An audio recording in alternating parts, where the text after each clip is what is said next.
right, welcome everyone to a special edition of an IWM broadcast. We are here live at Talladega SuperSpeedway for the first annual Gary Jenkins 500.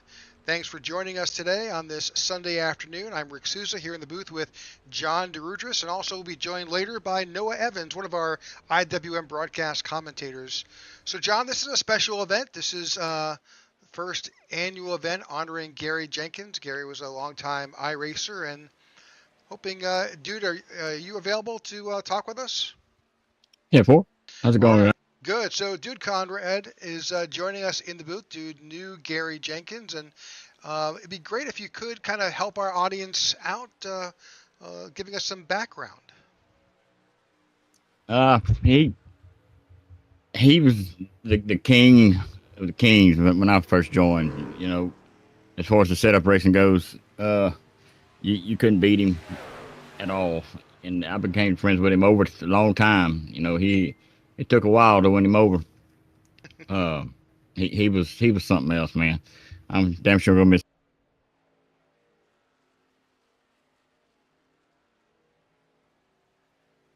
Well, it's sorry to hear that, but here that's a great opportunity to honor him for sure. So. Yeah, that last paint job he had on his cup car. That's this truck paint job's all about. He had just bought a Fender Telecaster, and he wanted that car the same color as that guitar. So his cup car looked a lot like this. That's awesome. We'll keep. Go ahead, John. Yeah, I'll say that I love that, and I got to ask you, you know, looking at this track in Talladega, and what was Gary's thoughts on Talladega? Was he a fan of it? Did he like Daytona more? What was Gary's favorite track? It was Talladega. He loved Daytona as well. He was damn good at both, but Talladega was the man. And it's interesting that Jimmy made an open setup. I'm glad he did. I've never ran a 500 miler, you know, open sets besides the Daytona 500. But it's going to be interesting to see these if the setup makes a difference, because Gary was all about the setups, you know, and it kind of separated the field. It's going to be fun. Well, that's very interesting that you said that, because that's one of the things that we saw. We're saying this is there's prize money on the line. It's a Sunday afternoon. It's open setups with no quick repairs. That is a unique recipe, especially these days, especially on iRacing. That's awesome. Yes, it is. 500 miles, no quick repairs. That's a first. It's going to be interesting. Absolutely. Well, we appreciate you coming in. I know you guys are getting ready to qualify, but good luck to you, and hopefully we'll talk to you at the end. Hell yeah. Thank you, Rick. John. You got it. Thank you.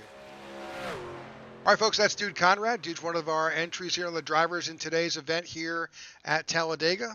And we'll be getting started with qualifying pretty soon here. Once this gets underway, we'll bring that to you. And then the format for today is there is qualifying next.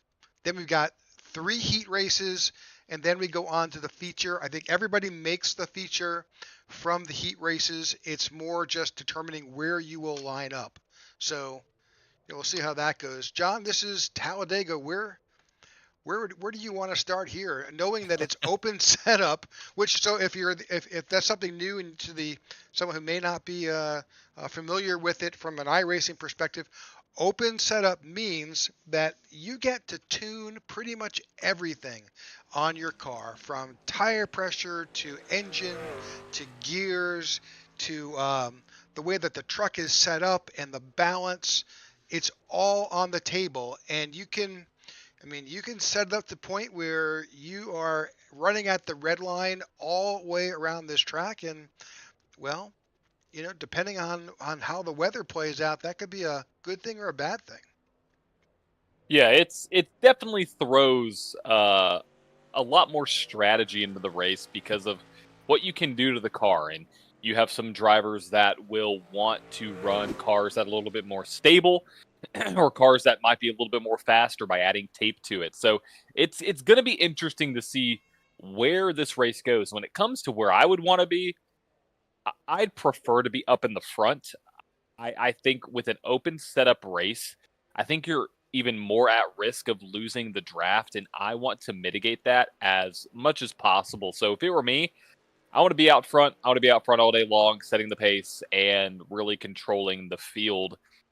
And speaking about the pace and what we have going on, it's 188 laps, open setup, like Rick mentioned, pit road speed 55 miles an hour, no quick repairs, 3 sets of tires, 100% fuel, and 3 green, white checker restarts, and a track temp that's at a lovely 68 degrees. So Super nice, cool. lovely day. Yeah. Yeah, super cool. No humidity, no wind.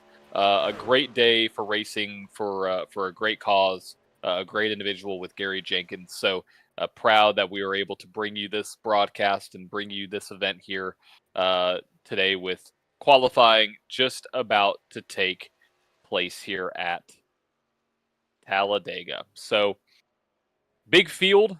Like Rick mentioned, we have 3 heat races that will set the order. So this qualifying will just set the order of the heat. So it matters, kind of. I Yeah, mean, it's it does. not It a doesn't.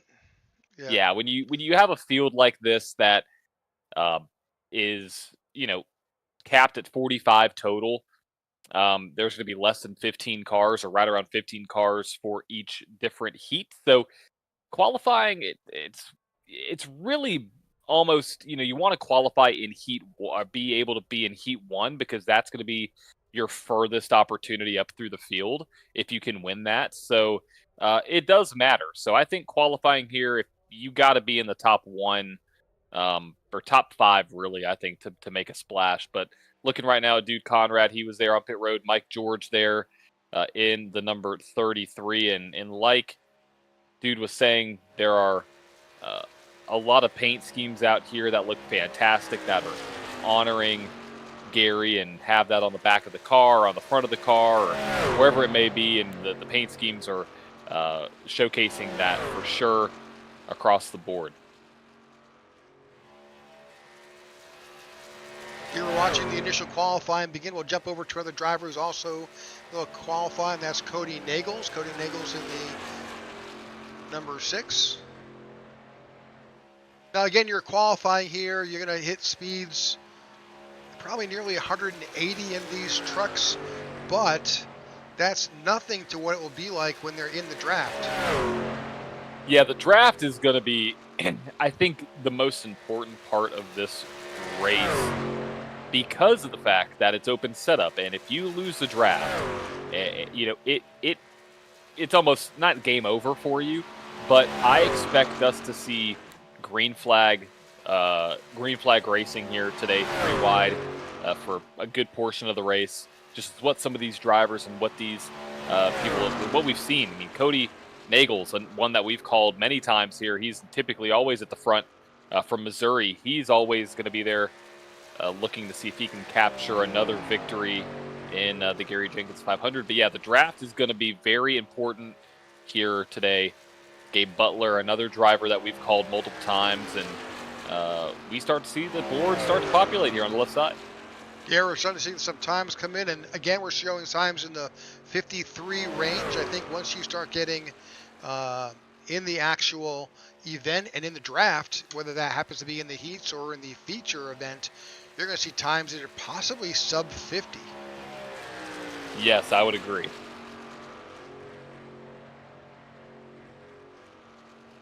All right, we'll bring you that same telemetry as well that you see here. We'll see we'll be able to go inside these trucks as they make their way around.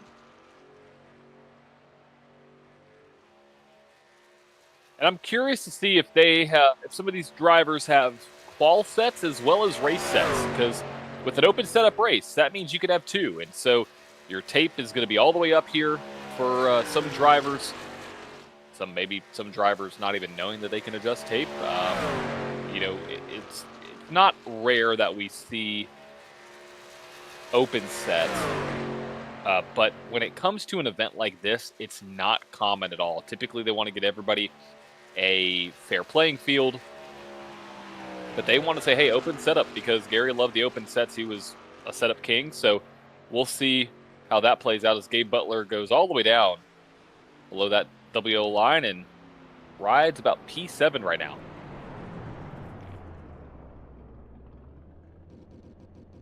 All right, I think that's it for Gabe. Let's see who else is on the track right now. A number of drivers are finishing up. Thomas Holder, I think, is on as well.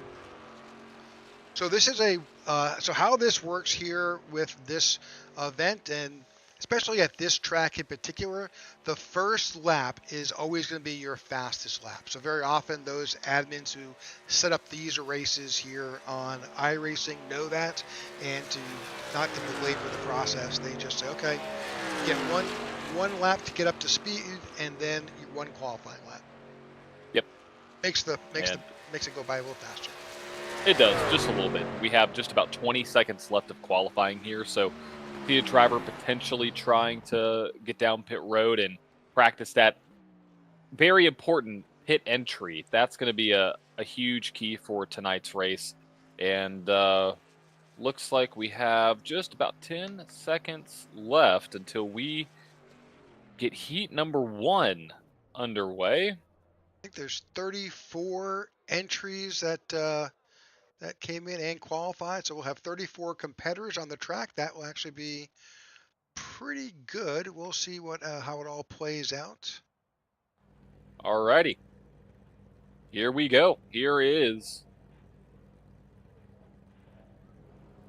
All right, we should be able to bring in the grid for the first section. Fantastic. So we have 12 cars in this first heat number 1, with Andrew Navarro starting on pole, Tony Wright starting in second, Gabe Butler starting in third, Dude Conrad starting in fourth, Charles Johnson starting in fifth, Thomas Holder starting in sixth, Everett Lane in seventh, Sandy Curtis in eighth, Douglas Camp in ninth, Adam Kilday in 10th, Tyler Vickery and Paul Fletcher round out 11th and 12th. And whoever wins this heat will start on the pole for today's Gary Jenkins 500. That's what the advantage of being in Heat 1 brings you and gives you. So we'll see how that plays out today here at Talladega SuperSpeedway. Appreciate everybody for tuning in on this Sunday. Right. So we're almost underway. I think we're still waiting for a driver. I think Dude Conrad actually to join, and then once he can join, we will be underway. Again, appreciating all of those who have tuned in live to this event. Now, of course, as we explained earlier, this is just the heat race. Once the heats are done in about 10 or 15 minutes or so, we will get underway with our feature.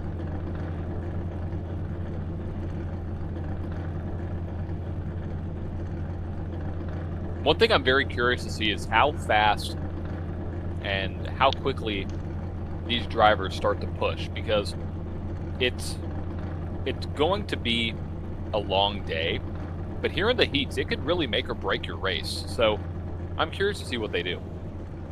Yeah, I think that's going to be an important factor, as well as we are underway.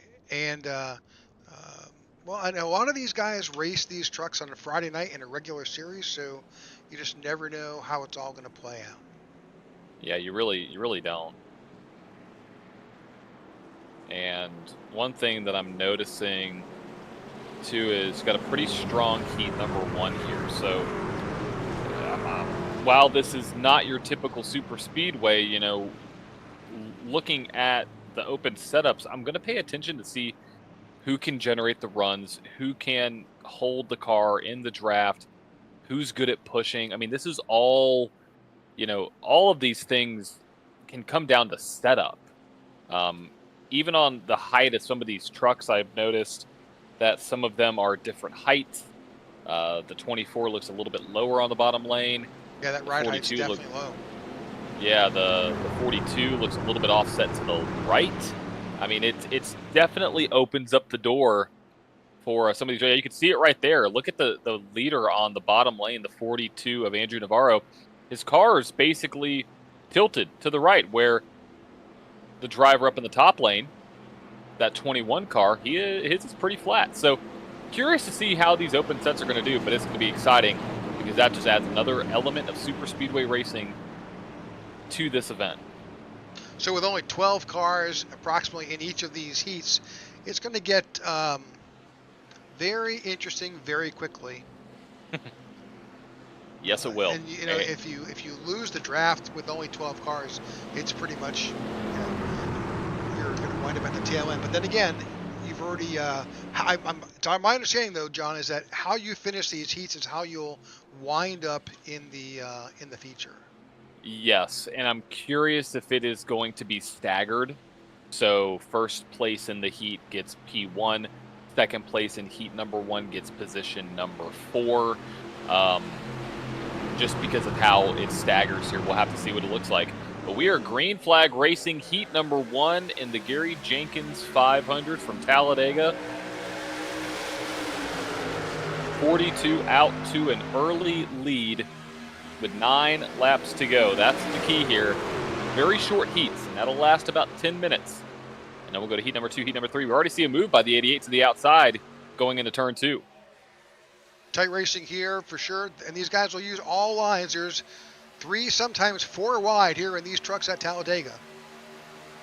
And that's what makes this racing so exciting and nerve-wracking if you're some of these drivers. And you do not want to be at the back of the pack to start this event. I think track position is going to be very, very important. So I think it's key for a lot of these drivers to stay up to the front. Andrew Navarro up there, Mike George, Gabe Butler, Charles Johnson, and Cody Nagels, your top 5. All right, as we were saying earlier, things are going to change how quickly the order has already made some adjustments. As quick as we call who's in the lead or who's on the outside, it'll change. So there, as you just saw, Andrew Navarro moving up to the top line, getting in front of the 88 of Gabe Butler. Yeah, that was a big block. That was a big move by the 42 right there. I get it, but again, that 9 had so much momentum. I would have stayed in the bottom lane. Now that 42 doesn't have a lot of help on that outside line behind that 88, so they're going to switch down. Now the 9 moves to the top line. Big shove there by the 42 as they come out of turn 4. Charles Johnson out in front of the 42 of Andrew Navarro. 24 drops down below. 24 is Everett Lane. So what it looks like is the top line has the majority of the cars, but the low line is able to work better in the corners. It looks like the drivers are trying to get up to the top line because they know that bottom line is going to dissipate. We'll see if the 24 moves up. He chooses not to. A big shove on the outside between the 42 and the 9. Andrew Navarro and Charles Johnson.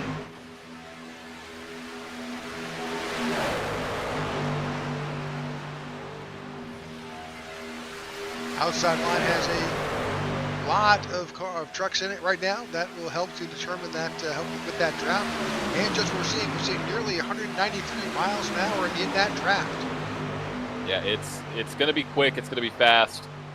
As we are now 6 laps to go in heat number 1.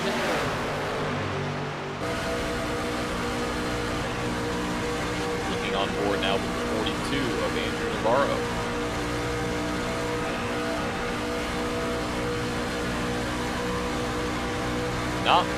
Not much visibility out the front of these trucks. No vision, none whatsoever. That's why the wrecks are so severe here, because you can't. I mean, the bumper and even the spoiler blocks, half the track, so it's hard to see as the 42 goes back to the bumper. But we have a third line forming, Rick. Here we go. We expected that. Yep, 3 wide, 5 laps in. It is a 10-lap race, so you got to make the move. But that 88 now trying to make his way back up to the front.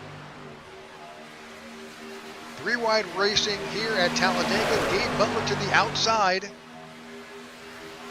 9 of Charles Johnson in the middle. He's the beat in the sandwich.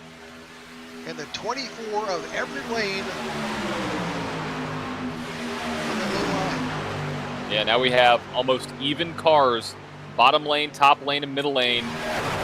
4 rows of 4 just about. Bottom lane still has the most cars of 5, but that middle lane is holding it together. 00 of Thomas Holder to the outside with the 43 of Sandy Curtis, and the 82 of Paul Fletcher makes up that high line as we are now approaching just 4 laps to go. They're stacked 3x4, 12 racers all under a blanket on the high banks of Talladega. Oh, wrecking! We're wrecking! We're wrecking. Car, I think, may have flipped. Caution's out. May have flipped. Not sure. I saw somebody. There's the 24 and the 9. Oh man, that's going to ruin their day. They're going to be done. Well, they're heat. You get a new car for the race. Right.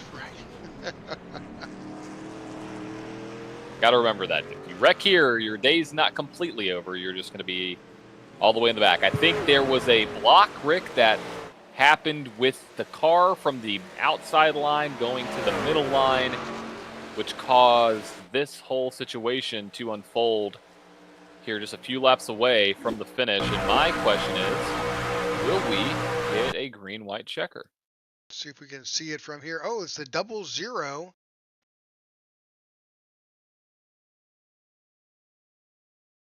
That's Thomas Holder. Yep, and there's that 9 getting airborne, very close to flipping upside down. Pirouetting on that right rear.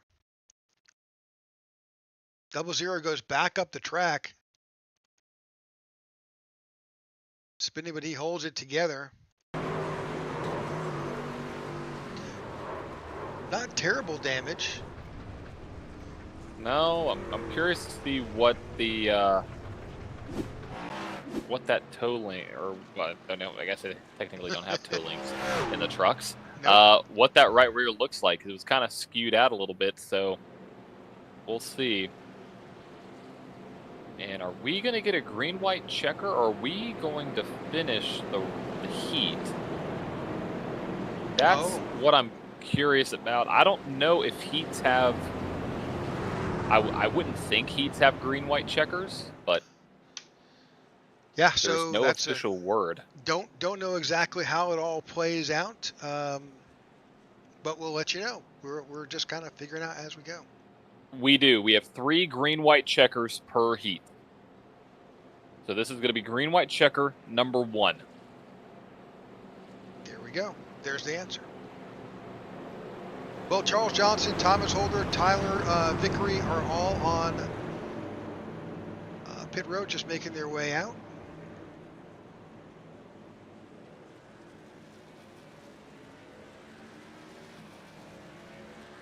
And this is really join the field. Yeah.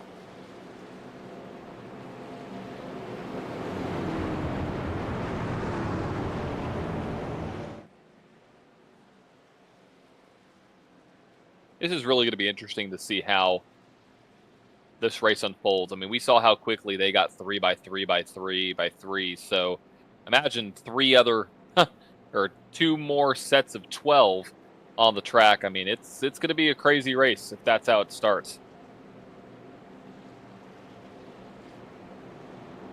I'm really looking forward to this, to the main event. These guys are just such good truck racers.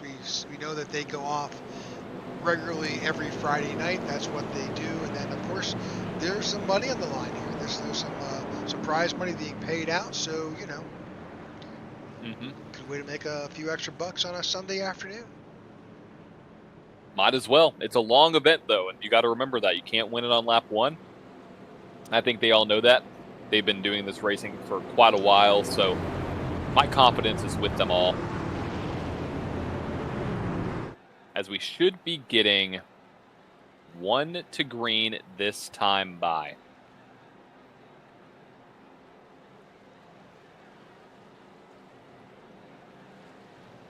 All right. We'll see the field form up as the pace car's lights should go out as he crosses the start-finish line, which is, you're unfamiliar with Talladega, that start-finish line is not right there at the center of the front stretch. It's actually at the end, near the end, the exit of pit road. Exactly. And it adds another level of racecraft to it because you don't win it in the trial. But there have been times where we've seen somebody get passed, and then the driver who got passed the guy who just passed them to win the race. So it's such a unique track, and you have to know and set up your run going, and even on the backstretch into 3, it's such a the racecraft needed to win is pretty great here. So we'll see how this plays out. But this is our first green-white checker of 3. Really quick, talking about some of the biggest movers of the race. In the 408, Douglas Camp up 6 spots up to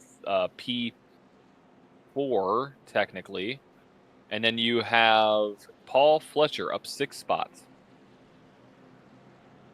in I think that's P11. Something's going on with the overlay on my side. I'm showing like double numbers, so that may not be exactly accurate. So I see Douglas Camp is sitting in 3rd. He's +6. Paul Fletcher +6, sitting in 6th right now. Yep, that makes sense. Okay, it's just double populating on my end. Okay. So my question is to you, Rick, how big are the pushes going to be here? Just heat number 1. I think with 3 laps to go, with this is pretty much it. You don't really need to save your car. This is the end of the heat race. It's going to be a big push. I would agree. I think the pushes are going to be massive, and we may see a car spin here and there. But we're going to catch it all. 88 on the bottom side. That's Gabe Butler with Mike George. Or excuse me, that is Everett Lane to the outside. 43 right there is right behind him. 43 is Sandy Curtis, about to get a big push. 24, Camp gives a good push to the 88, and they are underway here at the tail end of this first heat. We already see that 3rd line forming up here. That's something that is not uncharacteristic of these drivers and of these cars. But that 24 up to the top side, trying to get some help from the 43. Car sideways in the back, they saved it. 88 now powers its way down. When we hit that white flag, next flag will end the race. As we see the 408 of Douglas Camp pushing the Rio. Hold on to it, 24. 3rd line's beginning to come to life on that outside. Yep, just make it to the line. Oh man, they are going all. Hold on to it. Come back up. Oh, come back. Oh, wow. That is a no caution yet, no caution yet, no caution. We're still racing to the line. We're still racing. Race is still on. White flag in the air. I can't believe we just saw that. That reminded me of Brad Keselowski's wreck here at Daytona. 88 is out to dry. Rick, this could be 88 could not win this race. With the draft right here with the 2 and the 42, 88's just all out there by himself. That called it. That was it. That was it? Yep. The lovely, well, we're at the mercy of iRacing, so that is what it is. So I think it was because we exceeded the 12-minute timer. It's 9 laps or 12 minutes. Ah, there we go. And that's what did it. So your winner of heat number 1 is going to go to Gabe Butler. Wow. All right, Rick, I don't know if you, while we're waiting, catch that wreck that we saw on the front stretch while these guys grid up. That was absolutely. We don't have the ability to bring that back up. Ah, man. But we can bring up the current grid so we can give our viewers that information. Let's do it. What a crazy way to end that race. Now we know why they were going 3 wide and 4 wide like that. All right, heat number 2 on pole. You have Mike George in the 33, David Ray in the 2, starting in 2nd. Hunter Reynolds starting in 3rd with Buddy. Devin Ray. Devin Ray, excuse me. With Hunter Reynolds starting in 3rd, Buddy Waters starting in 4th, Patrick Groover starting in P5, with Les Levy starting in 6th, Andrew Schroeder starting in 7th, David Overstreet starting in 8th, Joshua McCullough starting in 9th, David Flanagan starting in 10th, with Buster Malcolm starting in P11. Rick, what a crazy way to end heat number 1. Absolutely. So now we know that if there's a caution that comes out, the race is going to be in jeopardy of exceeding time. So that's something that I'm going to keep a track on over here just to make sure that they make that. But we know one caution is all it takes. Yeah, and especially it's going to take you nearly a full minute to get one lap in. So there's not a lot of opportunity here. And plus, you've got this pace lap that also chews away at that timer. So there's not a lot of time. No, I mean, right now they've already elapsed 2 minutes.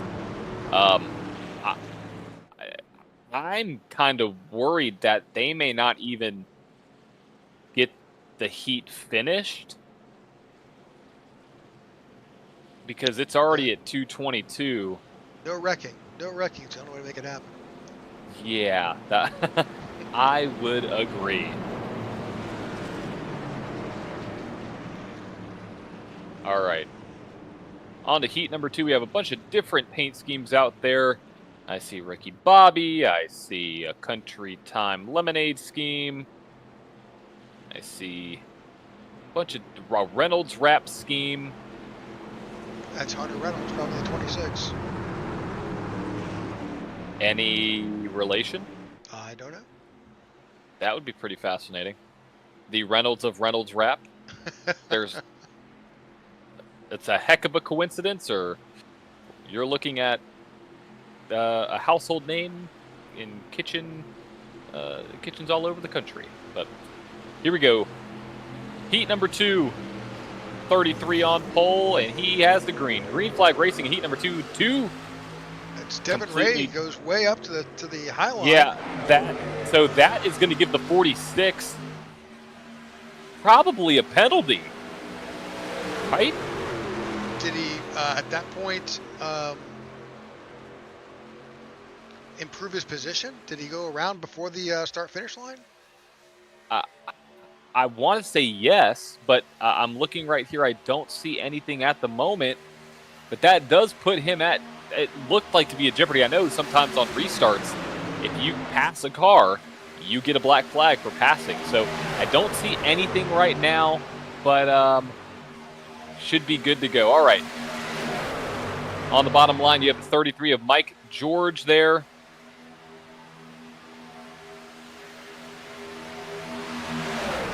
With that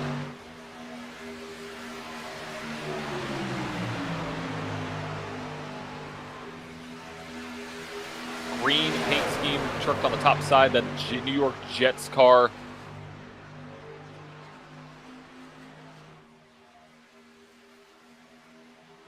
As Andrew Schroeder, as we have movement up in the top lane there.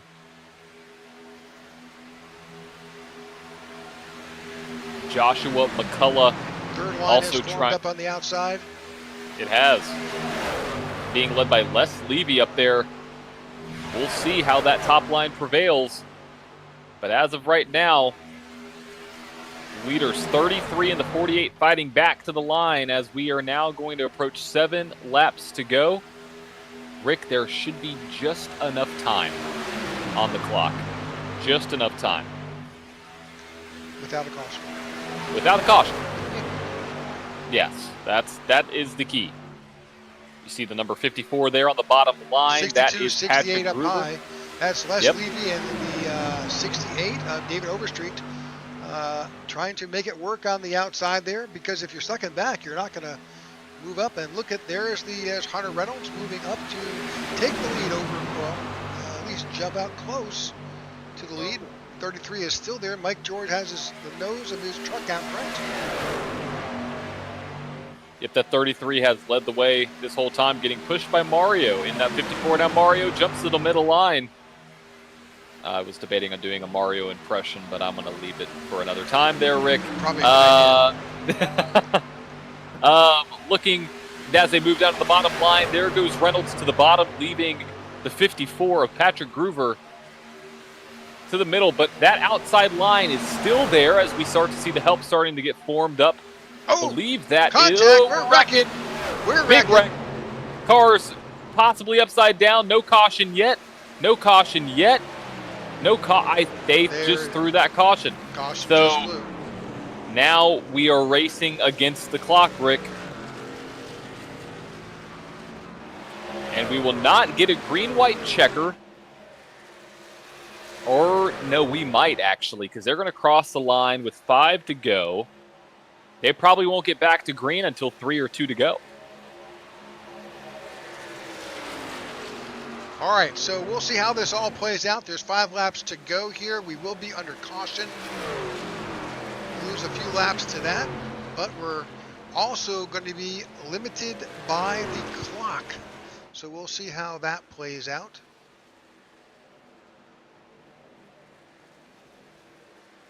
We caught most of that actually live. We'll go back and see. Yeah, let's take a look and see what we... Oh. Push gone wrong. And you see... It's like the 33 possibly caught the right rear. I think he did, but I think the Ricky Bobby car had a little bit to do with it right here. Look at this. 46 taps the 33, who unfortunately pushes him into the 26. Unfortunately, that is the impetus to what we see on track, and that 26 almost went over. Nice. Rick, it would not surprise me if we see trucks flip today. With how close we've gotten, I think you could see a rollover potentially happen. All right, number of drivers who are taking this opportunity to come down pit road. We're watching the 26 of Hunter Reynolds. And right now on the clock, Rick, there is only 3.5 minutes to go. I don't think we're going to be able to get this race finished in the time.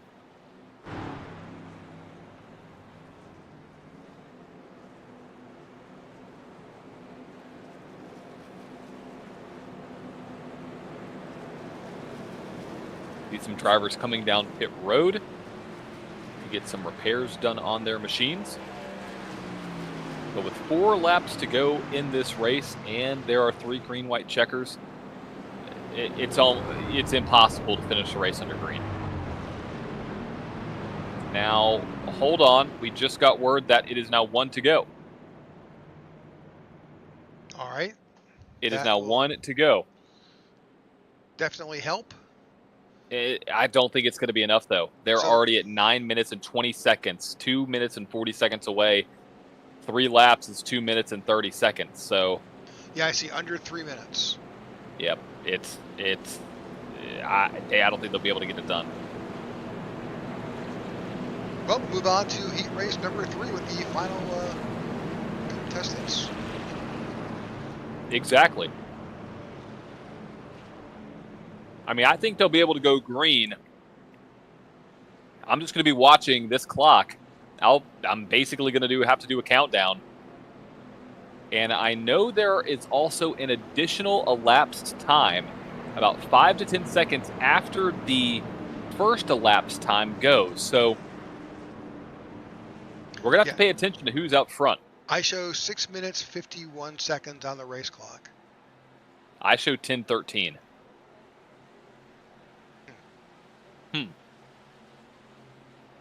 Now gone, clicked over 7:02. We'll see how it all plays out. We shall see. All right, we're going to get 3 laps here at Talladega to settle heat number 2.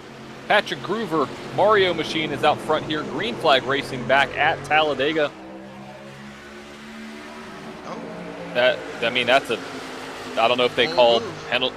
Yeah, I don't know if they call or how strict they are about changing lanes before the start-finish line. But that 54 moves up to the top lane.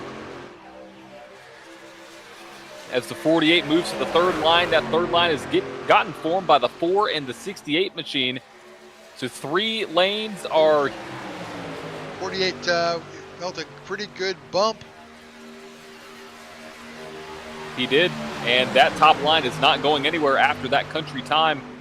Silverado moved out to the middle lane, so that outside line is being put out to dry. Yep, 48's now all the way out there by himself.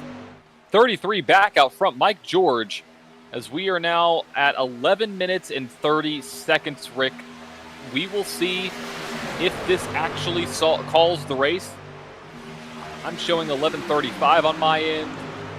I think, we'll see. I show 40 seconds before this gets called. We'll see if it matches. I think we may get this feed from iRacing. 30 seconds, I think, left. Got it. Well, we got 2 to go. 33 is still out in the front. They're going to be making moves like crazy. 54 is getting a great push by the Reynolds wrap machine. This could be it right here. This could be 18 it. seconds. Yep. It has surpassed 12 seconds on my side. So, Rick, you may have the most accurate clock on yours. As we see the 46 pointing to pushing to 30 or 3. 5 seconds. 4, 3, 2, 1. I'm looking for the checkered flag. I don't see it. I don't see it yet.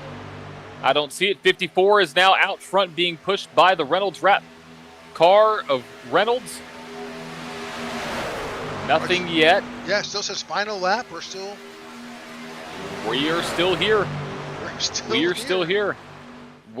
As of right now, the 54, if it goes away, would be the winner. But we got 3 wide pushing and possibly wrecking on. They saved it. They saved it. That third line was about to go.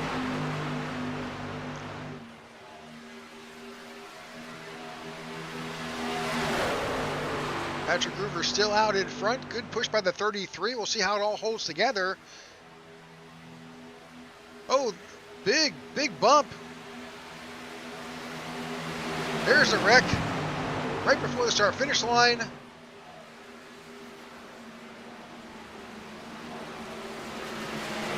'54 holds on, wins heat number 2. Patrick Groover wins heat number 2.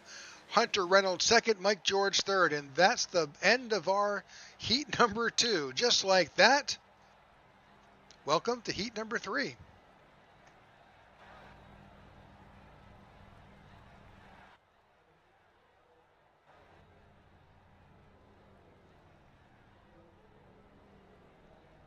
All right, I think, John, we may be able to bring up the grid for our third heat of the day.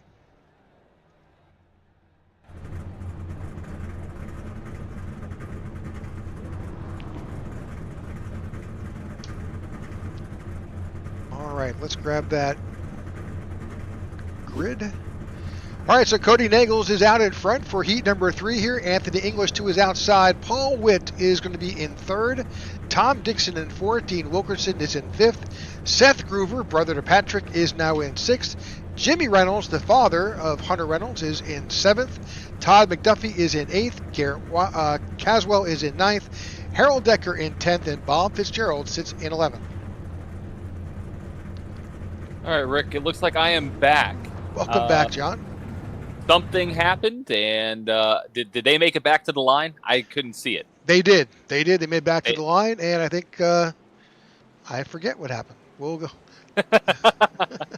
all the data, just so you're aware, we get a great feed from iRacing, but all the data changes on these heat races as quickly as it populates. So as soon as that new heat started, all of our data disappears, and we have to go by memory, which is not good. Not good today. So. Yeah. As soon as they went to the middle of the backstretch, everything shut off. I got disconnected, but I'm going to get back in the here, getting everything loaded up back on my side. But heat number 3 about to get started here at Talladega, and then we're going to go 188 laps with you all.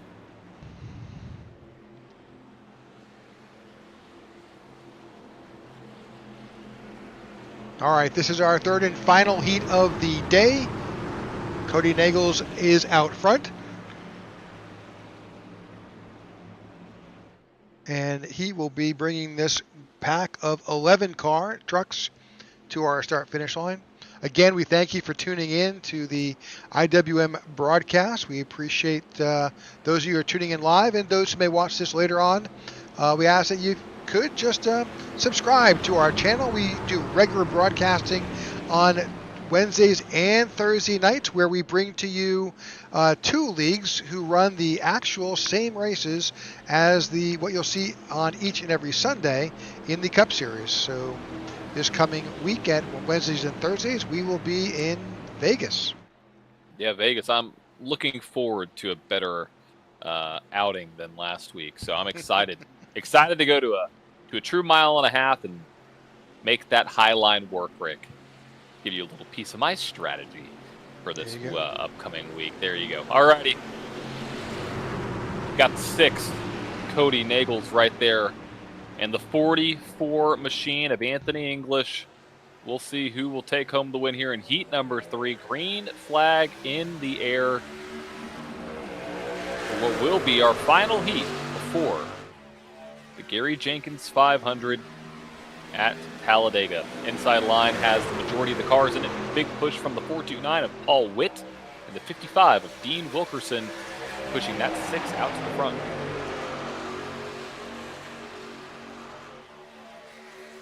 All right, first lap is underway here at Dega.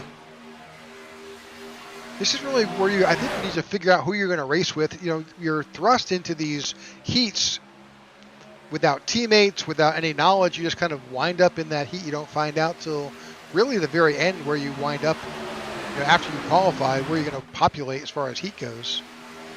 Exactly. And it looks like we have a big move there by the 44 machine. Anthony English at the bottom side, but that 411 of Tom Dixon getting pushed by the Yoshi machine. 32 of Seth Gruber.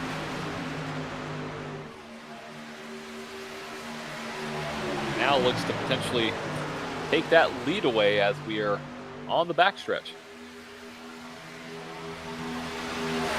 And Rick, if trend holds true, we've gotten a caution with under 6 laps to go here in the last 2 heats, though. This is a very interesting group of racers, some good competitive racers. You never know. We could go without a caution in this heat race and get one incomplete.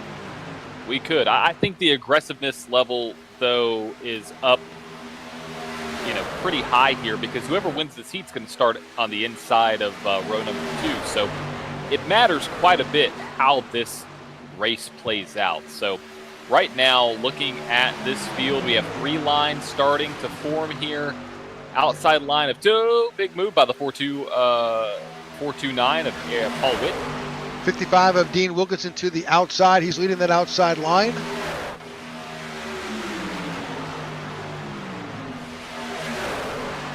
And what I'm noticing, Rick, is this group has been able to keep their cars in a much straighter line.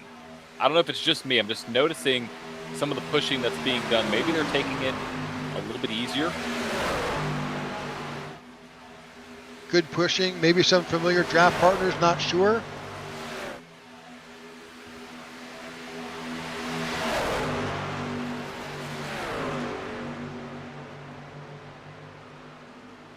But 6 laps to go. Rick, I got to ask you, would you rather be in the bottom, middle, or the top lane? I'm a bottom lane kind of guy. I like that position. I like the visual cue of that yellow line. I know where that is, where that falls, where my tire tends to be, right there. So I got that. I'm comfortable with that. I'm not uncomfortable on the outside. I don't like being in the middle. Just don't like it. You're at the mercy, whether that's the aero push or what's happening with other drivers, and so it tends to be, it's unmerciful. It is. I'm right there with you. I'm a bottom line kind of driver. And not on the bottom. I actually don't mind the middle.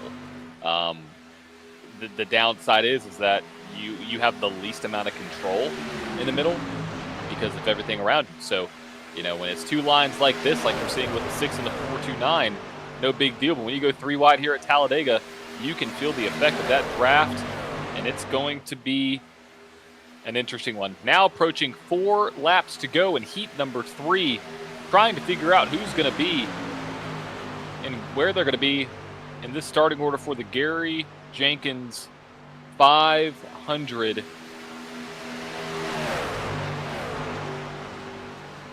The 6 still leading that bottom line with the 429 in the high side. Yoshi getting A little excited there behind him. He's going to push that 429 out to the lead. Let's see if they can clear the bottom line. 27 of Todd McDuffie lost the draft, and unfortunately, he's got nearly a whole straightaway between himself and this pack, and no help. Yep. And that's the one downside here, unless we have that C word that I'm not going to say. Yep. We do not want to see a driver fall back because they will not catch up in the draft. 6 goes around to 32 like the 32 went around the 6 just a second ago. It's just a little bit. 6 back out front with 3 laps to go. The green machine's out front. Just to give you an idea of the difference in times, I think the 27 of McDuffie has Harold Decker back there trying to help, but those guys are pacing, are running around 174, 175 as far as as far as race speed. Cody Nagels, as a point of reference, was at 193. Wow. Yep. So the pace is definitely different for sure. As we start to see this field separate just a little bit, but that high line still has all their cars in it. I mean, basically the rest of the field is in that top line as we see a third lane starting to form with one car. That's not going to really do much work as we are now at 2 laps to go. Going to set the order for today's Gary Jenkins 500. Who is it going to be here in heat number 3? That 429 wants to go to the outside. When will he make the move? There's some trucks out there to the outside. Oh, the driver behind him did, though. That's the 19 machine of Garrett Caswell.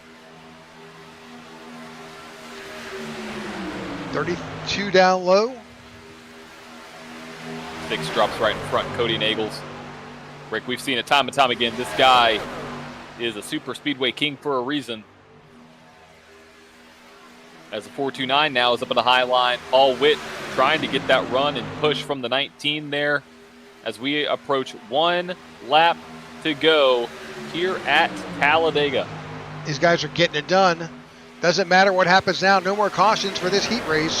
Whatever happens, happens here as the third lane forms up on the outside. The 6 has got the 32 behind him.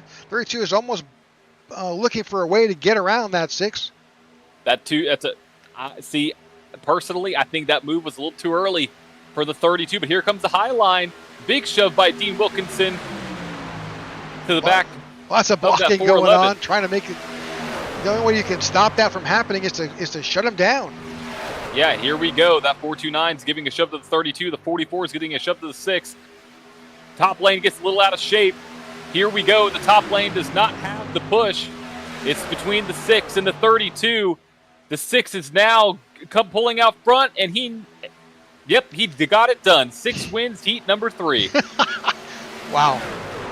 Cody Nagels wins heat number 3 by bumper.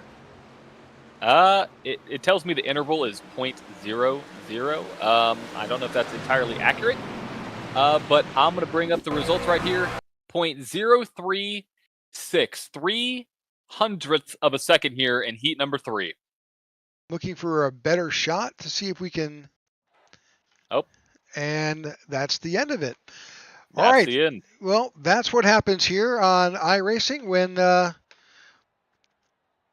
So now there is a 2-minute break now as these drivers will get together. I think there'll be a drivers meeting before, so they got a little bit of quote-unquote practice time to get out there, but pretty much a chance to get out there.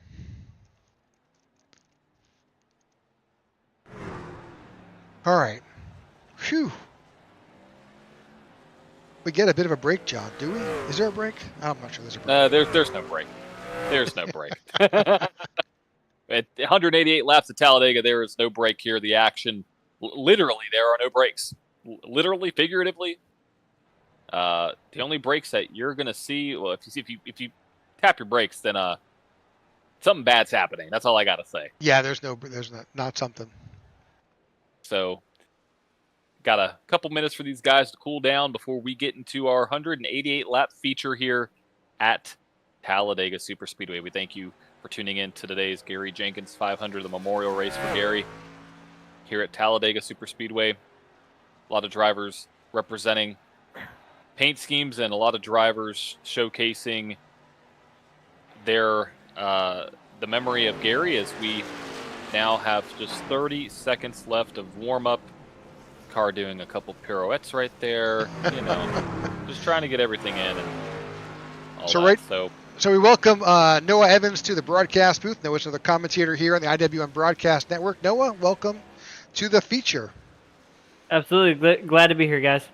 All right, so we just got through with our heat races, saw some wild action. Of course, first 2 heat races had a caution, and that made it certainly challenging to get it all in.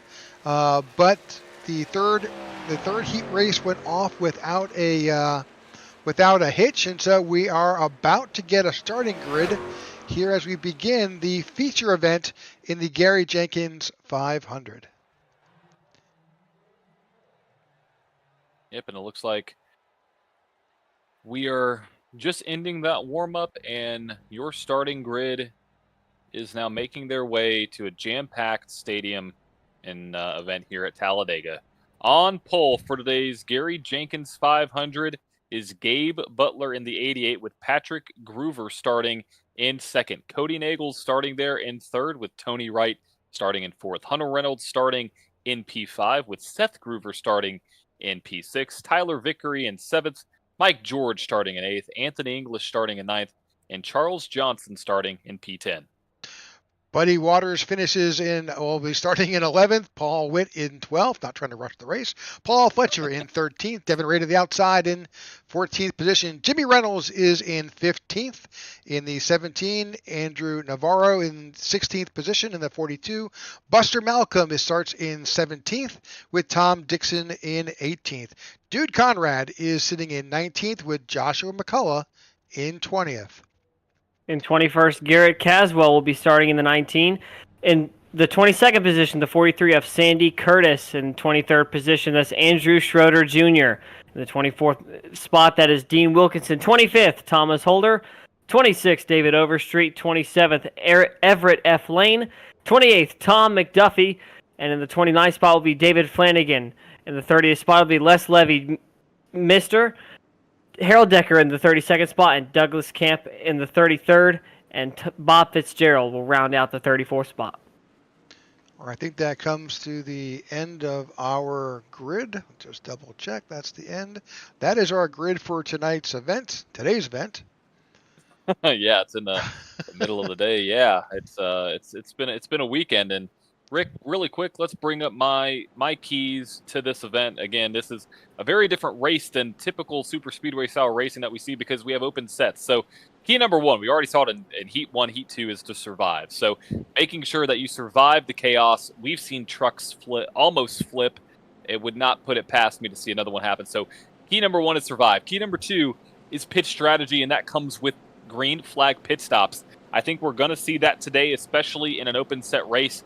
What are these setups like in these trucks? What is the tape? It's all going to differ and make pit strategy just as important. And number 3, teammates. There have already been some matching, Mario schemes out there. There's been some numbers that I've noticed that we have a lot of teamwork that's going to be in play. But teammates is going to be the name of the game here, especially when it comes to pit road. So survival, pit strategy, teammates are my 3 keys to the night's. See, I did the same thing. To today's Gary Jenkins 500. So used to calling night races, Rick. Right. All right. Drivers are getting together here as they work their way towards the front stretch and our starting line. Pace car drops out. Gabe Butler will be in charge of this field as he takes this packed field with super speedway veterans here. Yeah, and speaking of one, Joshua McCullough looks like he got an EOL penalty. Not sure if that was self-induced or if that was something from race control. But here we go. Green flag now in the air for 188 laps, 500 miles of the Gary Jenkins 500. Gabe Butler going to lead us down into turns number 1 and 2 to his outside. It's going to be the 54 machine of Cody Nagels on the outside lane. That outside beginning to fall back just a little bit, but right now up in front, Butler leading the inside line. And we'll see if that will pick up any more as we thunder down the back straightaway. Yep, already a move by the 6 out to the outside. That he's in front of Patrick Groover there in the 54. That's Cody Nagels.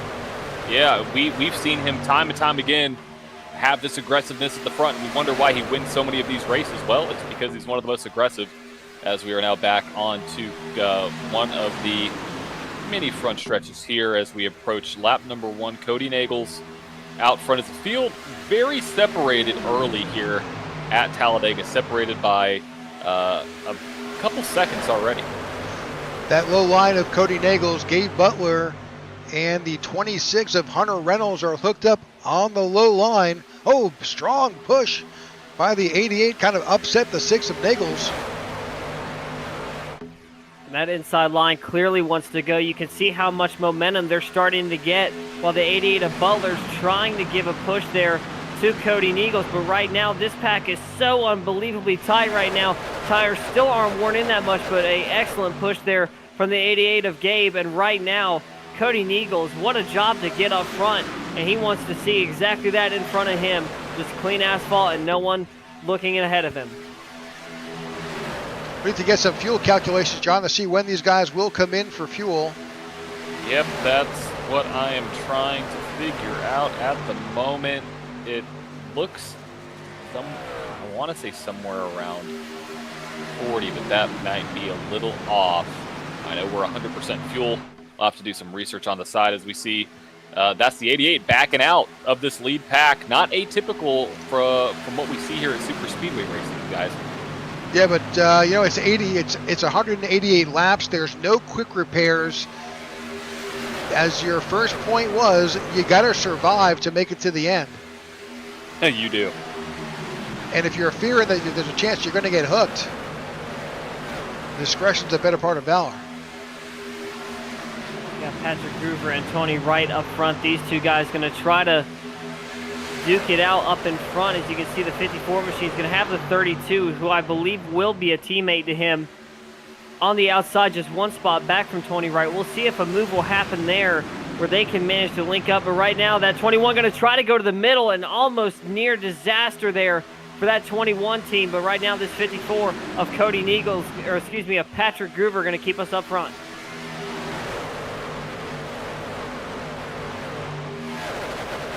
Patrick Groover's brother is also in the race, Seth Groover. Groover, he's not too far back, sitting in 6th. He may find a way to team up. As we talked about earlier, teammates are important here at Dega. They are, and they're starting to try to get together here early on. We'll see how that's going to play out, as the top line is somewhat even keeled. Nothing too crazy going on right now between both lines, but that 429, he's up there. Is he going to start that third lane? It looks like he is, and we have some drivers starting to go with him. And already 5 laps in, that third line trying to get started, and it's not a bad idea if you want to make your way to the front. And this right here, especially at tracks like Talladega, is where it's going to start to get hairy, and a lot of strategy is going to start playing into this. When you get that third line out there, if you want to pit, you better not be on that way outside line. That's going to compromise your pit entry. So we'll see who's going to go up there. Will it be manufacturers? Will it be teammates? We'll find out here in the coming laps. Solid 3 wide here at Talladega in the Gary Jenkins 500. 6 laps in, and we are already making charges to the front. We got a car dipping down to the apron there. But right now, these 3 drivers up in front is Patrick Groover, Cody Nagels, and Paul Witt leading the far outside line. And the momentum that the far outside lane got was just a lot of momentum there. So this 429 machine going to try to make his way back up to the front. And it looks like so far that middle line has been able to do the best so far today. So we'll see if he'll try to get back down there. But right now, it's Cody Nagels and Patrick Groover leading us up front. Yeah, Cody is crowding that 54 down, trying to get that side draft off. And I did a little research and a little number crunching, guys, under this green flag run that we have going on right now. Looks like you could make it about 32 to 33 laps. That will change depending on if you are the leader or if you are in the draft. And I don't think the 6 is lifting at all or checking up. So I would imagine 32 to 33 is the number that these guys are going to look at. But again, strategy is going to be one of the biggest names of the game here, especially if we get a couple green flag stops. There's no way you right can... there.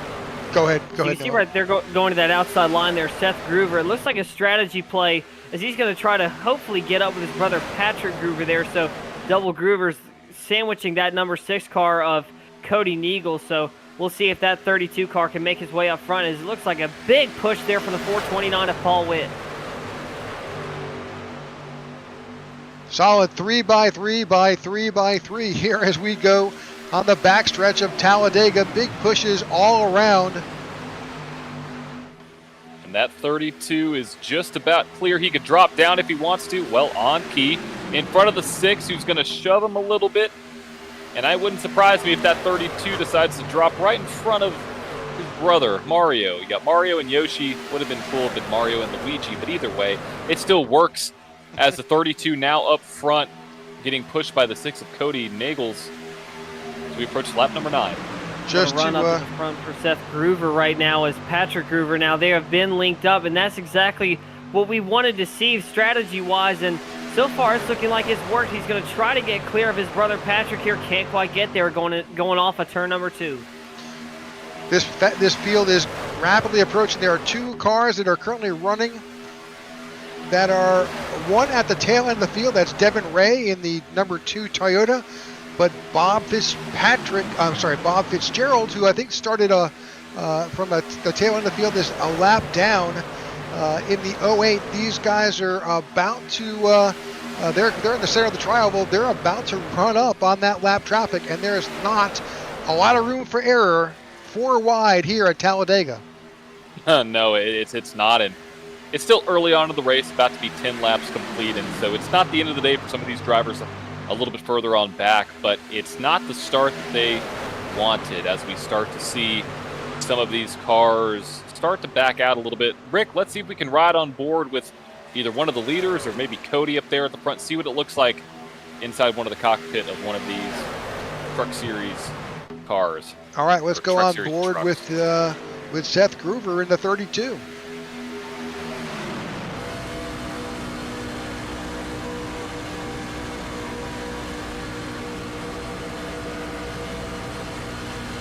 It's not too bad from his position. He doesn't have a whole lot of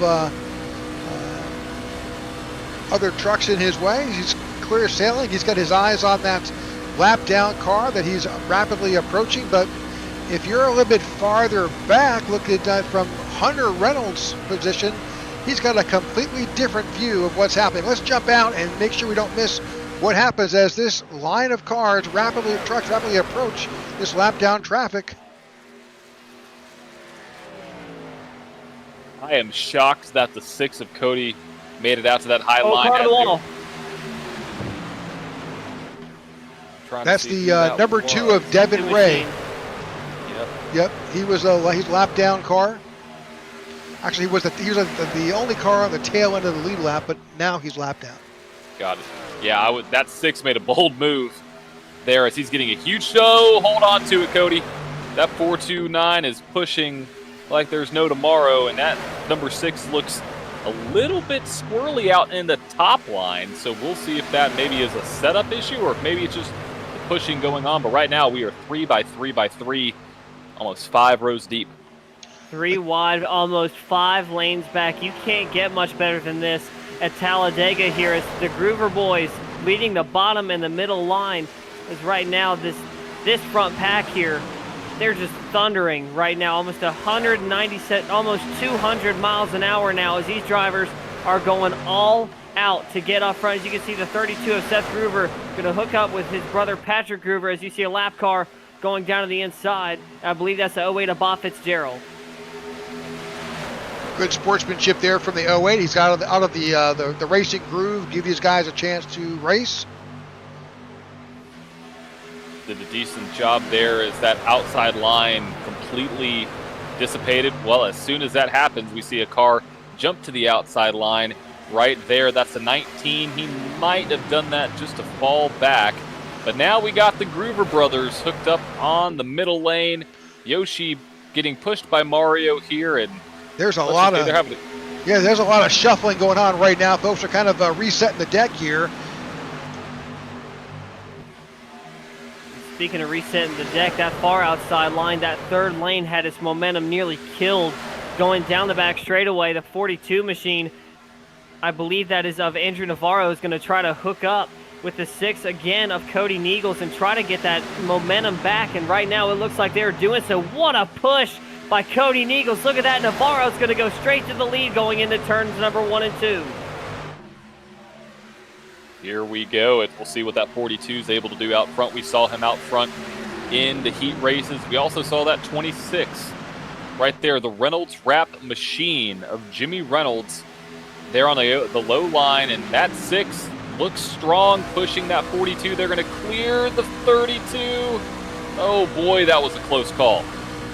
What a move by those two drivers of Neagles and of Navarro. I mean, you don't see a lot of moves like that, but you don't see any of them that work. And what a move by those two drivers, and excellent sportsmanship there. We almost went contact. Big loose there. Oh, we're wrecking. I think we're wrecking in the back. I saw a car sideways.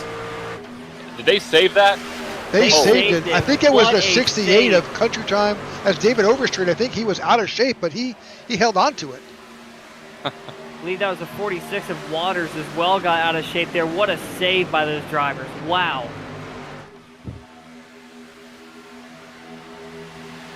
You see the 33 now on the bottom side.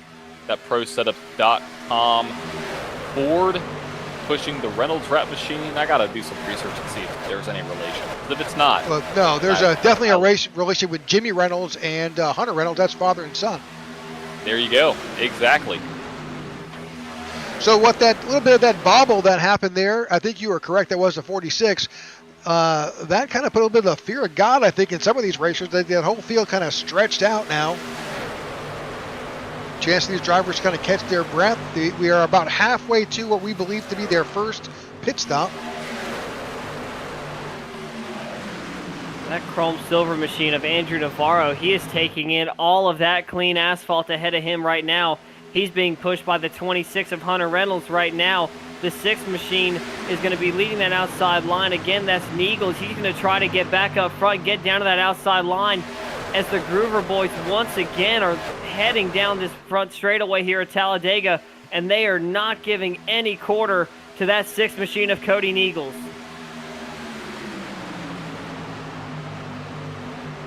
What I'm noticing here is that you have the pusher being pushed as the 54 pushes the 32 and the 32 pushes the 6. Typically, that's not, let's say, frowned upon, but it's not something that you want to do all the time because it can get that middle truck out of shape and all out of whack. But we always see the 19 now move up to the high line. Is that third lane trying again to get a run? We will see if they're able to do it. It's worked so far. Oh yeah, it's completely reformulated now. That 19's out front's got the 46 behind him. Great recovery from the 46, right? Buddy Waters was sideways not a lap and a half ago. Now he's battling for second up at the outside line. Up in front again, it's Navarro, it's Neagles, it is Caswell in the 19 machine. A lot of drivers we saw in the back early on in this field, but that's just how Talladega works. You don't need it. Oh, and the 32 is going to go down to the apron there. And what a save by those drivers to keep it in shape.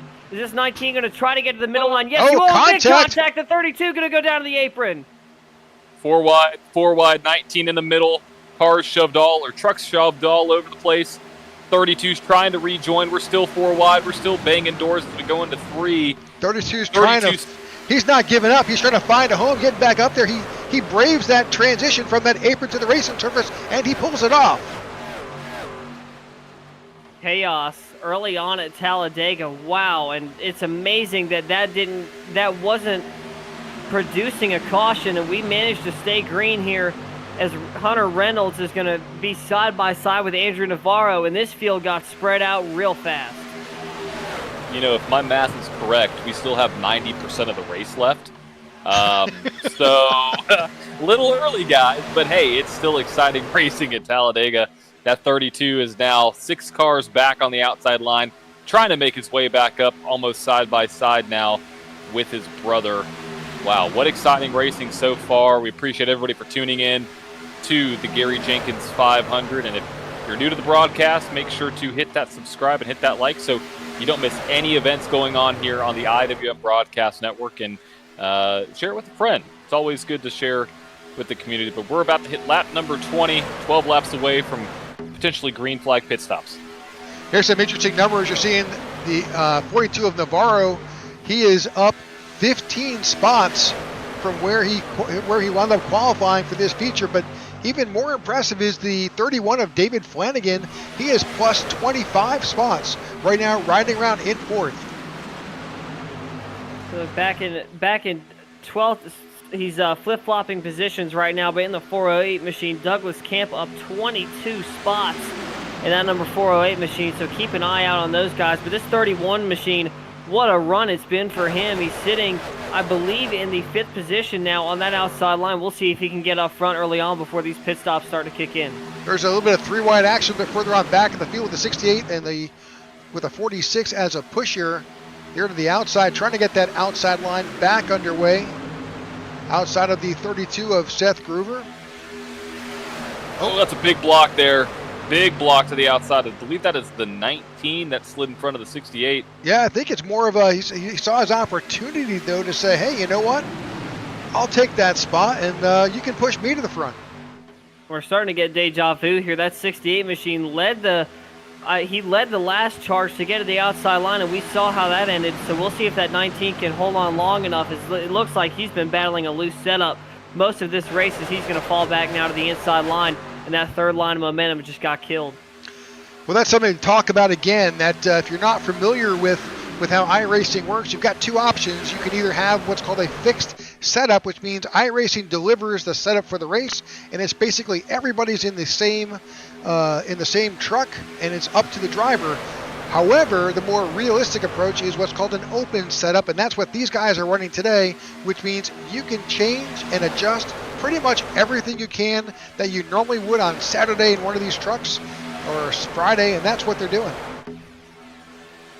Yeah, and that 31 all the way up, almost, if he gets a good push, could become the leader of this race, but this field is somewhat started to spread out, give each other a little bit more room, and I think that's a product of green flag stops potentially happening here as the 6 now moves to the outside of the 42. We're going to start seeing those stops happen whoa, big move to the outside. All I saw looked like Ricky Bobbitt to the outside there. As we got the 429 getting pushed again up to the high side. I think they took your advice, John. They know that they aren't even a quarter of the way through this race yet, and they're going to try to stay conservative. They want these trucks to last all the way to the end. Let's take a look now up front. David Flanagan up 28 spots.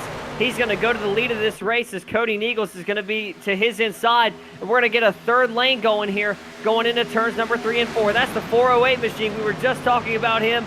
That is Douglas Camp up 30 spots. What a run for that 408 team.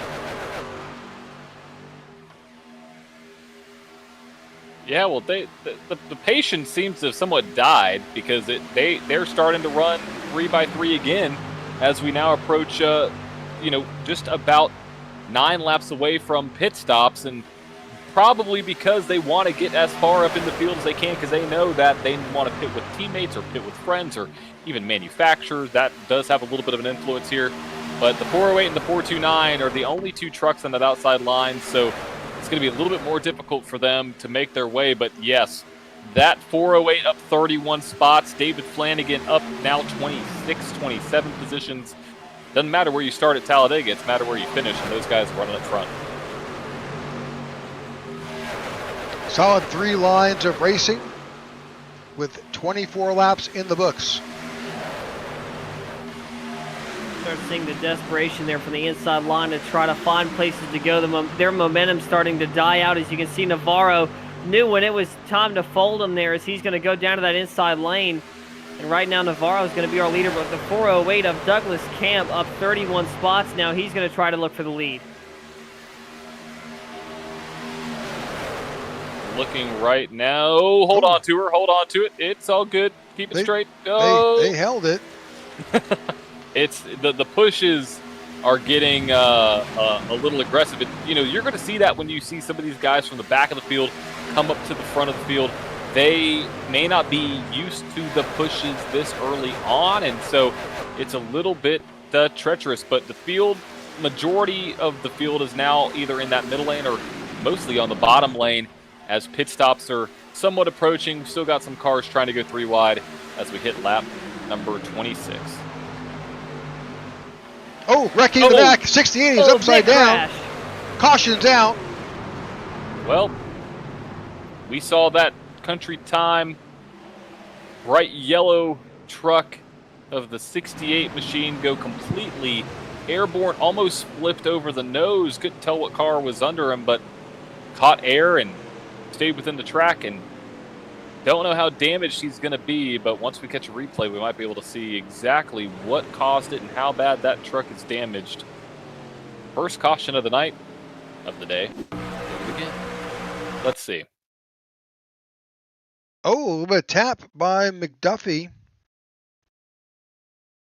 That's what sends around the 68. Yep. Gets airborne, but settles right back down. Oh, dude, Conrad in the 8. Yep, more contact there, and those. Another spin over there, yeah.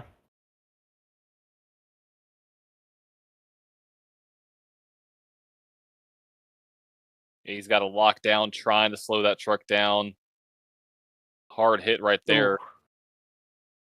And the left rear, not going to be good for that truck. But that brings out our first caution of the evening. I did it again. It's the middle of the day, guys. I don't know what's going on. I'm just I'm so used to calling Wednesday night races. But out front, got Andrew Navarro, Cody Nagels in second, Hunter Reynolds in third, Mike George in fourth, Buddy Waters in fifth, the 408 into P number 6. That's Douglas Camp, Seth Groover in seventh, Tyler Vickery in eighth, Garrett Caswell in ninth, and Patrick Groover in 10th. Well, we expect to see pretty much the entire field on pit road now because, hey, it makes perfect sense, right? Yes, it does. Now the question is, some drivers will take tires, some won't. Very often here at Talladega, you can just go on fuel only, but we'll see. Navarro is going to lead us down pit road. Cody Nagel is going to be in that second spot right now. Navarro did a really good job keeping that car clean and straight up in front. One of the more quiet leaders in this field so far. No crazy moves from this 42 car, but that's how you win at Talladega. You stay quiet, you make your way up front, and you keep your nose clean. So the question is, who is going to win the battle out of pit road? It is the Reynolds Rat Machine, I believe, that got out of pit road ahead of the 42. Yep, I believe that is correct. The 17, or is that the 26? They came down, but they took nothing. Jimmy Reynolds, Gabe Butler, Dude Conrad came down pit road, but did not stop. Interesting. I wonder if that has to be some sort of glitch, maybe? Because, I mean, you might as well just stay out then, right? Interesting. Not sure just what happened there. But that being said, the first car off of pit road, the 42 of Andrew Navarro, followed by Cody Nagels in the 6. Well, if you notice something, Jimmy Reynolds, Gabe Butler, and Dude Conrad are all part of Team Bootknocker Esports. So that tells me a little bit of a odd strategy play, but if it works, it works. I mean, if it gets your drivers out front, go ahead. But they're going to be one stop behind. But I wonder if they're going to play the long game here, wait a little bit, use these caution laps to their advantage, and hopefully be on the right side of the strategy once this race unfolds and we get that last stop of the race, which I'm not really sure when that exactly will be. Yeah, I mean, it certainly is possible that that iRacing has got some wrong data that they're feeding to us. I just don't believe so. They may come down now. Yeah, that's what we're seeing. Yeah. Yeah, so I wonder what happened there on pit road for them to come down and then not get any service done. I wonder if it was a double stacked box. That sometimes can happen, but they have enough pit boxes here at Talladega, so I can't imagine it was that. But again, so you are seeing, just so you're aware, a number of other drivers, about half the field coming down just to top off their fuel tanks. That happens often here at these events. I love that decision. I think it's a great move. With 1 to go on the pace car, lights off, might as well top off and be a little bit better on fuel comparatively to the drivers that are out there. Seeing some bold strategies here. We'll see how that play out, but right now Nagels and Navarro are going to be the guys up in front. As you can see, Bob Fitzgerald going to get a free pass there as pace car lights are out. And we'll be on the 1 to green coming off of 2.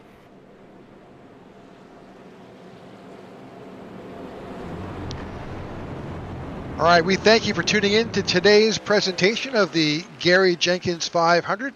It's a memorial race to celebrate the life of Gary Jenkins, who was an avid iRacer, and a lot of these folks out there today raced with Gary over the years. They're celebrating it at his favorite track in his favorite kind of racing. And it's really cool to see. Yep, we appreciate everyone who's tunes in live, or you're going to watch it later on replay. But thanks again for tuning into the IWM Broadcast Network. Well, the action's been nothing short of just exciting and riveting. Even, like I said before, we're just a little over 15% of our way through this event, and we've seen absolute chaos, amazing saves, truck almost flips upside down. But either way, we've seen some great racing with these drivers here tonight in the Gary Jenkins 500. About to get green flag racing back underway. Pace car makes its way down below the yellow line. Nagels and Navarro are going to be your front row as we get ready to head back into the Geico restart zone here, as these cars are ready to rock and ready to roll. Fresh tires, full fuel, and we're back green here at Talladega.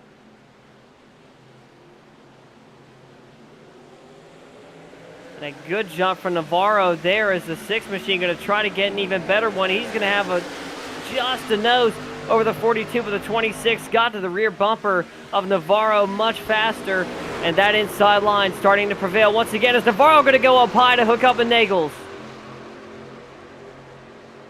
Moves already starting here early on, with just 30 laps complete. Teammates trying to work together, but that inside line is preferred at the moment. Big move by the 124 of Tyler Vickery. He's on that low line, giving a big push to the 26 of Hunter Reynolds. The 33 of Mike George behind, running 1, 2, 3 on the low line. Hunter Reynolds, Andrew Navarro out front right now. And one thing I noticed about this 42, it might just be the way that it settles in the corner. It looks like that right front splitter is digging deep into the track. It's kind of hard to see it right here. I noticed it a little bit on the backstretch. Let's see if you can tell. Obviously, these are open setups, and it's a differentiating setup for a lot of these cars and drivers. Yeah, right there, it's not too bad. I've noticed depending on the draft and the air, these cars are either offset or the ride height's different. The nose is a little bit off the ground. And so that's the beauty of these kind of races with open setups. It really opens the door, for lack of better terms, for people to make what setups they want. Hold on to it, Cody. Whoa. Well, there's someone who wants to get up front right now. That is the 19 of Garrett Caswell. He's been one of the most aggressive drivers so far in this race. And you can see the push he's given to Nagels. He's saying, hurry up, I want to get up there in that clean air. We'll see if Nagels can hold on to it. But that 19 right now, one of the more aggressive pushers on track, as Navarro going to go up to that high side.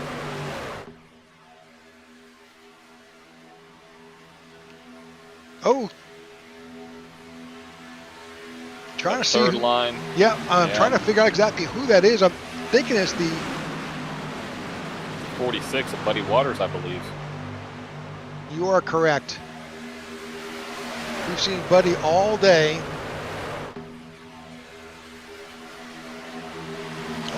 See a couple cars blinking right there. Don't know who that was. That the 408 machine of Camp?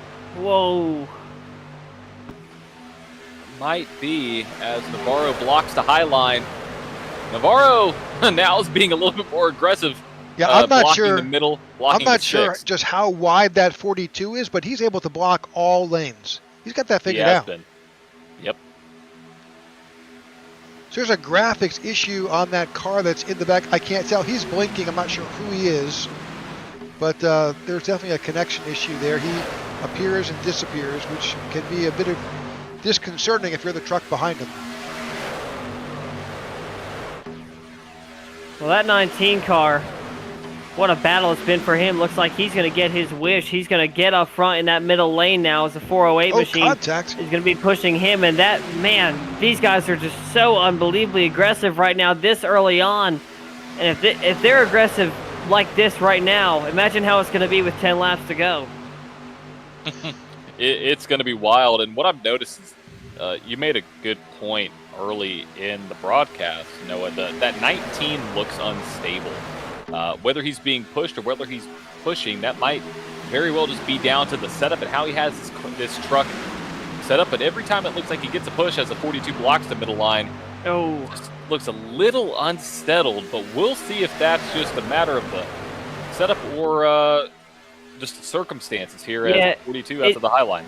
It just looks like as soon as it gets into the draft, the right rear wants to try to kick around on that car. So it looks like in clean air, that car handles just fine. But as soon as it gets into the draft and that air is starting to go over it, it just wants to get loose. You can see there he's trying to get by him, get out of that dirty air that's coming off the 42s. He's going to go way down. Almost disaster there for the 19 machine. But right now, they're still going to keep it clean and green coming off of turn 2. Oh, yep, the 408 blinked. So the 408's got a connection issue. Unfortunately, we can't lose sight of the fact that it is a simulation, and you are connected via the internet, so got to be careful. Sure, as we start to see 3x3 slowly creeping up that middle lane. A little bit wobbly there with the 408 and the 19. More blinking going on. Is that the 40? I can't even tell who that is. Yeah, it doesn't have a number. No. There's no number. Let me do a little research on my end. See if I can figure out possibly who that truck is. I'm thinking it's Todd McDuffie. I think he was involved in a wreck earlier, too. It shows the 27 as his number. Trying to... Yeah, that's exactly who it is. Of course, that's got the 6 of Cody Nagels, who we've seen out front all day. And unfortunately, he finds himself right behind the 27 of Todd McDuffie in a truck that he's got a little bit of a connection issue, and he's blinking in and out. Yeah, I was just on board with the 6, and that could have been disastrous right there. And he goes back up to the middle. It's dangerous. He disappears again, reappears. I think what you're seeing is that's why the whole field is spreading out here, because they're trying to avoid getting caught up in something that, with that car that is blinking, it'll ruin your whole day. Navarro currently doing a good job here. He's got Reynolds, Lugo Vickery, and Mike George in the 33 machine, all single file right now, and this field has gotten really, really spread out. Right now, you don't see any drivers trying to make big moves here, as no line is really able to gain momentum because no one wants to go up high or up low. They want to stick behind this lead pack here on the inside line, being led by the 42 of Navarro and the 26 of Reynolds. So we'll see if anything will play out. But right now, no one trying to get out of line. About 10 cars back, we're beginning to really see that third lane kind of appear and disappear.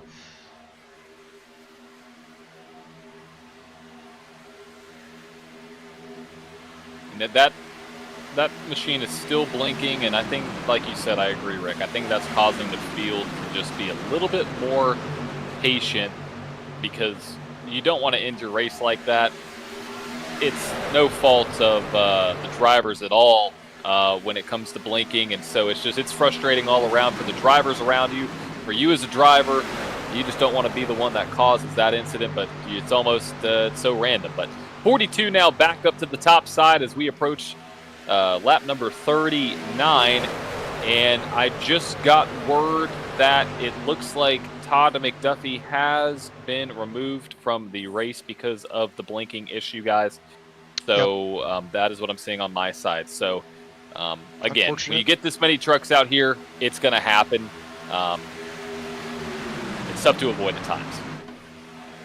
Let's go ahead and give a shout out here to this 4 truck of Joshua McCullough, up 16 spots, was all the way in the back and led that outside line back up front. And now the leader, the 42 machine of Andrew Navarro, going to start joining him as Reynolds is going to lead that inside line with Lugo Vickery right behind him. Just like that, we were single file up front. That's all changed. Wait a lap. It's going to change here at Talladega. Also, I see that Camp has got a connection problem as well. You saw him blinking earlier. Unfortunately, we'll see if he can hang on. That's the 408 of Douglas Camp. And that 4 car that you mentioned there, Noah, that is Joshua McCullough. He's one of the best super speedway drivers that I know of. Been in many races with him, and he's hard to beat. Just like Cody in the 6, they've been in a lot of races together that I've seen and been a part of. So no surprise to see that number 4 up there, but doing a great job moving his way up through the field, up 16 spots right now. I imagine he'll be a factor at the tail end of this race as we are now approaching lap number 41, and the 42 is still out front. Oh, contact! Big move! Whoa. They saved it! And we're wrecking in the back. Oh, we're wrecking. Oh, big wreck. Big crash. The 19 is going to go around. The 111 is going to go around. The 6 of Nagel. Big damage to our old leader. 62 is going to go spinning, and the big one is struck here at Talladega. They almost had it saved. It was that right close. there. It was that close. Rick, we're going to have to go back and dissect this one. It looks like the 68 also involved. Second incident of the day. It's hard to say who wasn't involved in that. Yeah, it was a big one. It happened. And that's the second time in turn 1 where we've seen an incident, almost in the exact same spot. So I wonder, kind of figuring out why that might be, but until we see a replay. Okay. Hang on, I've got to go back. Hang on. Yeah, we'll back this up a little bit. Yeah, it looks like it started up front with the 408 machine, I believe, if I'm getting that number correctly. Let's we'll go run it here in slow motion. Watch that 408 in the center. That was a truck. Oh, the 429. It was off-centered push from the 6. You know what? Let me back up just a little bit. Look at the 6. Do you see a puff of smoke come out from his truck? Let's take a look. Yeah, it looks like he blew his engine there. Wow. I wonder if he tried to brake and potentially downshifted, because his engine blew after that off-centered push. He kind of saves it. And there's nowhere to go for. 43 gets like turned almost. Wait for the 411. Watch the 411 right here. Oh, yeah. Wow. Hits that outside wall. Flips. Engine's done. You see that puff of smoke. Barrel rolls in a corner. Stays within the track surface. But that tore up a lot of good trucks up at the front. One, most importantly, who's been a leader, Cody Nagels. It does look like he blew that engine, guys. I'm kind of shocked. But I wonder if he just backed out of it and it somehow blew, or maybe he downshifted. I don't know.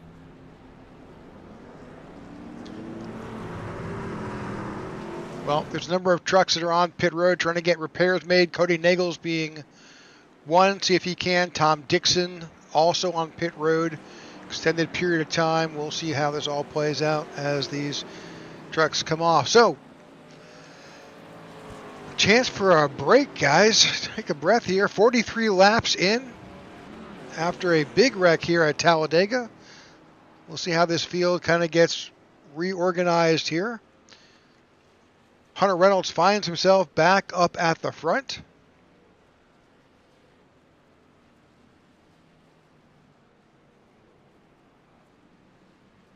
Looking back on pit road, you can still see a long line of trucks getting extended repairs done. Now you have that option here at Talladega because it takes so long at pacing speed to get around this track. If you've got some damage, now is the time to get it fixed. Absolutely. And it looks like that 6 might be done. He hasn't left pit road. It's it might be done for the day for that 6. Love that camera angle. Shows the detail on the cars. I'm just still kind of wondering why. Oh, see his wheels moving. I wonder if he was saying hi. Turn your wheels if you can hear us, Cody, over the broad. Oh, look at that. So, okay, we're going to do this. Oh, I was going to say, hey, can you confirm that your engine was blown? Turn your wheels again. Do a little communication with them. We hate to see that for a driver that's been up front all day long. Yeah, Cody's really led a lot of laps. Yeah, yep, unfortunately. Well, he wound up back in the field, and unfortunately, you're not up there in the clean air. You're stuck trying to work your way back up front. It's like so far all cars off pit road except the 6 of Nagels. It's like Gabe Butler is still on pit road as well. As you see a couple cars coming back down. Right now, Tyler Reynolds and Douglas Camp, your leaders. Douglas Camp up almost 37 spots to be up front with Hunter Reynolds, and boy, what a job by these 2 drivers to get through that and keep their cars clean. Number of drivers who are out: Todd McDuffie in the 27, David Flanagan in the 31, Paul Fletcher in the 82. All three have retired. We do have a number of drivers who are still on pit road trying to get work done. Looks like Cody Nagels is off. His engine is back up under speed. Well, there we go. Well, that answers that question. And I wonder what that puff of smoke was, because that looks very reminiscent of a blown engine here on iRacing. But good to see. Good to see him back. He will have his work cut out. Of course, he's got 144 laps to try and work his magic.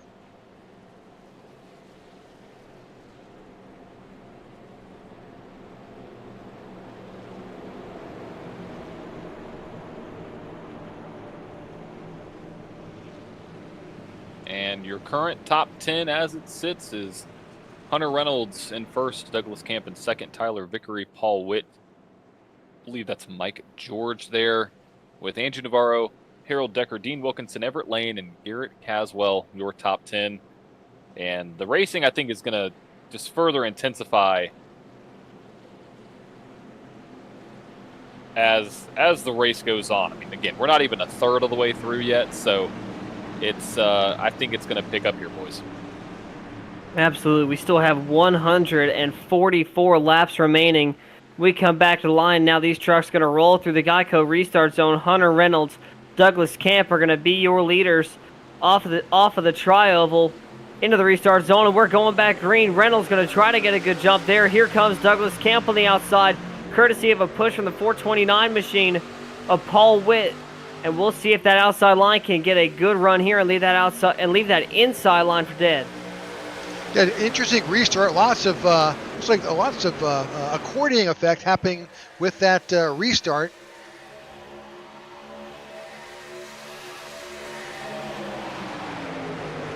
.429 giving a shove to the 408.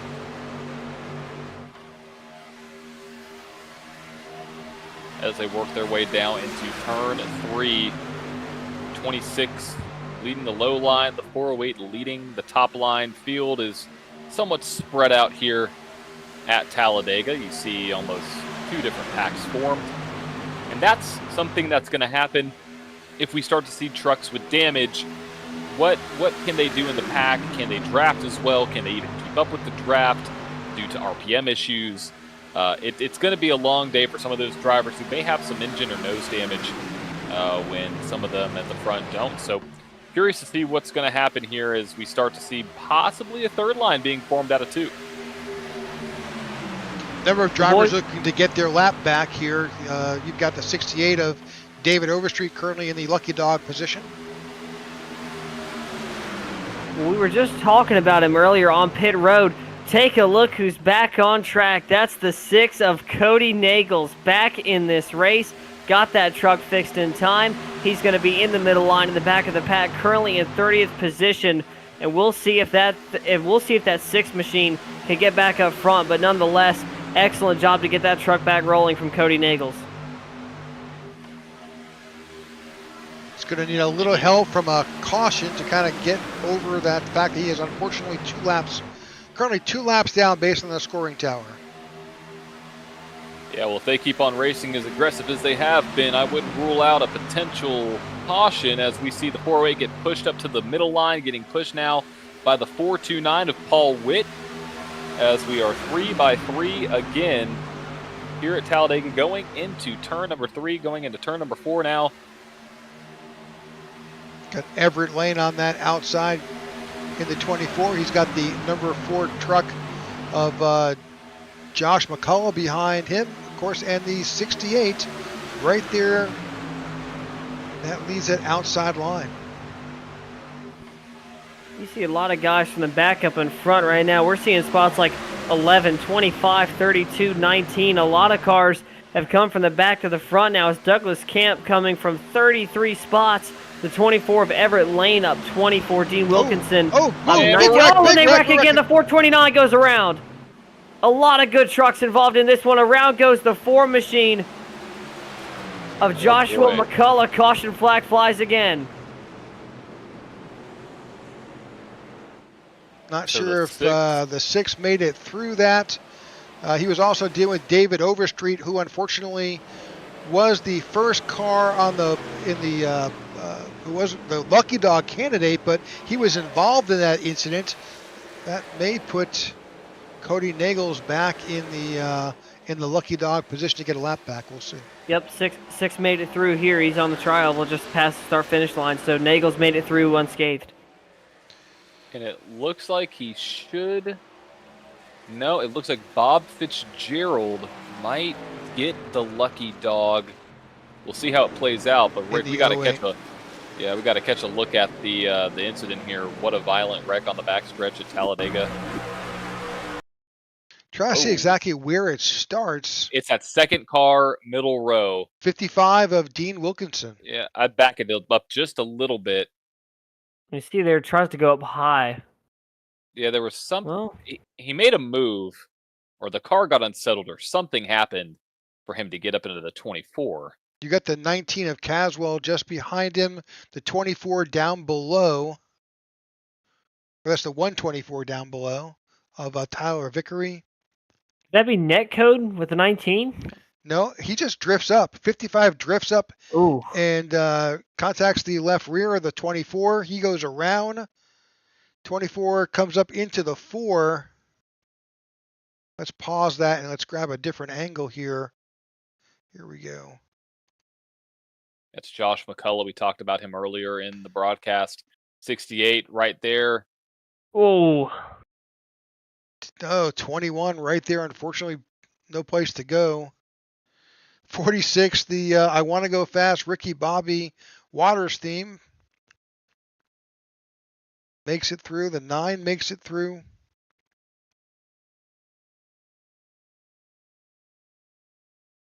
A lot of carnage here at Talladega. Oh, the 9 does not make it through. The 9 made contact right there at the top of the screen. Is that the 408? 411. I can't keep the 411. There's a lot of 4s. A lot of same color 4, but yeah. Yep. Made contact with the 9 there. So a lot of cars involved. I think the 3rd or the 68 towed. This is a fairly decent impact. The 411 almost made it through here. All right, lots of folks on pit road. We'll see how it all plays out.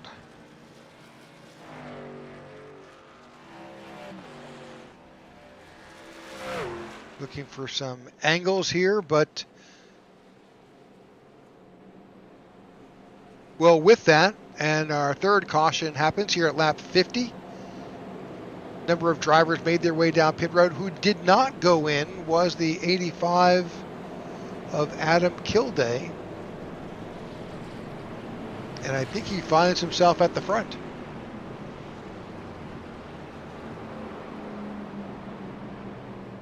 bold strategy. We'll see how it plays out for Kilday, sitting second and third. Your leaders who have been in the front for a long time now, Navarro and Hunter Reynolds, made it through that unscathed. We'll see if Kilday will decide to pit here or if he'll stay out. We'll see if the 85 will keep the lead. Looks like Nagos will be in the lucky dog position. But right now, looks like Kilday's going to come down pit road. Yes, he will. So that'll put Hunter Reynolds and Andrew Navarro back up in front. Gabe Butler in the pits as well.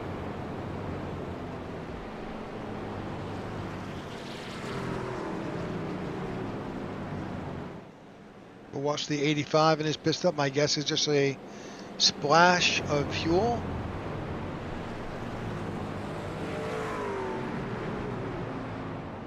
Oh, right side tires. Wow. At some point in time, you gotta take some tires, especially if you're 50 laps on a set. Four so sets. See. Yep. So you should have 2 full sets left.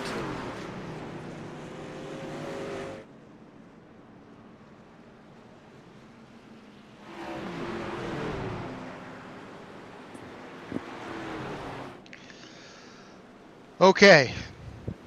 Lap 51. Let's just take a quick look at our telemetry here. Looks like the bulk of the field was in lap 49 and 50. Number of drivers still on pit road: Charles Johnson, Tony Wright is coming out. So right now it currently has the telemetry showing the 21 of Tony Wright is the leading candidate for a lucky dog if there is a pit stop. So here, Cody Nagels, you're kind of looking for where that 21 is in relation to yourself, because that's the guy you got to beat. Absolutely. Absolutely. And a lot of strong trucks out front. We'll see how this strategy plays out with some of the drivers coming down pit road, just in topping off. So very curious to see what this is going to look like as we go green again. Here's an interesting thing to not be to look at. Devin Ray, who was a lap down, has made his way back up. He's now sitting in 4th. That's the number 2 as well. Yeah, of Devin Ray. Caswell, a good charge up front for him. Reynolds and Navarro going to lead us back to green. And that number 26 Reynolds wrap truck into the Geico restart zone. We're going back green at Talladega.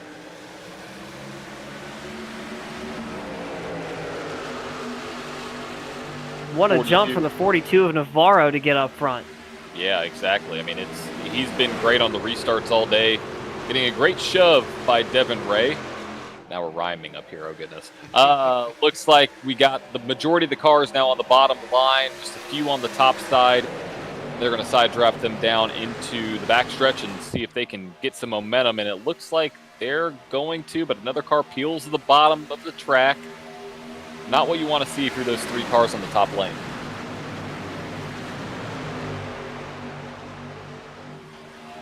Ago it was the Groover boys. Now it's the Reynolds boys. You can see back there that number 17 truck of Jimmy Reynolds trying to fight his way up front and get with brother Hunter. And we'll see if they can find each other to get up front. Look at the 19 almost down on the apron. And like we were saying earlier, John, we don't know if that truck's loose in the draft or just too loose in general. So you can see the wiggle on that truck there just all over the place. We'll see if the 19 can hold on to it. Yep, Jimmy Reynolds is currently showing in 8th, and his son, Hunter, is up at the lead, but he's just got a few cars in front, and they could be hooked up, both the Reynolds, right there. Yeah, and that 19 is doing okay right now.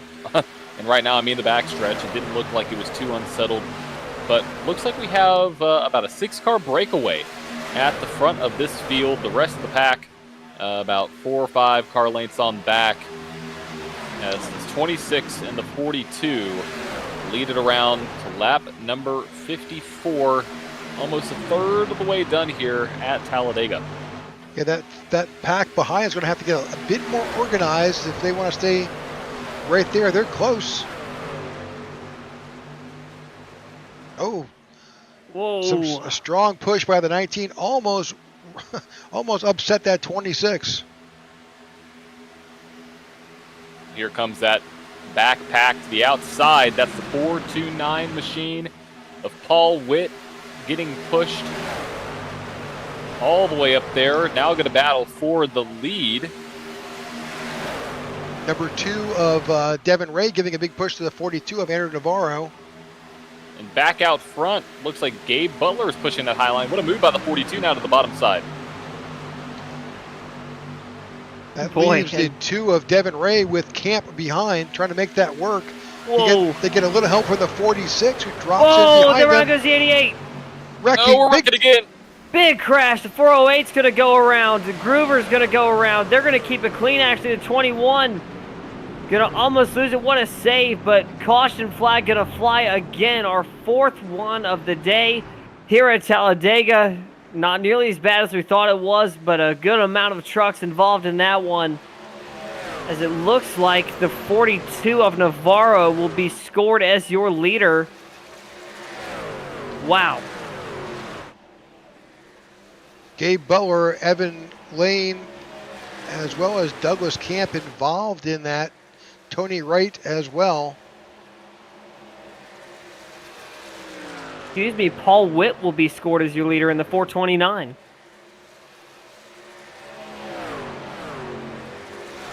Yep, we'll see how it all works out here. And let's see if we got a replay of what happened here. We got a little bit of friendly help there. It's like the That 24 is trying to help the 88 get home. I wonder if that truck's not under power.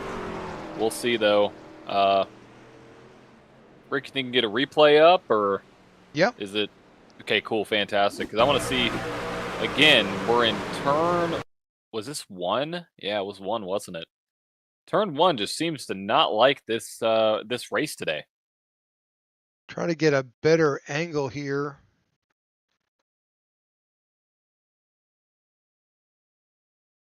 So we're bumper to bumper.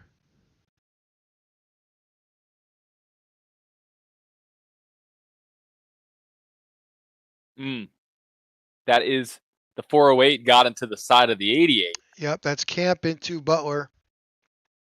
And then they just collected again and both got sent up the track. Oh. Big damage on that 88. Looks like that right front is toast.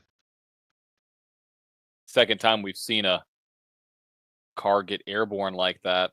Oh, synchronized spinning up there for Nagels in the 21. And wow, what a drive by Nagels to get through that. Yeah, that's Tony Wright in the 21.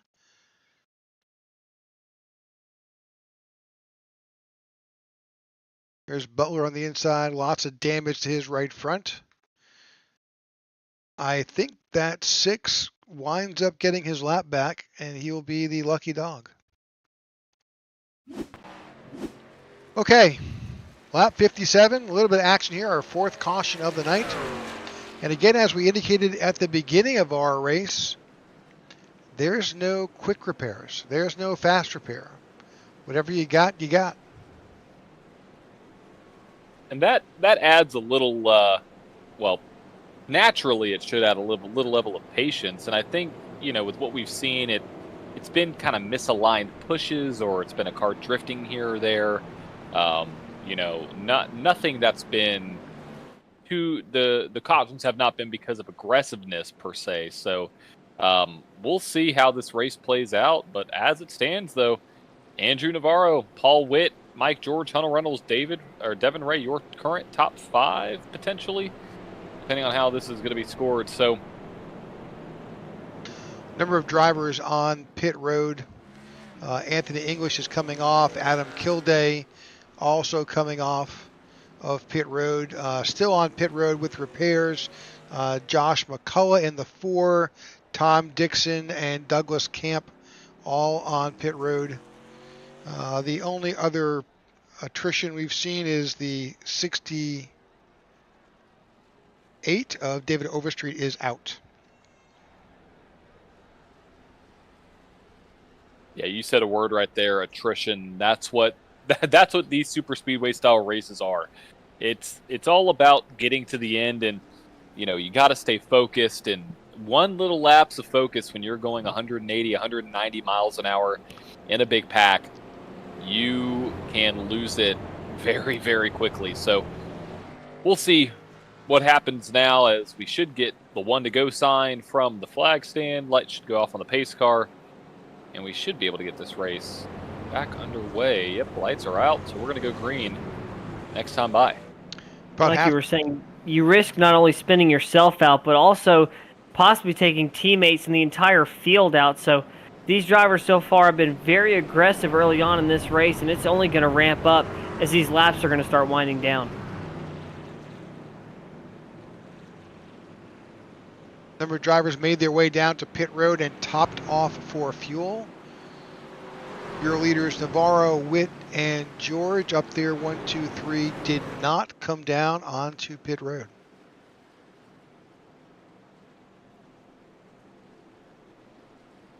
As a side note, also, Andrew Navarro and Mike George only took fuel their last time. Paul Witt did take some tires.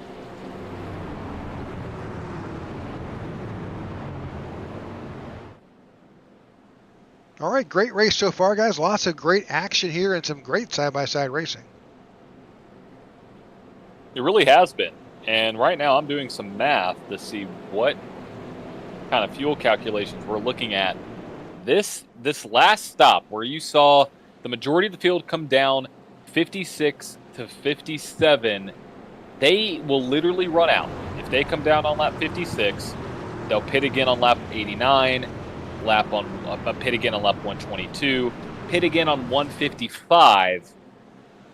They will run out on lap 188. So those drivers that are 7 laps to the bad right now, so your top 3, it's going to be interesting to see what they do from a strategy perspective, because they would have to come down pit road with about 7 or 8 to go. So assuming I like we say green. Down. Assuming we say completely green, yes. So with what we've seen and the aggressiveness, I don't think we're going to see that. But again, you never know. You never know here. All right. Green flag racing back here at Talladega. Bottom line is abundant because of all the drivers that came down pit road to get the top off on fuel. But out front, 42 and the 429, Andrew and Paul. Andrew leading the bottom lane, Paul leading the top line.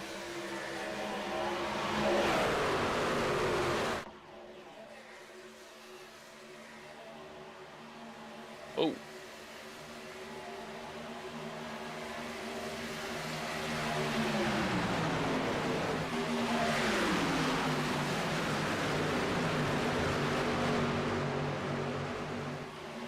Break away with those first 8 or 9 cars there, John.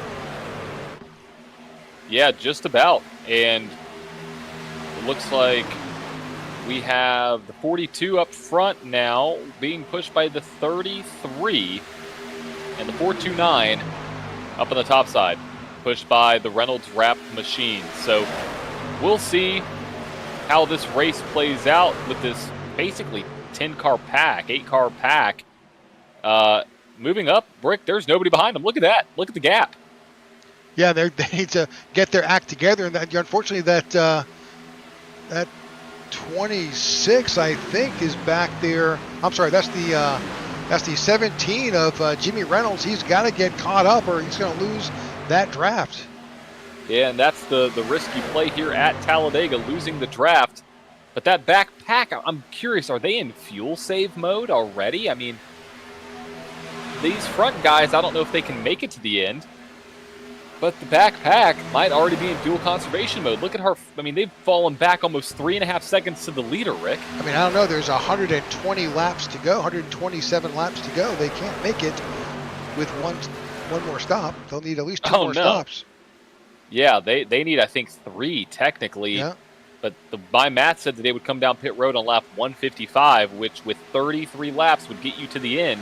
I wonder if they're maybe trying to save a little bit now so they can push as hard as they can to the end. Well, it's a breakaway. Let's bring up that.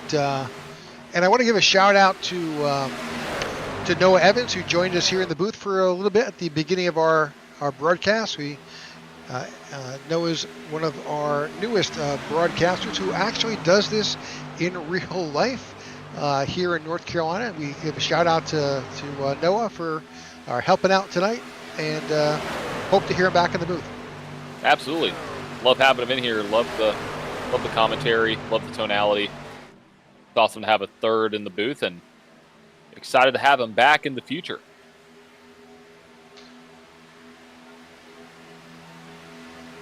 All right, so you've got 7 cars, or 8, is it 8 trucks? About 9 trucks. Or 8 trucks, so you're right, 8 trucks. Well, there's 9 trucks there. There might be one that's a lap down. It's 9. Oh, you're right, that are there, that are really solid here. Yeah, and then you have everybody else on back. That's 4.3 seconds back, Rick. Last time by, the leader ran a 48.9, or excuse me, a 49.2. The pack on back ran a 49.4. Yep, that's Gabe Butler leading that high line. This is in the second pack, but you got the 24 of Everett Lane out in front. He's got the 9 helping him. That's Charles Johnson giving him a push as that outside line begins to try to get formed up to try and put something together to chase down this lead pack. Yeah, I'm curious why it fell off. I mean, they are still now losing 5 seconds to the leader. I'm kind of confused, but also, I mean, are you that forward thinking about the end of the race? I'm shocked if they're making that move this early, but hey, I like it. Now, there's a third pack here. That's back a bit farther here. You got the individual, Buster Malcolm still here, and then you've got Josh McCullough, Cody Nagels back here trying to he's currently sitting at the tail end of the lead lap,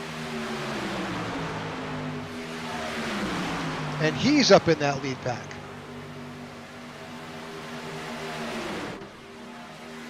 Yeah, I'm not sure how that's all playing out.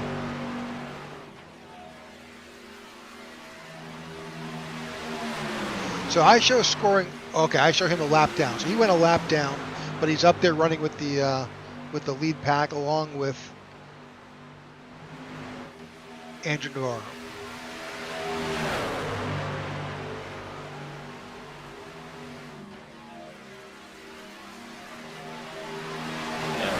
Rick, they're still pulling away. 5.5 seconds now is the gap. Let's bring up that gap information. Yeah, let's do it because it's telling a story right now. 5.7 seconds.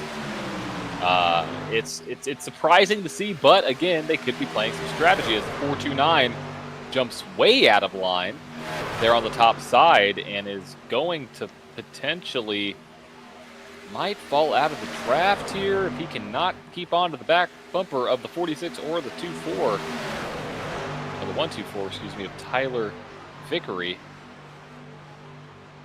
Yeah, that's Paul Witt.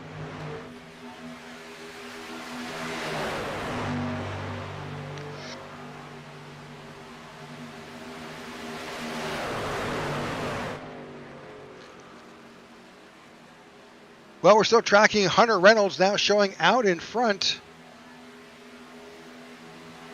Those cars in front, that's the 6 of Cody Nagels.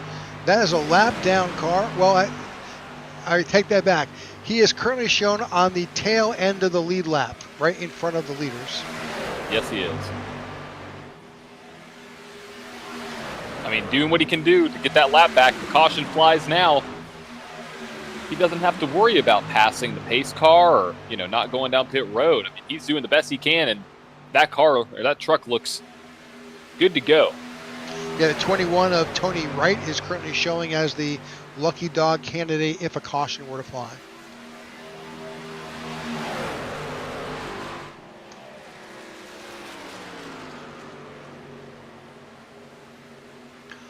All right, taking a look back at that second pack, let's go back to Gabe Butler. These guys are trying to close that gap. It doesn't work. It looks like it's expanding now over 7 seconds between this lead pack and this pack here in the back. That's got to be intentional, Rick. I think it's I think it's intentional because they have more cars. They're just as formed up. It's got to be intentional.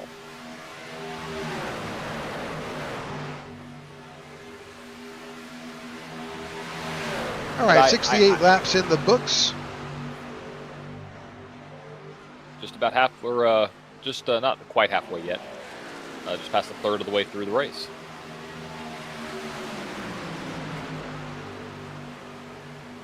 And I get dropping back for sure from a strategy perspective, but when it comes to being up here trying to keep up with the leaders, I mean, you should be able to make it on fuel for sure. So I don't know why I don't leave the front pack, because 7 seconds on a super speedway is not a small amount of racetrack. It's a decent amount, and so if these drivers come down pit road, they're going to have a 7-second advantage on everybody else. The front pack, that is.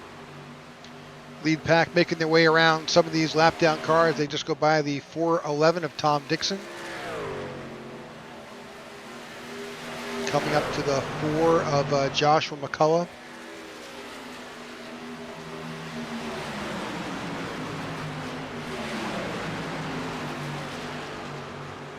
So this is kind of that center of the, kind of like the middle of the race. You had the excitement of the front side, and now you've got that half of the race that's right there in the middle where you've got to work your magic. Stay relevant, stay up front if you can, stay on the lead lap, of course, but keep your nose clean and just continue to make it around this track.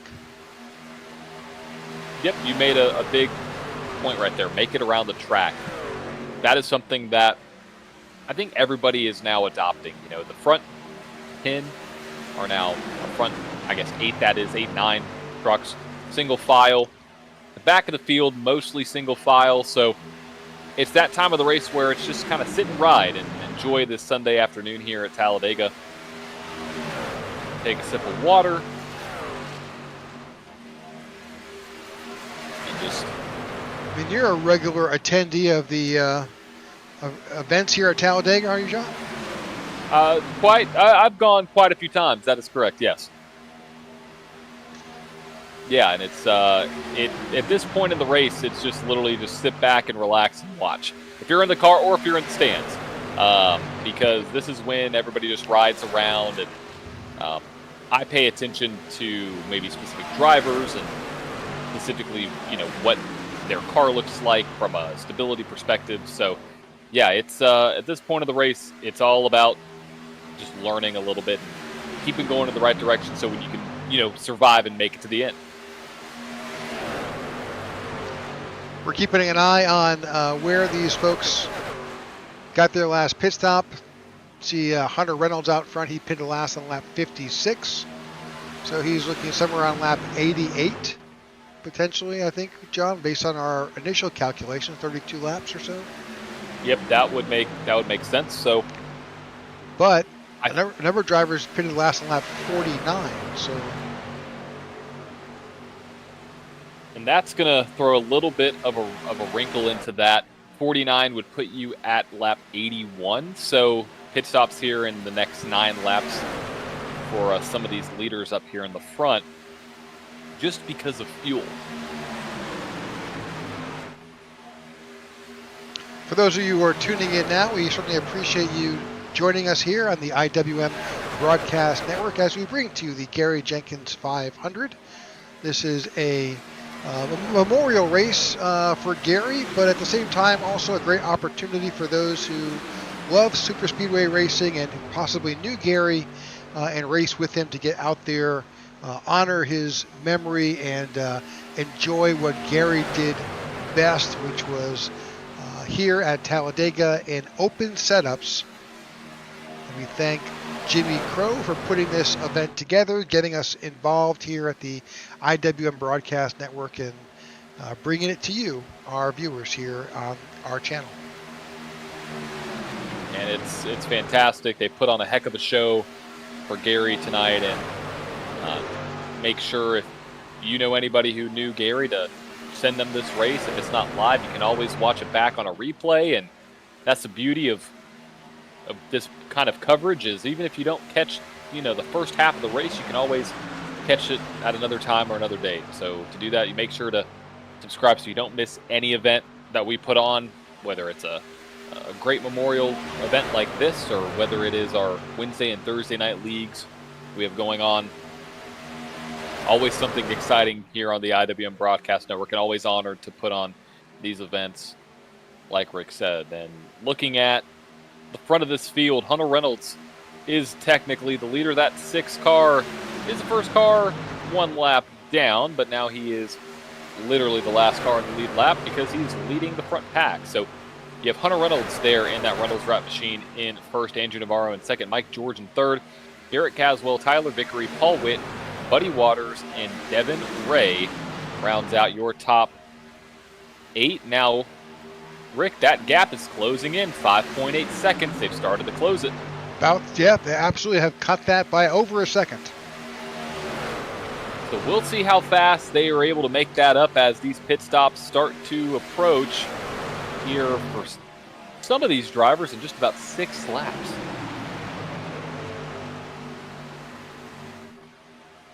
All right, looking on back, we'll go back to Gabe Butler, who is kind of helping to drive that pack, and they are definitely staying quite organized here at the back of the pack. Staying organized at this point is the name of the game for these Truck Series drivers. And again, they keep on whittling it down now to 5.5, 5.4 coming up here somewhat soon. And really quick, just to note, 3 of the drivers that will be down on fuel comparatively to the rest. You have the driver who is currently in first place. You have Andrew Navarro, not in first place, second place. Andrew Navarro pit on lap 50 or 49 with Mike George pitting on lap 49. And the last driver to pit on lap 49 is Paul Witt, the last car in the lead pack. So that's going to shake up the field for sure. They're going to have to all pit hopefully together. But again, I don't know if they know that they're going to pit together. Yeah. Well, they're going to need to. Well, and again, they may not be able to. You've got, as you stated, Andrew Navarro and Mike George pitted last on lap 49, as well as Paul Witt. Everybody around them pitted on lap 56 and 57. You're going to have to go in before them. You definitely will.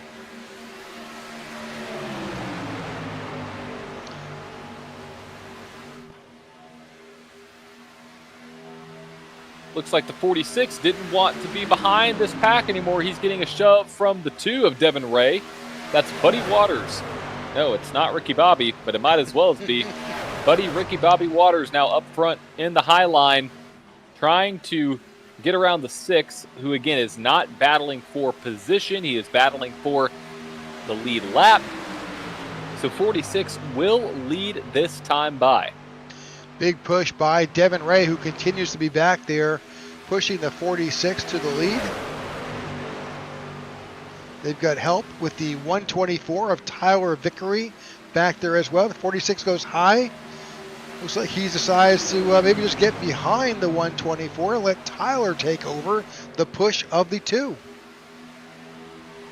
Interesting move there. I thought he was pretty stable up in the front of the pack, but he wants to make a little bit of a change. And speaking of change, the gap is now down to 4.7, Rick. That backpack is coming up to the front. They are hunting them down.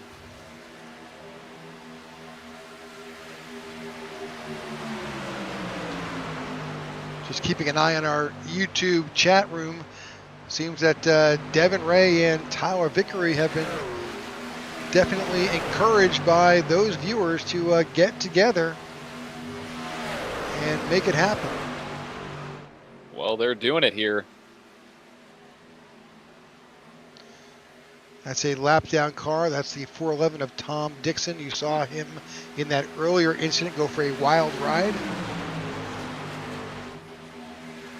Glad to see he's back out there as Tyler now goes and to the high side, probably getting a little too hot under the hood of that 124 as we are now approaching lap number 80 here at Talladega. Just a handful of laps away, we'll start seeing some pit stops happening. One other retiree, the 21 of Tony Wright, has retired. Pit stop should be coming pretty soon now as we battle out of turn 2.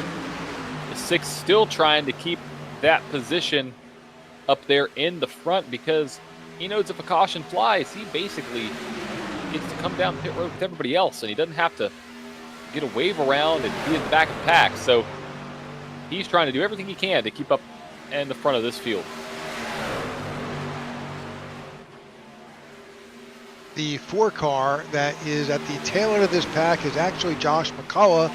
Josh is actually not on the lead lap. He's actually the first car. He's in the lucky dog position. So potentially a good opportunity for both the Cody Nagel's truck as well as Josh McCullough. They could both winding up back on the lead lap and all the way back around with the leaders. All right, Rick, we're seeing these cars or trucks become single file now. I expect there to be pit stops coming for a few drivers here. Maybe even a few more than what we're anticipating. I see some radio chatter coming in from some of the leaders.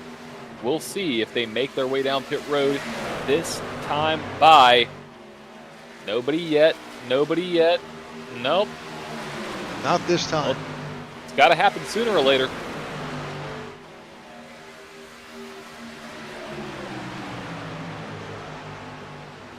So pitting last on lap 49, you're now at lap 82.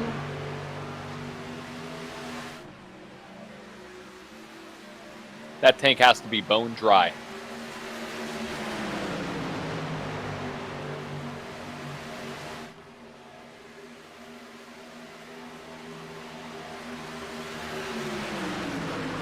Yeah, that's 33 plus laps here. I mean, they have been in the draft. That may play an influence on it, but are they going to come down pit road this time? Nope. Nobody makes their way. Interesting. So, could it be north of 33? We'll find out. Green flag pit stops will tell us exactly what these trucks have in their fuel tank and how many laps they can go.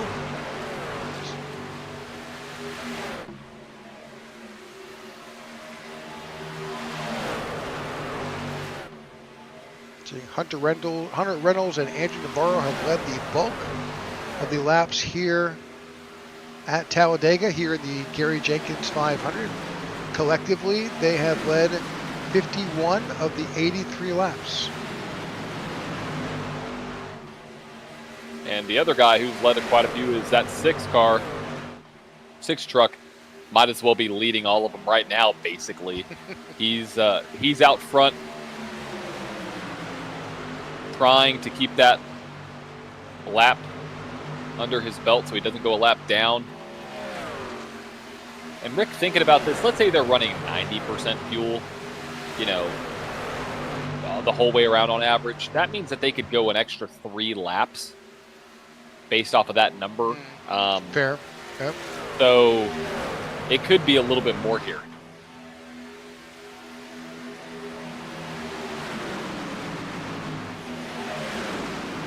All right, pit stops are coming. We're just waiting on them to signal, but we expect them down anytime now.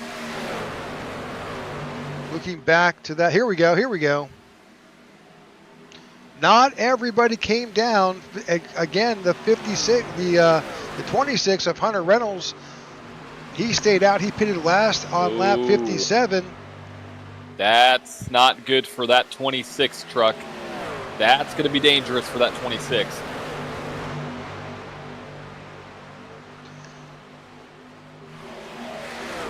He's going to wind up sucking back to bring up that gap information. I mean, they're right there. Yep. They're going to freight train to 26. Well, the thing is that the rest of these guys who are in this pack, they pitted last around lap 57. So he's kind of with his people at this point. Yep. I still think he should have come down pit road with the rest of the front pack. I like their strategy call. All right, so they pitted on lap 84. So there you go, 49 to 84. So it's about, what is that, 36? 35. 35, yep. So based on that 35, if we go to the 56, we'll see these folks down at lap 91, 5 laps. But with that, new leader out front, Dean Wilkinson in the 55.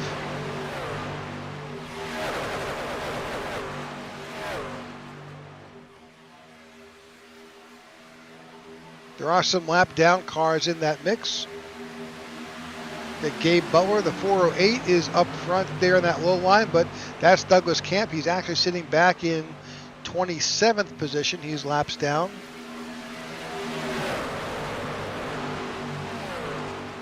And a big push by the 9 to the outside on that 55. That is Charles Johnson. And Dean's doing a great job of 23 positions now. Not the biggest mover of the race. The biggest mover of the race is Les Levy of 26 positions up to 6th place. But what a run by some of these drivers here today.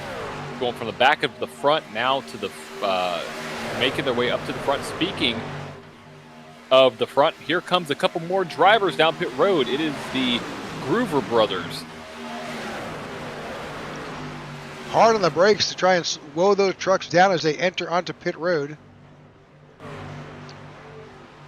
Not a surprise that they are pitting together.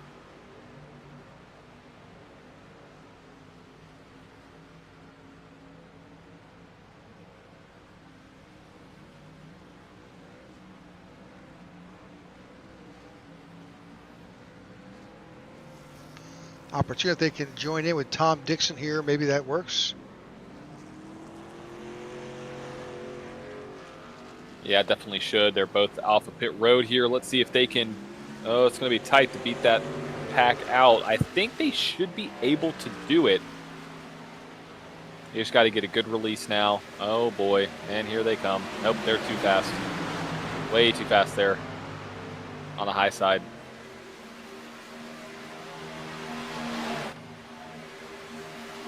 As Gabe Butler takes over the lead. Yep, he's got the 408 out in front. 408's a lap down, or laps down.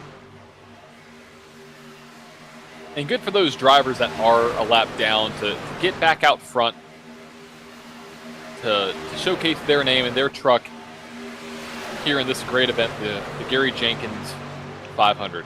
And Rick, we just surpassed, or we're about to surpass here in just about 4 or 5 laps as we see the rest of that field making their way. Can they make it all cleanly? Got some locked up brakes. Oh, got a car sliding. We're good. Oh, whoa. 408 almost went around.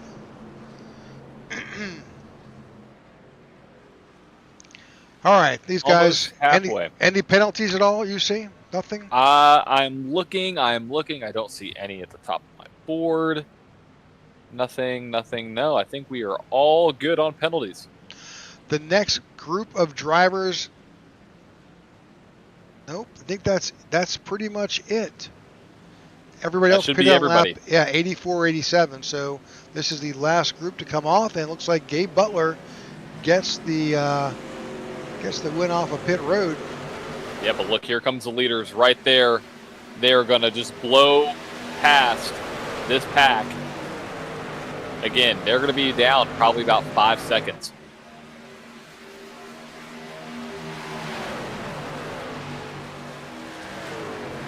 Gabe's kind of caught in that no man's land in between the crew he ran with and the guys out in front, but he should be able to hook back up.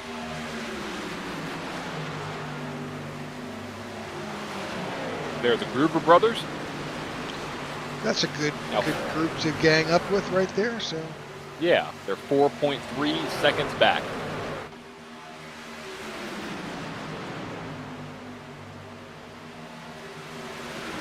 I see another car peeling down pit road. I don't see any penalties. Interesting. That is the 408 of Douglas Camp. Oh, yep, I do see a black flag for Douglas Camp. Tough break for the 408. That's unfortunate.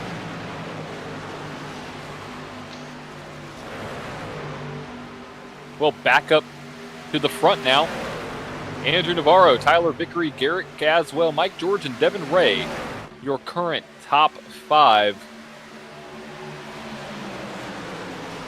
But that 6 truck still doing what he can to be out front just in case that caution flies. He's ready to go. He needs that. Same with the 4 of Joshua McCullough. He's also out there. He is the lucky dog candidate, so if a caution does fly, he'll get his lap back.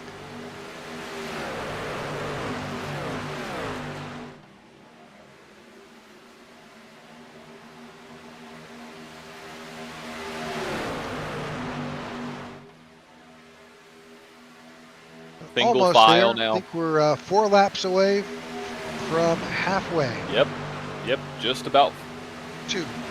Or 2 laps away. Yeah, 2 laps away from halfway. Everybody now single file, and this is where some drivers can stay, not intentionally, just losing a little bit of focus. Being in these single file packs, got to notice when you're pushing and when you're not, and if push goes wrong, and still got to be on your toes here as this field spans out. That second pack now 4 seconds back, Rick. Now just under 4. Yep, that 3 of the Groover brothers and Gabe Butler got caught by the rest of the group.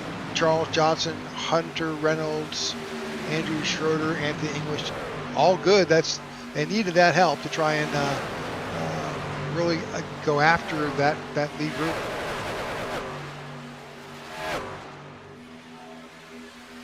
All right, back up front, Andrew Navarro out in front. He's got the 124 of Tyler Vickery right behind. Good showing by Tyler. Garrett Caswell showing in 3rd. Mike George in 4th. Devin Ray also up in 5th. Paul Witt in 6th. Buddy Waters in 7th. Patrick Groover winds up in 8th. Seth in 9th. And Gabe Butler in 10th. Let's see if we could pick up the lead lap counts, Rick. I think Andrew should be leading the lap counter now there with 30-plus laps led.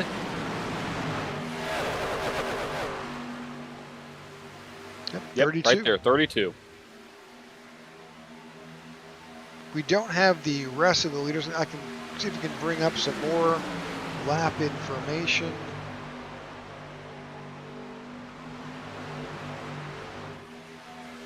There we go. That gets on the top 25. Yeah, there is Cody Nagels, who did lead 8 earlier laps. I mean, he's led basically everything in the second after this caution that came out, 4th caution of the day, just because he's... So we know if Cody gets back on the lead lap, well, technically he is on the lead lap. If he can make his way back around, I would watch out for that 6 truck to try to go to the front. You know he can do it. You know he's out there. He's comfortable. He can take a push in the corner. He can take a push on the straightaway. He is not scared to get it done here. All it takes is 1 caution, Rick. All it takes is 1.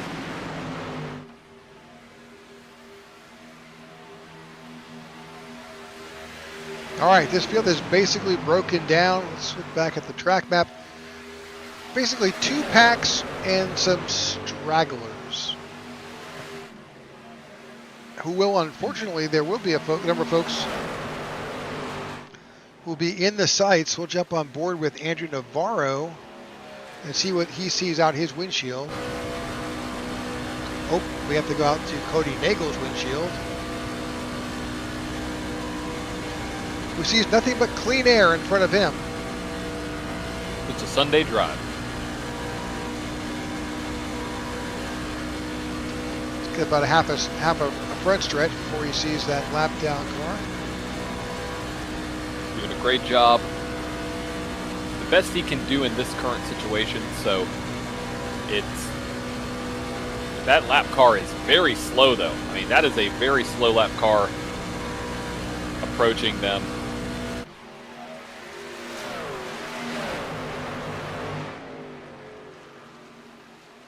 he moves out of the way. So yes, we're showing Cody Nagel's out in front, but he's really not in front. That leader is the 42 of Andrew Navarro, but he is at the tail end of the lead pack and hopes to get his lap back if the caution does fly.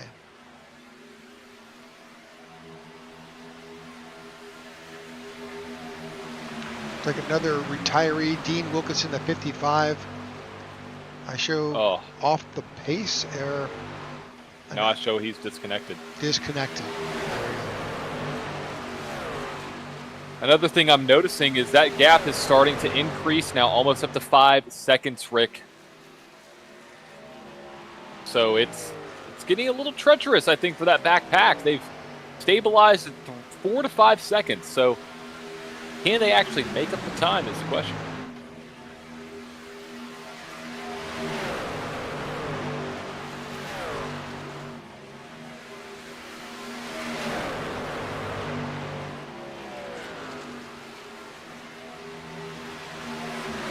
Looking on right there at the front of that pack. Everybody just minding their P's and Q's, just making their way through every turn, every straightaway. Not overheating the car, knowing that you have a little under halfway left here to go to battle for this win. And it's a great event. We have for you all the Gary Jenkins 500. So if I'm looking, just doing some simple math, if you're up front like Andrew Navarro, you pitted last on lap 84. If I assume you can go to 35 laps, that puts you at 119. So we're about 20 laps away from a next round of green flag stops.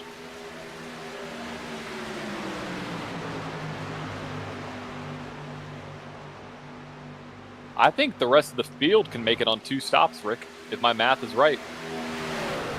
Well, if they stop at 122, they'll have to stop again at 150. So 2 more stops. 2 stops. Yep.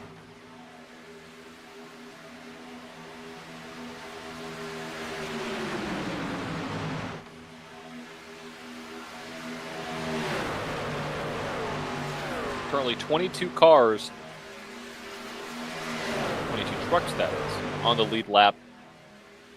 With Andrew Navarro up front, Tyler Vickery in second, Garrett Caswell in third, Mike George in fourth, Devin Ray in fifth, Paul Witt, Buddy Waters, Gabe Butler, Hunter Reynolds, and Patrick Groover round out your top 10. That second pack is now 6 seconds back, losing more time. Looking back at that pack, that's Gabe Butler there. Let's go back to Gabe Butler. Well, now I know why they're losing time. They're side by side. Yep, that's it.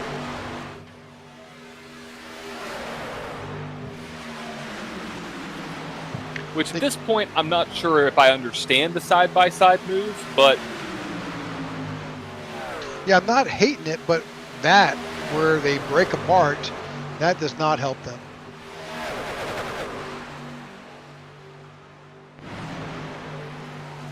It may be worth, at that point, trying to form backup single file.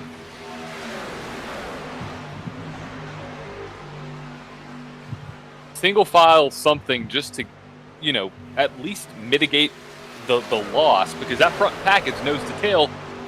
It's going to be hard to catch them, even if you are nose to tail. So, you see the front 5 right there doing a better job, and they're slowly decreasing that lead. You can see it drop down now. You have 5.8, 5.87, 5.86. So it's happening, but just not fast at all for the front pack, or the front of that back pack. They're still battling, though, side by side. 86 laps to go here at Talladega in the Gary Jenkins 500. We're expecting green flag pit stops sometime in the next 17, 16 or so laps. We just saw our first round of green flag stops.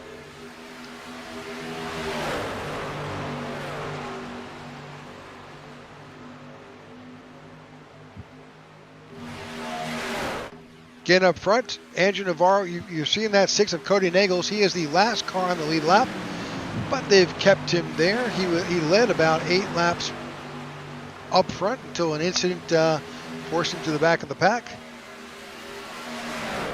Caution comes out. Cody will get his lap back, along with Joshua McCullough. Yeah, I love the race that they're playing right now. Josh being up there in the front, just trying to get back in that lucky dog spot. And he's just hoping that Cody stays out front, because Cody really is in a great position. You know, Cody could always just let this leader on by and get in front of the Josh McCullough machine and only put him back on the lead lap, not both of them. So he's doing a great job. I love the strategy, though. I love the strategy of the 6, keeping himself out front. Other notables up front, you got Tyler Vickery, Garrett Coswell, Mike George, Devin Ray. That's your top 5.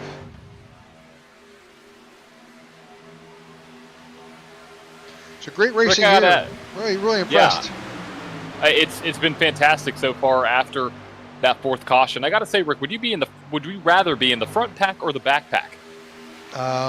You know, with a race like this and with so many things that could happen, I want to stay as relative as possible. I would be certainly happy to be in Devin Ray's position, not right there at the front, but there back in the pack. Single file, it's easy to bail out. Something happens, you know, there you're still close to the front, but not about to get turned or pushed. So.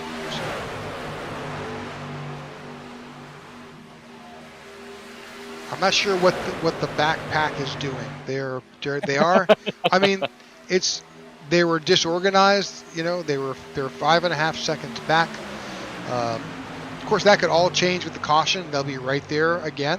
So that's the thing about these super speedway races. You know, any little incident can completely change the complexion of the race.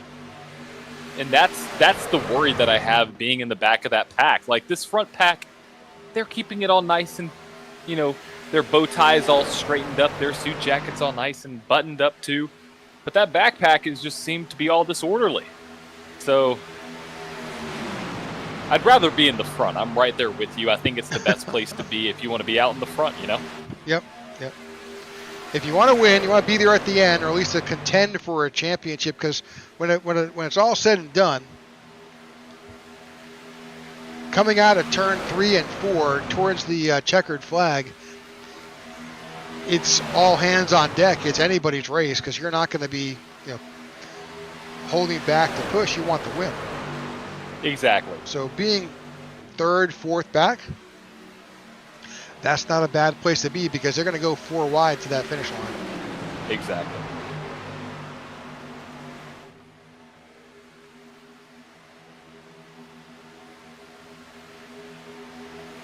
All right, 107 laps in the books here at the Gary Jenkins 500. Again, thank you for tuning in to the IWM broadcast of this event. We know that you have a choice. It is Sunday afternoon. We appreciate you tuning in, friends, family, and those others who enjoy super speedway racing. All that we ask you to do is, if you could, just click on that subscribe button, and you'll get updated with other events that the IWM broadcast group can bring to you here on YouTube.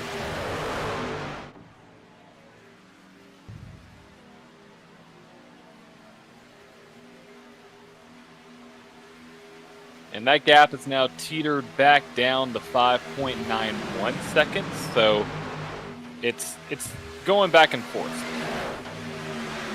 Man, they are racing hard back here in this back group. You saw the 88 of Gabe Butler take a big move. The 24 got a big push from the 9, almost spun him around.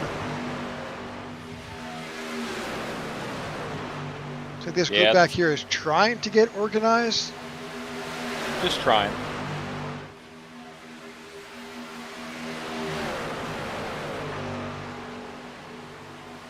Now again, these drivers back here in this group pitted last on lap 89, they've got a 5-lap fuel advantage over the front pack, but That doesn't mean that's a.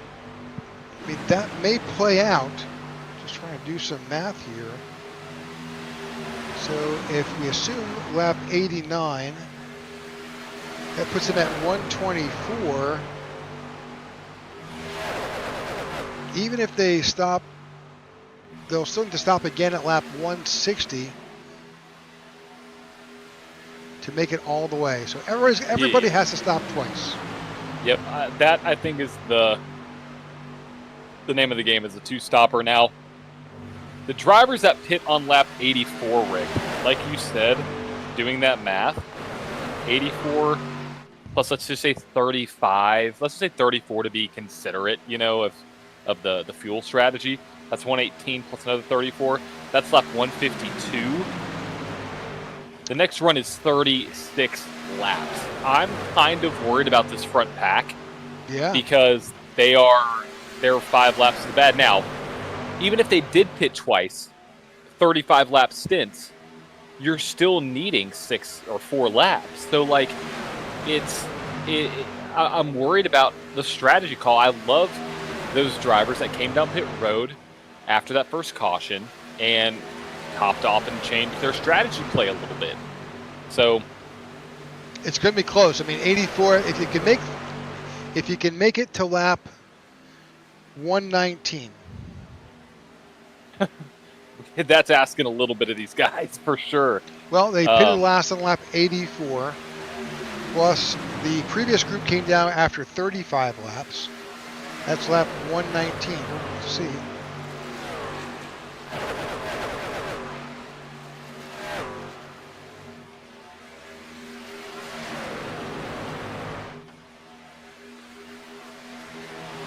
But that's where you really need to be. If you can make it to lap 119, and then to rephrase that, if you can get 35 laps, that's what you need. Which I think these drivers can do. I think it's going to be a tough one, though, still.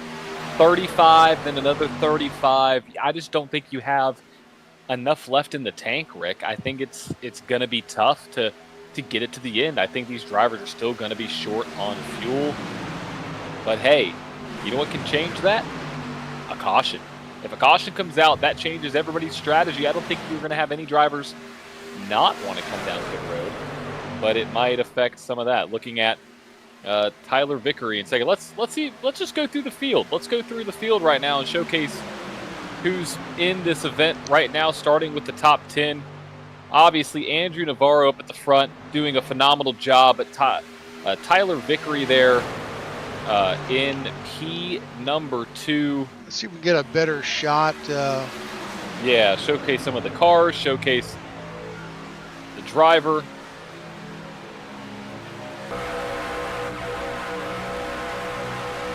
There we go. There's a great shot of the 42 machine. All right, Andrew Navarro. No, that is not Andrew Navarro on the picture. That's Mr. Incredible. But he's been Mr. Incredible today in the car, driving that number 42. In second place, Tyler Vickery, driving the 124 Full Sail University Silverado out of Orlando, Florida, doing a great job there in the top 2. In third, Garrett Caswell out of Shelbyville, Tennessee. Boy, there we go. All right, I have a new favorite now. Got to support all my Tennessee guys there in the GTCR Motorsports Silverado with Mike George there in the 4th position in that Premier Setups machine. Back on 5th, you have Devin Ray out of Bassett, Virginia. Here for a good time, not a long time is his caption, or is his slogan there in that Toyota sitting there in P5.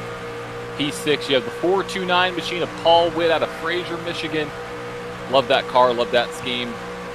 Rocking the pool sponsorship. Cool to see him on board. And no, that's not Ricky Bobby, but it might as well be. It's Buddy Ricky Bobby Waters. If that's not your nickname, it is now, because you drove that car. Doing a phenomenal job, caught up in some incidents, but back up there racing.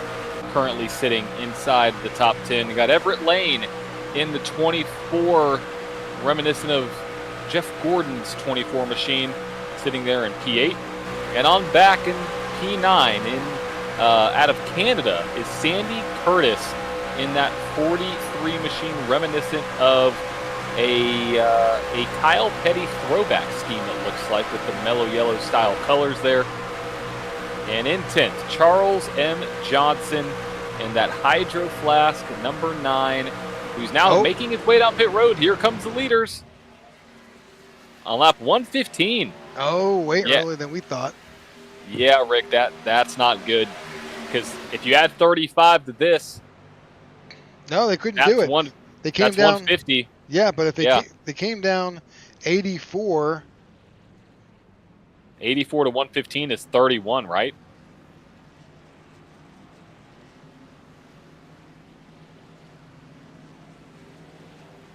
Is my quick math correct on that one? It is. Yep, absolutely. Yeah. I mean, that's tough. Going from a 35 lap run to a 31 lap run is a tough ask, because then that raises the question: okay, can they pit on lap like 151, 152, or do they have to come down pit road on lap 146, 147? I mean, 5 laps literally could make or break this race, because going off of our previous fuel saving, as we see. Here's the rest of the field coming down earlier than we had. Yep. Okay, well, that may give us a little bit of insight into this strategy then, because that was about 31, 32 laps. I wonder if that caution just extended it a little bit, Rick. Yep, that kind of on a couple laps. That kind of basically just made everything even at this point. And so if we're doing the math on this, pitting on lap let's say 116, you have to come back down on lap 148, and then 32 laps from then would be lap 180. 8 to go. Yeah. Oh boy. Pitting with under 10 to go, all I got to say is, oh boy, you better get your popcorn. Now, a number of drivers who have not pitted, let's go back to who have not pitted yet, is the 62 of Les Levy, Thomas Holder in the 00, Bob Fitzgerald in the 08. They have not pitted as of yet. And they do have the 408 of Doug Camp behind them. Doug also pitted last on lap 88. The 408 is at least a lap down. I'm sorry, 3 laps down. And unfortunately, Devin Ray in the number 2 had to go to work and has retired. Actually had to go to work. Actually had to go to work. Well, do what you got to do, even on a Sunday. So, great seeing Devin out here. Ran a fantastic race. Definitely something to, tip a hat off to. Great running, Devin, in this event. Gary Jenkins 500.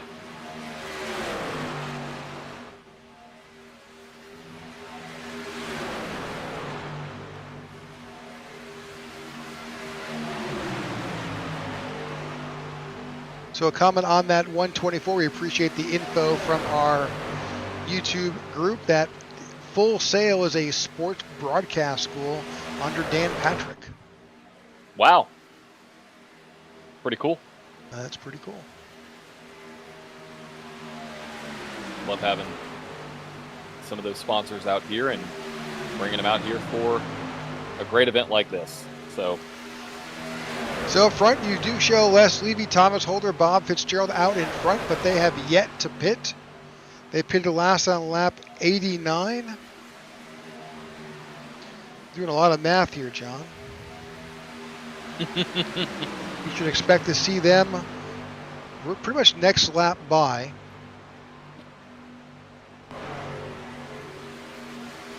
It's what makes sense. But we've seen strategy here run a little bit short. Seen it here run a little bit long.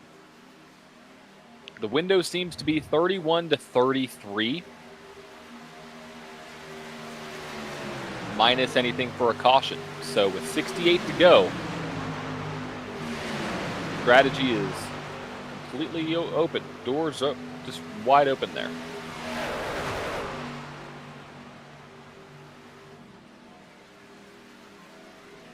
I expect to see, there they go. Those three, Les Levy, Thomas Holder, and Bob Fitzgerald on pit road, as well as I believe the 408 of Doug Camp also made it down pit road, which puts Andrew Navarro and this gang of 6, I believe. Well, 7, counting some of those lap down cars who are up there, back on top.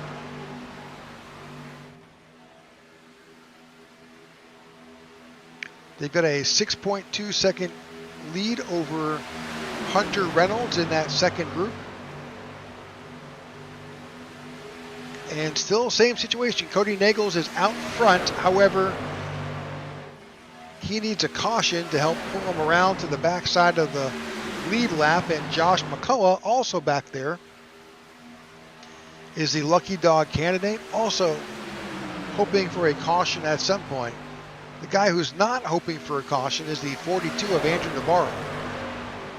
No, he does not need one or want one. No caution whatsoever. Mainly, really, because that 6, like, if that 6 gets back on the lead lap, Rick, watch out, field. That 6 is going to the front. Like, he is, you know, I would say one of the best trucks here all day long. And you got to remember, it is open setup.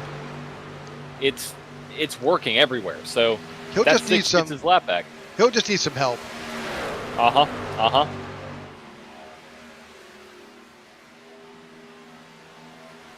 I think the 42s though has it pretty much what he wants. He's keeping that 6 in front of him, knowing he's at the tail end. It's kind of, you know, the devil you know, right? Exactly.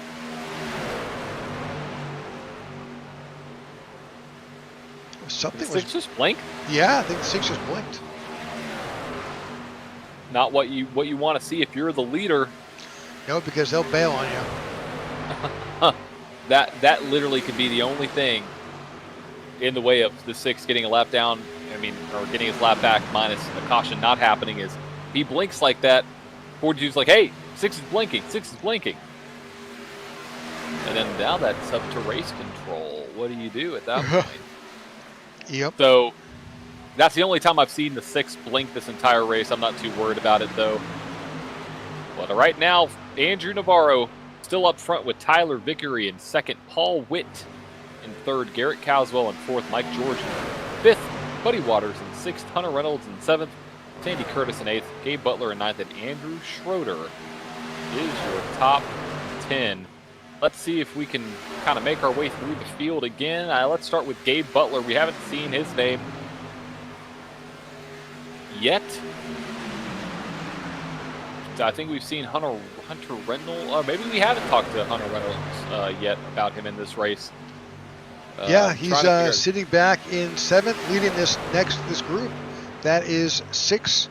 Well, it was 6.2. It's now 6.6 seconds behind. They need a little bit of help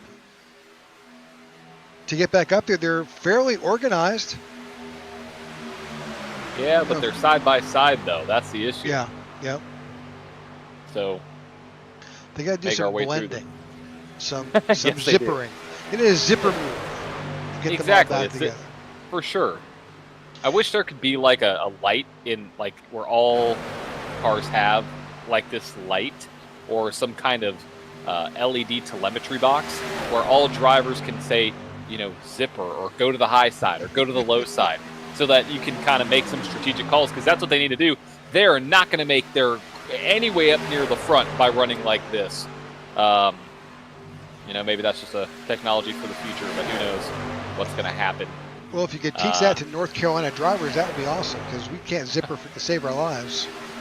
Neither can Nashville drivers. And don't get me started on Atlanta drivers, Rick. Atlanta drivers are a completely other beast. Yeah, Nashville drivers, again, had some situation the other day. I was trying to let somebody in and zipper, and I slowed down, then they would slow down, and I slowed down more. They kept on slowing down, and then I got a number 1. You know, I got told I was number 1, even though I was trying to be nice. So there you go. The zipper effect has to work. If we can try to make it work in real life, they can do it here on the track in iRacing. So, yeah, they're losing time, though, in all seriousness. They're now at 7 seconds behind. I know there's still a lot of time left, Rick, but they haven't been able to crack that gap at all. No, and they're as you can tell, the 26 has moved up in front of the 88s, moved down. They've got a plan, I'm sure of it. I don't know what it is, but they've got a plan. But now their delta is now over 7 seconds behind your leader Andrew Navarro here at lap 127. Just 61 laps to go before we call this one. My biggest concern is that everybody's on the same fuel strategy now. So it's not like you even have an advantage anymore. Nope. So if it were me, I'd be like, we need to get in a single file line. We need to make our way up to the back of that pack. As we see the leaders now, Rick, starting to pass some lap down cars. Now, this might shake up some stuff.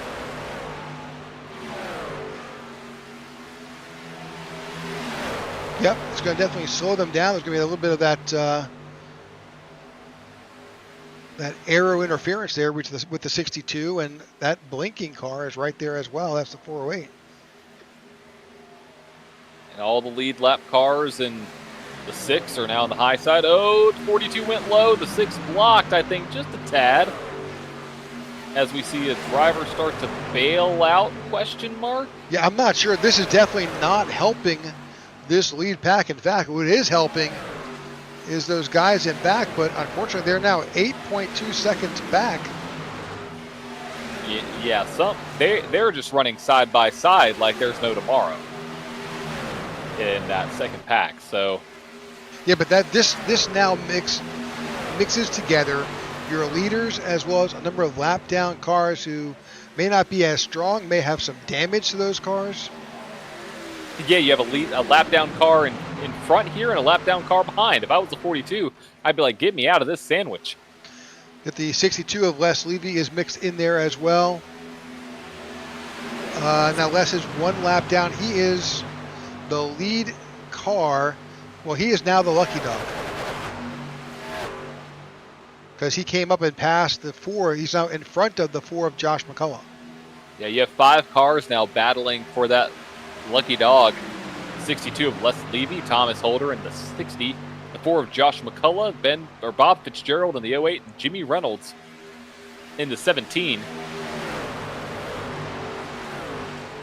All while Cody just out there in front, just minding his own business. Just hoping and praying for that caution. Which only puts us at 17 cars on the lead lap, Rick. We started with over 30, now we're down to 17 on the lead lap. Oh boy. Oh boy is right. So lap 130, we are expecting these drivers in somewhere around lap 147. Andrew Navarro out in front, and the 124 of Tyler Vickery is currently still sitting in second, with Paul Witt in the 429 showing in third. Well, here we go. 3 wide now. Lap down cars are battling like crazy. This could 62 finds himself in the middle. Oh, hold on to her, boys. Getting a little squirrely. Oh, there's some contact as well.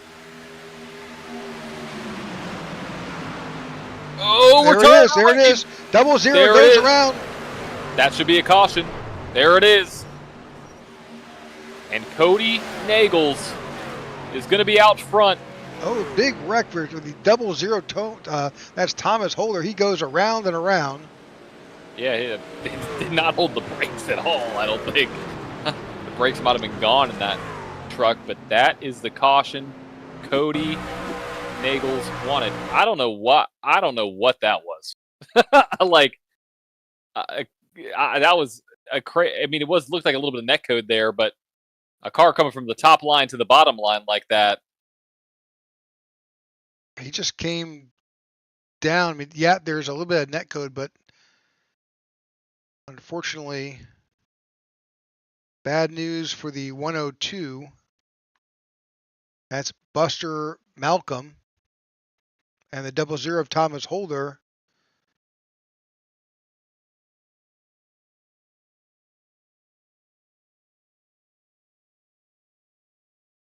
And that track is self-cleaning. He drops down to, gets off onto the apron in the grass.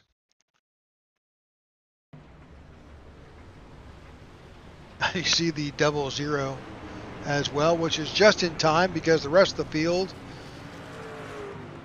made it by without incident. All right. Well, that changes everything. It also changes strategy. Like, goodness gracious.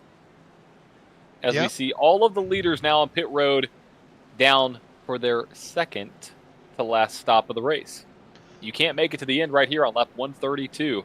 Furthest you can go is lap 167. So this should also allow Cody Nagels, since he was out there. Oh, that's right. He's a little bit farther back. There he is coming in. But he'll pick up his spot at the tail end of the lead lap. And that did allow, I believe, let's go back and look. I think that will wind up putting, well, it's either, I think Les Levy actually made his way back and got his lap back. We'll let this all shake out. Number of drivers didn't. Nope, they're on pit road now. So, all right, I think we'll know better in a few moments when this telemetry all gets shooken out. A few drivers up at the front, but I believe they may get a wave around. My guess is yes.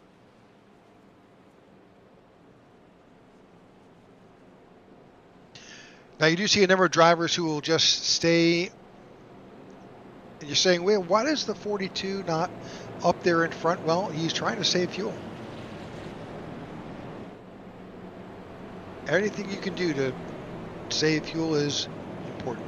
Exactly, and that's the thing here is, you know, if you can save fuel, it's really the name of the game. And so it shortens up that final stop. It makes it to where you can run a little bit longer on the track, and with just 55 to go, you're going to have to pit again. It's just a matter of when. Now, if a caution flies here within the next 20 to 25 laps, that's when it's going to be interesting for strategy, because then, you know, come down pit road, you know. Well, the get thing that is, last tank of fuel. Yeah. you just need one more stop. Yep. Exactly.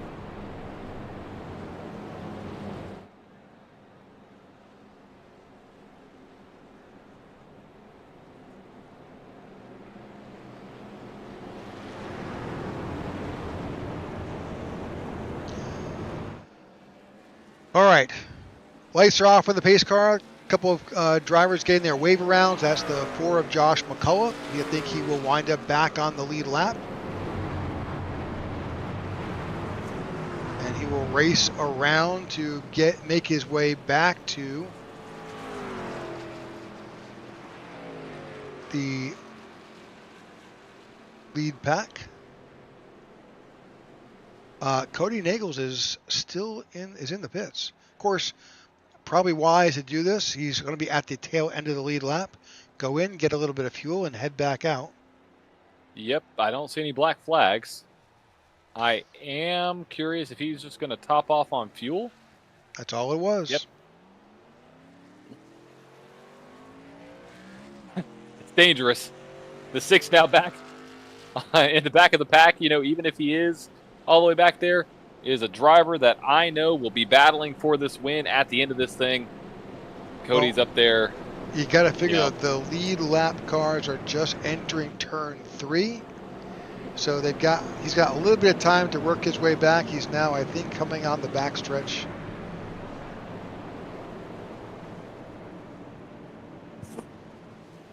Yeah, he should be good. There he is. All right. A 54-lap shootout to the end of this event. Now, right now it shows the 429 is out in front and will be the control car. That's Paul Witt. Paul Witt. Pace car. With that cool water paint scheme. Yep, Simply Blue Pools. is the sponsor there for the 429. And here we go. They're about to enter the Geico restart zone. And we are green flag racing from Talladega. 50, now 3 laps to go. Who's going to win the Gary Jenkins 500? Again, a memorial race that's taking place right now in honor of Gary and his love for Talladega and open setups. And so proud to see all these drivers out here today supporting him and what he did as an iRacer. And they're definitely making him proud here today, running up near 190 plus miles an hour as we go into turn 3, Rick. Go on board with one of these drivers here, the 19 maybe, a little bit farther back. Tyler Vickery go on. Oh, wrecking the 42. Now they're inside. Seth Groover, the 6 goes to Jacobson. Oh, no. Caution's back out. Lots going on. Cody Nagel's off track as well. Oh, no. What happened? Big incident on back. What happened with the 42? I think a push gone wrong. Oh, the 54 is done. It's one of the Groovers. I believe that's Patrick.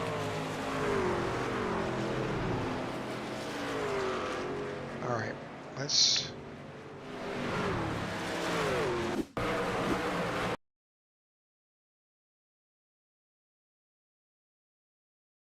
Yeah, it's a bad push. Bad push. The 19 got a little too far right and came back down and just hooked it. And that right front is broken on the 42 machine, Rick. And I think the Groover brothers were trying to avoid the wreck. The 43 maybe was sandwiched in there.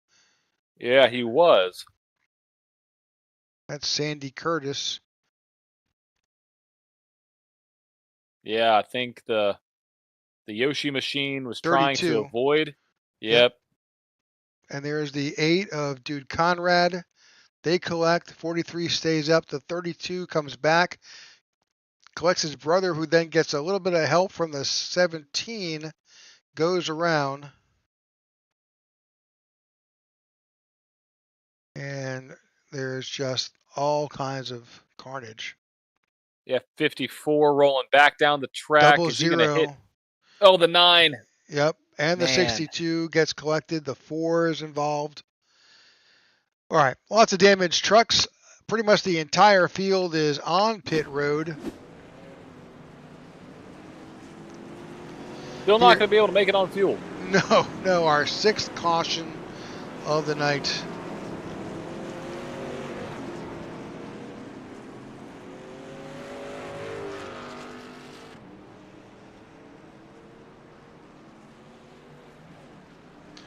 And unfortunately, there are no fast repairs in this event. So if you broke it, you own it. That's the tough part, Rick. Yep, it sure is. Okay, lap 137, our 6th caution of the night. And it's something you see all the time here on super speedways. A mistimed push sends a truck into the safer barrier, and then there you go.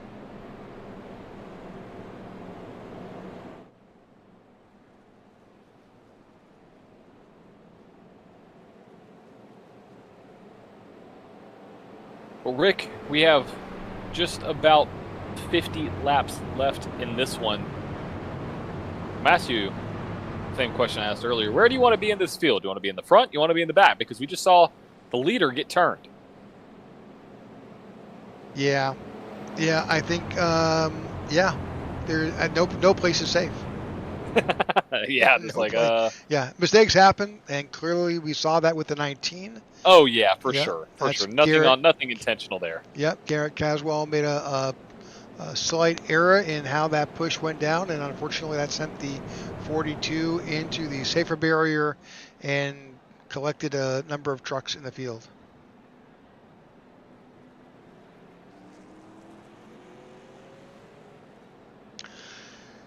All right. Now thinking, well, that changes all the math. We'll figure that all out as we get further, but there's pretty much one more stop that will occur at some point in today's event. 169 is what it's looking like. If they stay green. If they stay green.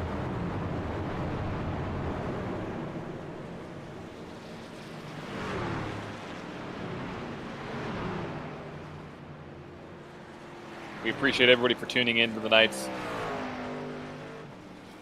race, today's race, and showcasing what these drivers can do. Appreciate all the drivers and Jimmy Crow for being able to put on this this event. It's been fantastic so far.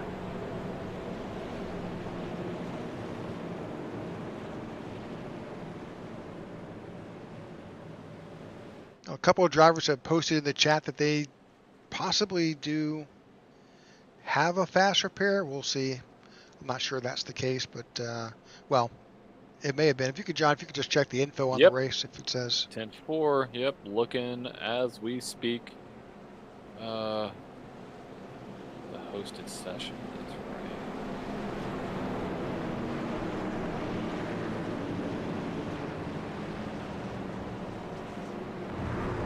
Well, info. Yep. Two fast repairs. Whoa. Yep. Well, that changes quite a few things. We stand corrected. Although the flyer stated none.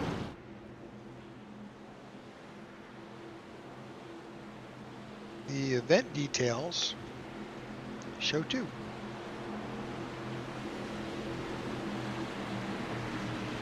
Yes, it does. And here we go. Green flag back in the air, just under 50 laps remaining at Talladega, the 33. Haven't seen him in a while. That is Mike George. He's now back up front with Paul Witt, Tyler Vickery, Hunter Reynolds, and Dude Conrad. Now your top 5.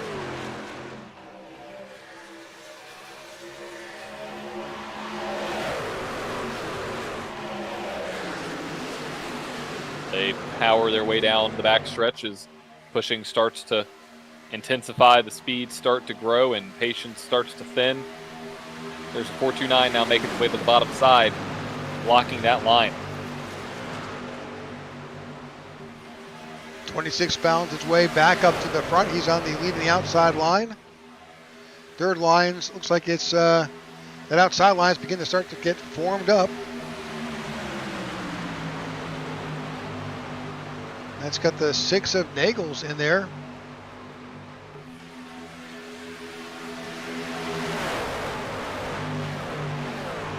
And 20 cars. 3 wide. Yeah, 20 cars still on the lead lap. And Rick, look who's coming to the front. You got to cue that Jaws theme song. Gabe Butler. That's the 6. Cody Nagels, the second car on the high line. He's up there now, trying to control this race and get back to the front with Gabe Butler as well out of, I believe that is Ireland. That is correct.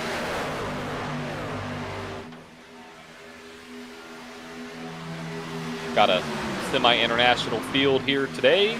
USA represented in Canada as well as Ireland.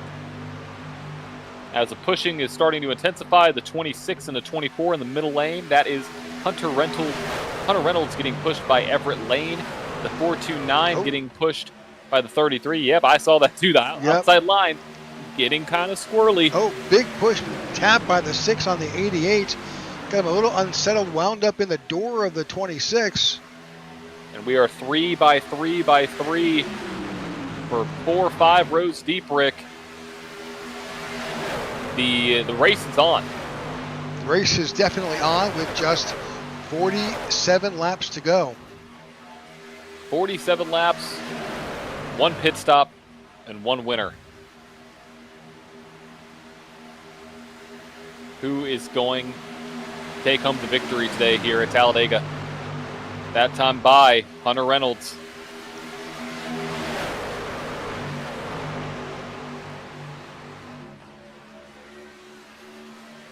That's a great shot there.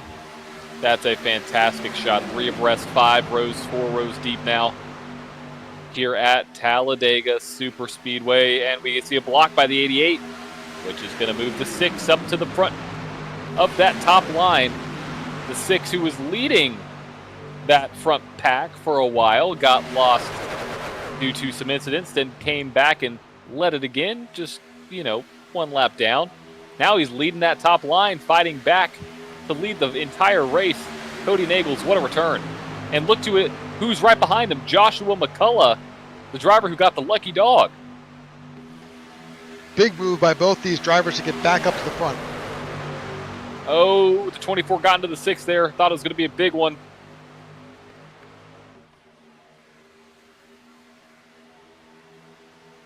What a shot that is. See if we can catch maybe a blimp cam and see what it looks like from up ahead, or maybe a helicopter cam just to see all the movement going on. There they go as they are in turn 3. You can see, with this view I love, because you can see the way the runs affect the cars. That outside line should have a big enough run to get up possibly to that 26.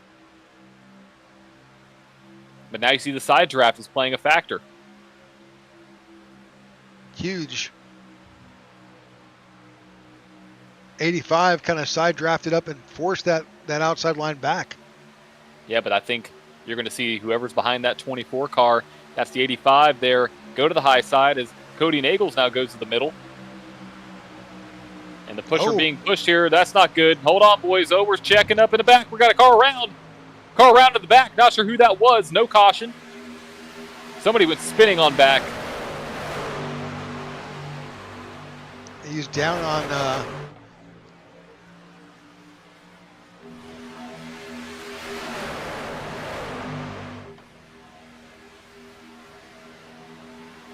staying with the leaders. Shuffled. We'll try to figure just who that was.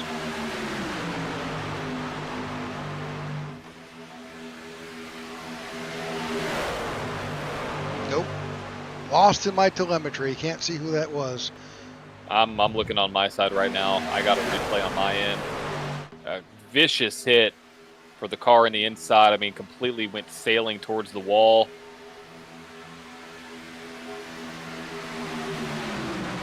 But that puts the 44 of Anthony English out in front, leading that middle line. Douglas Camp. It was Doug Camp in the 408 machine. Got turned because of a checkup, almost flipped over. Kept on going, though. No caution. No caution, though. Single car spin.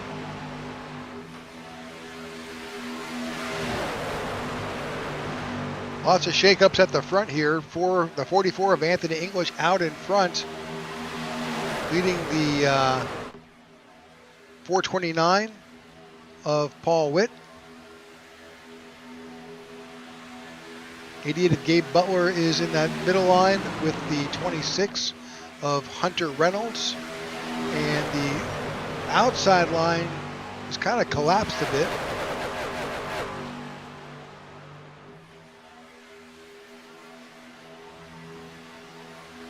Yeah, that outside line is kind of non-existent now. Oh, contact with the leader, 429. And the... oh, man, they were bumping doors there, Rick.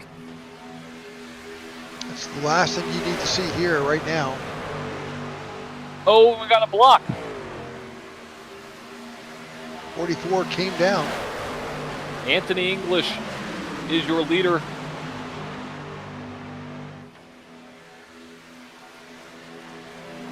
And now we have 3-car breakaway on the bottom. 3 cars pushing each other. Typically that's hard to do. And they've got some lap down traffic about to catch up to this lead pack. That's the 102 machine. He's staying up high, but You still got to work your way around, and actually, it wound up in a great spot on the track. Oh, the best spot outside of the backstretch.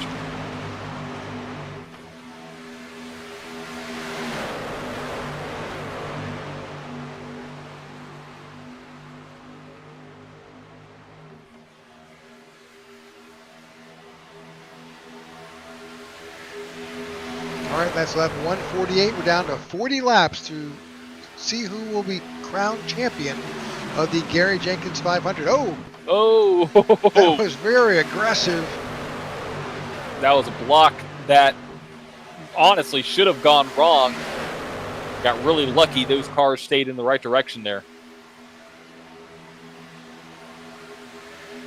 Lots of moving still happening here.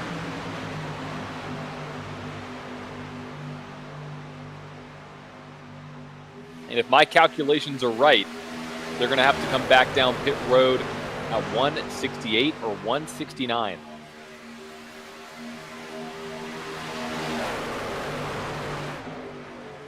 .44 goes to the high line. Trying to get a shove from the 88. He will not be able to clear that 429 going into turn 3 like he did last lap. So now moves the 429 to the bottom, or the front of the bottom line.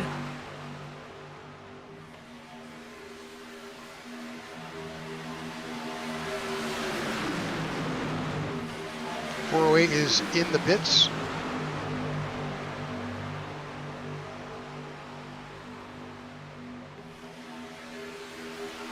Oh, contact. Almost out of line. He saved it. The 88 was sideways.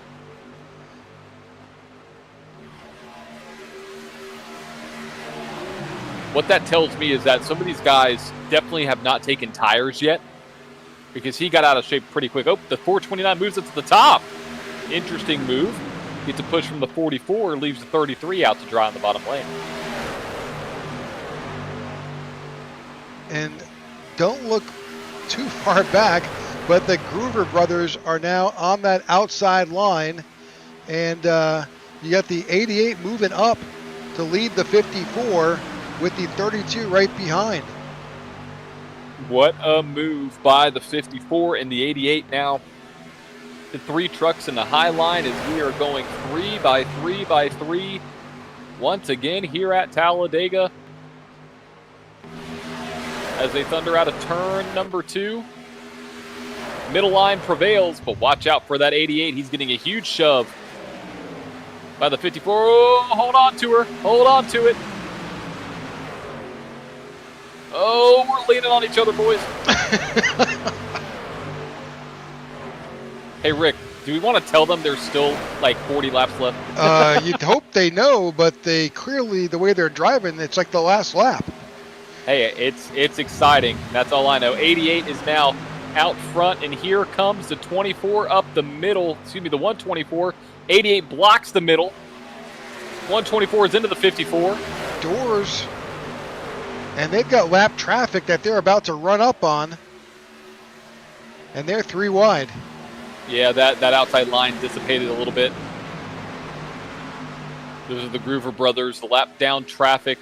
They got off the track. Reynolds wrap car. Yep, off track. That's a 60, or excuse me, the 08 as well. Groovers are both still up high. Oh, we're wrecking. 44's around. We're wrecking. Number of cars made it, survived. I don't know how they did it, but they were able to avoid that wreck. You thought that a lot more cars would be involved, but the 44 of Anthony English was able to pull it off. That was very reminiscent of what we saw the last caution with Andrew Navarro, Rick. I wonder if he got a bad push. Well, we have the opportunity to go back and take a peek. Let's see. Let's go slow. Slow-mo. There's contact with the 88 right there. Not a bad push, just contact. Wow, look at that. The air got underneath that truck and settled it back down. 88's trying to avoid contact and doesn't avoid contact. Big damage on the 88. Yeah, absolutely. And what I've noticed that the majority of the wrecks have happened either out of 4 or going into 1. And that's where drivers are known to be the most aggressive, I would say. All right, majority of the field is now saying, okay, you know what? Lap 153 sounds like a good time to pit, but is it? 32 puts you at 85 laps, 185. We may see some intense fuel saving here.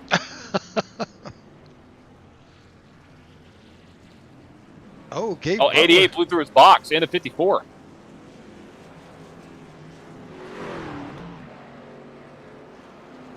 Hunter Reynolds comes out first. Cody Nagels in second. Paul Witt third. Andrew Navarro, 42, makes it up to fourth. Those quick repairs have come in handy.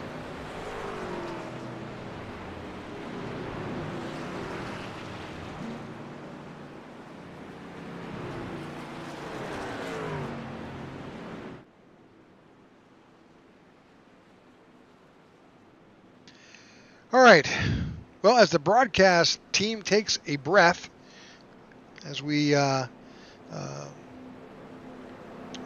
mark our 7th caution of the night, just 34 laps to go here at Talladega in the Gary Jenkins 500. We certainly appreciate those of you who have stayed with us and continue to watch this event.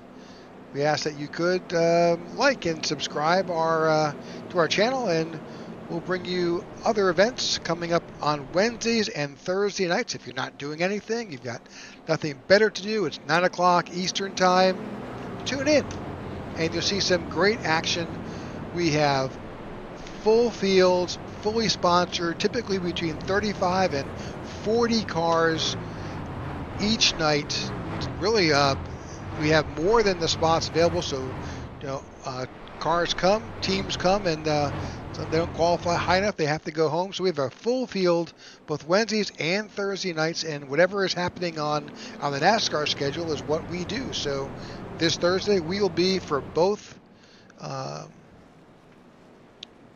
nights on Wednesday and Thursday. We will be in Las Vegas. And you forgot one of the most important parts, Rick. That you're driving on Thursday nights? Exactly. There you go. All right. Exactly. All right. I'll give you that. Thank you.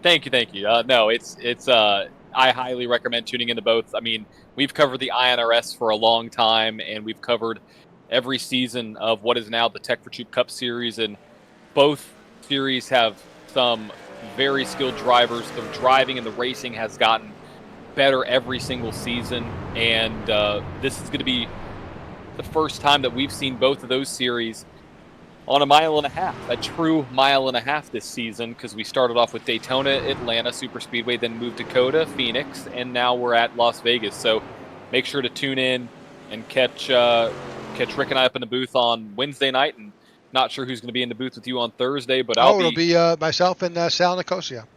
Fantastic. Yep. Got Sal up there, yep, and I'll be in the car. So, and I'll put this out there: if you want a in-race reporter, just make sure to do it. Maybe not when I'm driving full speed in the turn one. Don't pull that out. Well, you just never know. just at least warn me. Give me a little heads up. Be like, hey, right. John, this is Rick up in the booth. I'll be like, okay, got it. But no, that's 2 great series to tune into. So make sure to subscribe so you don't miss anything here going on the IWM Broadcast Network. All right, so familiar name up front, Cody Nagels and Hunter Reynolds. Those will be inside, outside. Right behind, Paul Witt in that Simply Blue Pools, and Andrew Navarro to the outside. So familiar names up front, but for the most part, most drivers have survived those incidents. A couple notables. Dude Conrad finds himself now in 7th. Josh McCullough 8th. Gabe Butler in 12th. It's going to be a mad dash to the end now.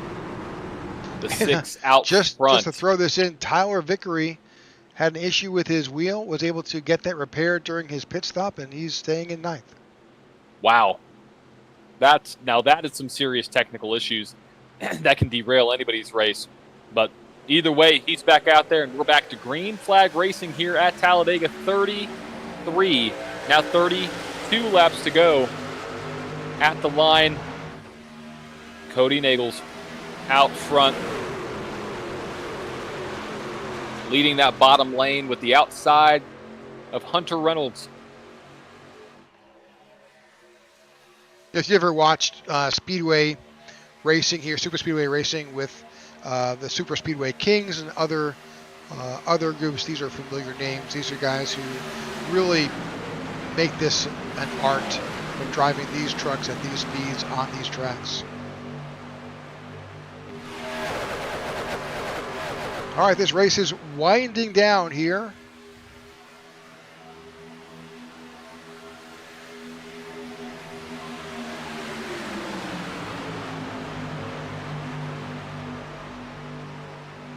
Cody Nagels getting a great shot from the 429 of Paul Witt.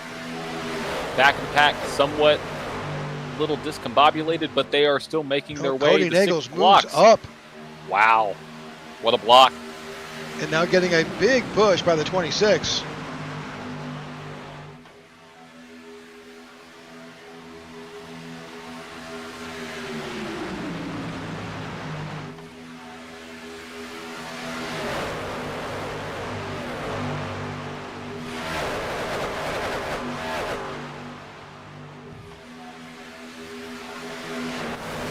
Two by two. 10, 11 rows deep now here at Talladega.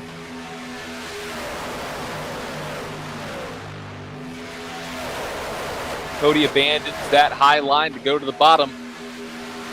And that Reynolds Rat machine of Hunter Reynolds is up front with the 42. Where did he come back from? He's back up now in P2.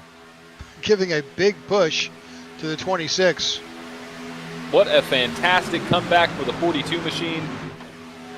And what I'm noticing, Rick, looking at this top two, +2, +3 on the day. They've been up front all day long, except for some instances with them, but they've found their way back to the front of the pack. As Hunter Reynolds now goes to the bottom line to block that, that's going to give the 42 a great run into the tri-oval coming into start-finish line now going into turn 1. I mean, bonus points for Cody Nagel to hang on through that middle of this race, knowing he's at the tail end of the lead lap, running up front, getting his lap back, and getting around to get back on the lead lap, and now leading here with 29 laps to go. Absolutely phenomenal. Phenomenal day for him. As we now see, that's a scary move there by the 33 of Mike George, cutting in front of Hunter Reynolds. And the pushes, Rick, are becoming ever more so aggressive, and we are getting down to business. Yep, so contact there. There's definitely a some side-to-side movement there, further on back. And if you car spinning in the back, that's the 102. Yep, 102's back there. Still sideways. Still holding on. No caution. No caution. No caution. But he's flat spotted those tires for sure. Yeah, I think that's a good call. No caution there. Absolutely. Hate it for the 102 though. Well, and he's really off the pace. 145, 150. He's definitely losing.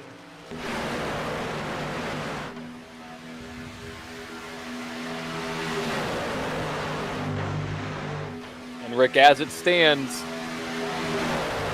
look who's out front, up 19 positions. The one that I said to watch out for as well, Joshua McCullough, leading the race with just 28, now 27 laps to go at Talladega.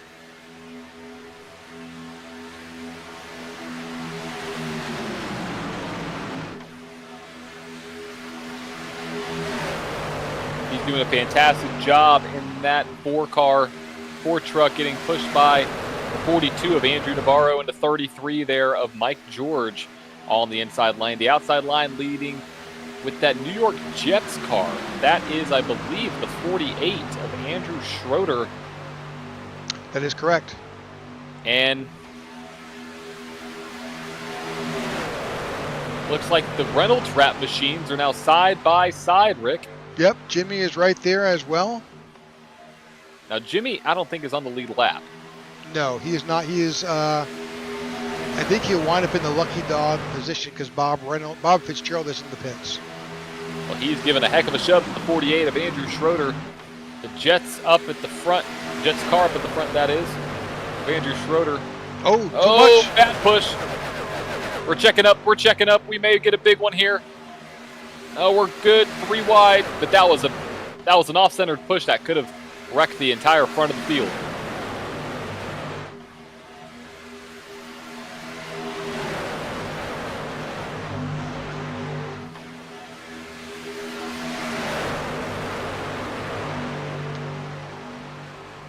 .26 to go, Rick, and I think the intensity is just going to keep on ramping up.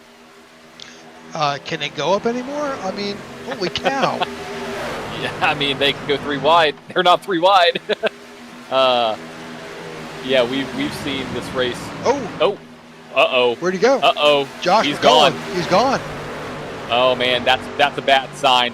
He's been gone way too long. If that truck populates back up, it could be over for this field. I don't know where he is. He's not out of the race event. He popped up. He's in the bottom lane. Oh, man.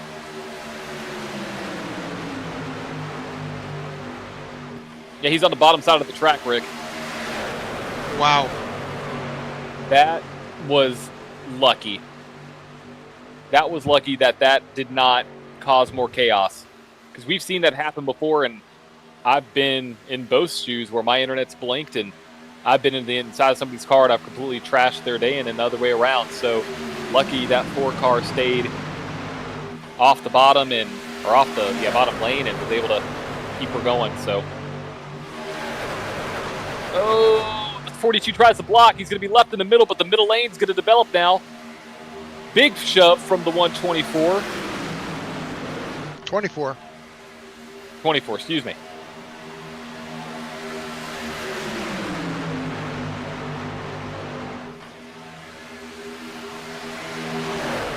Andrew Navarro kind of got saved right there by that high line going to the middle.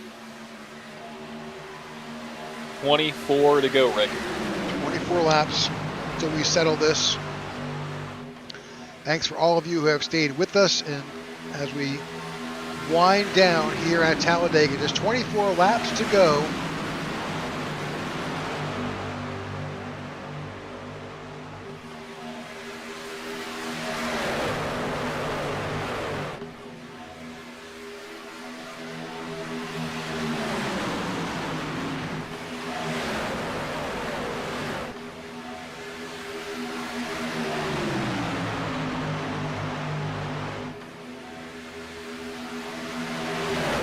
Looks like Joshua McCullough is going to try to get that 3rd lane formed. Not quite doing it. He's getting a heck of a side draft, though. Just sent you a message.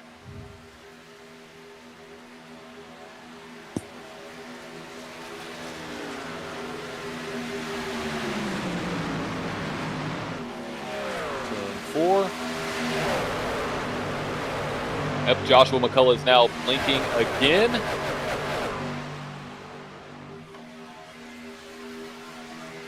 As we are now approaching 22 laps to go in the Gary Jenkins 500. Pushing the starting to become abundant here as the 33, Mike George, leading that bottom lane with the top lane, led by Mr. Andrew Navarro, the 42, with the 24 behind Andrew. That's Hunter Reynolds. and the 26 Reynolds Raptor sheet of Hunter Reynolds. Excuse me, the 24 of Everett Lane was in that top lane. But as we see right now, the 33 blocks that top line. That's a little bit of a misaligned bump there, but that's going to set this middle lane a little bit on back as we start to see the 46 get a run on the high side with the 19 now.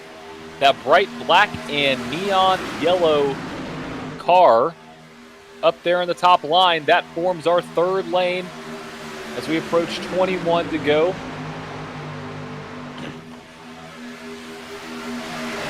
The field now is condensed to under a second.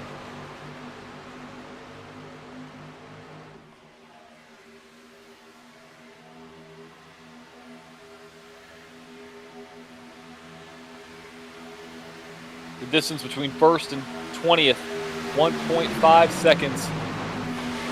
Basically nothing separating the top 20 of this field as the high line is starting to get worked in by the 19 there of Garrett Caswell, followed by the 46 of Buddy Waters. 24 is a little bit squiggly in the middle lane, but he's able to get it underway. Gives a massive shove to the 42.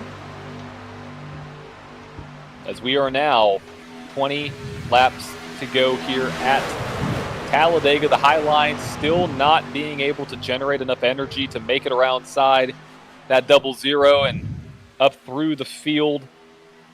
But I think that'll change here fairly soon. That outside line's starting to form up a little bit.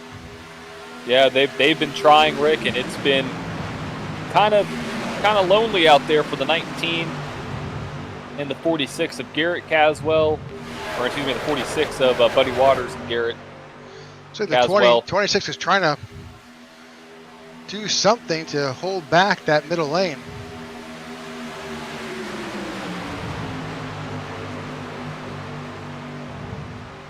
Oh, definitely a little bit of a strong push on the 33 of Mike George. Kind of almost sent him around. He saved it.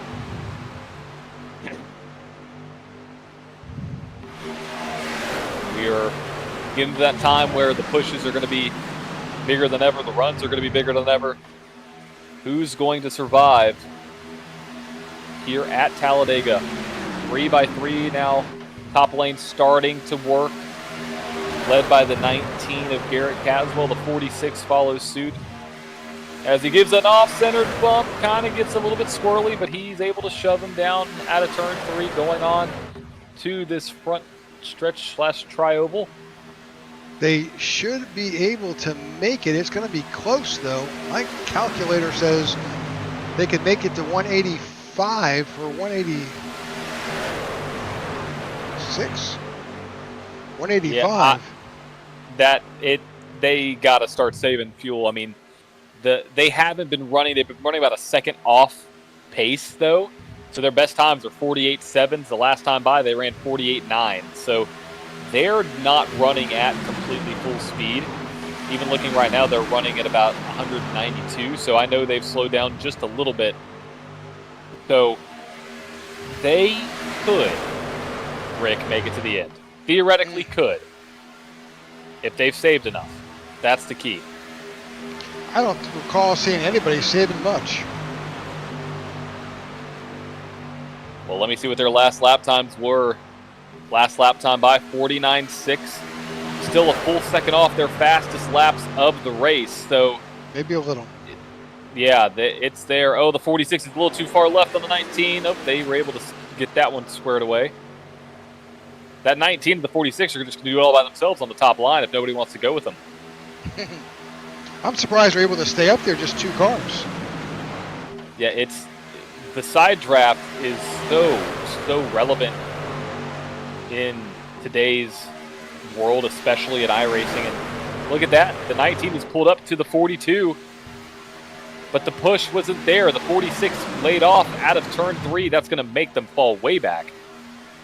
Oh, not there. No, that 24 came wide, almost wound up in the bumper of the 19. Yeah, not clear. Oh, 19, hold on to her, 19, nope. Hold on. He held it. Wow. Goodness gracious.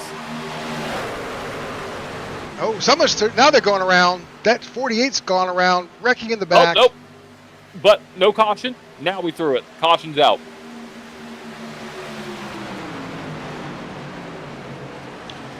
Lots of parts coming off that, and unfortunately, looks like a Reynolds car. I think that's Jimmy Reynolds involved.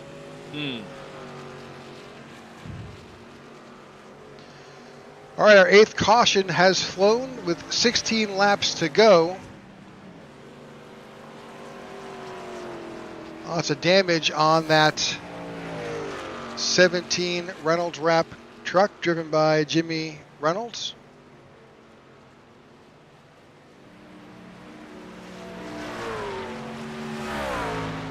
And you can see that 48. I think his day is done, John. It looks like it.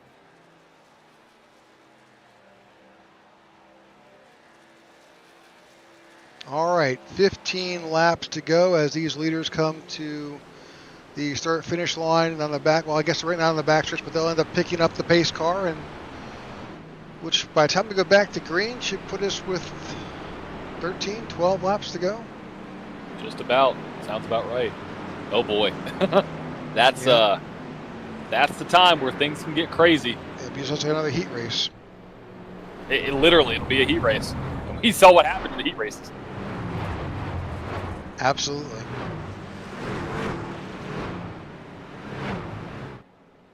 So now the question is, do you come down pit road, get new tires, or just top off on fuel, or do you come down pit road at all? I think they're all going to come down pit road. I think you may have one person. Cody Nagels is staying out. Oh, boy. Not only Cody, Paul Witt in the 429 stayed out. Adam Kilday stayed out.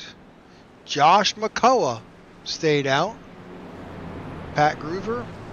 So about 8 drivers chose not to come in. You know, Charles Johnson's in the best possible spot. He pitted last on lap 170. Wow. So he doesn't need to come out at all. No.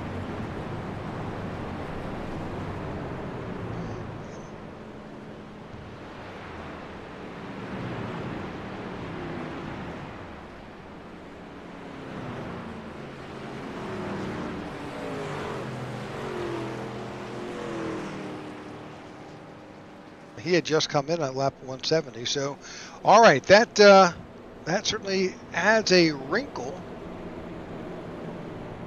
Because if you're the leader, you don't have any opportunity to save fuel. All you can do is run at less throttle, but, you know,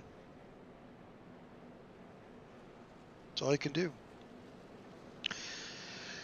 Okay, 8th caution, 14 laps to go, 12 or so left when we get back under green to wrap up this Gary Jenkins 500 here at Talladega.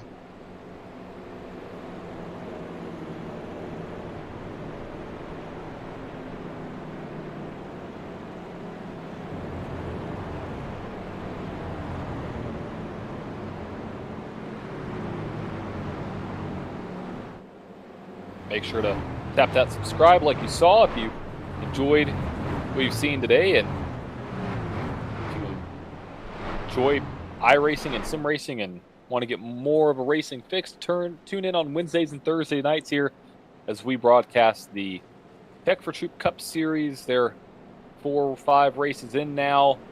Same thing with the iNRS, the iNASCAR Racing Series, every Thursday night. Goes live at 8:45 Eastern Time both nights, Wednesday and Thursday.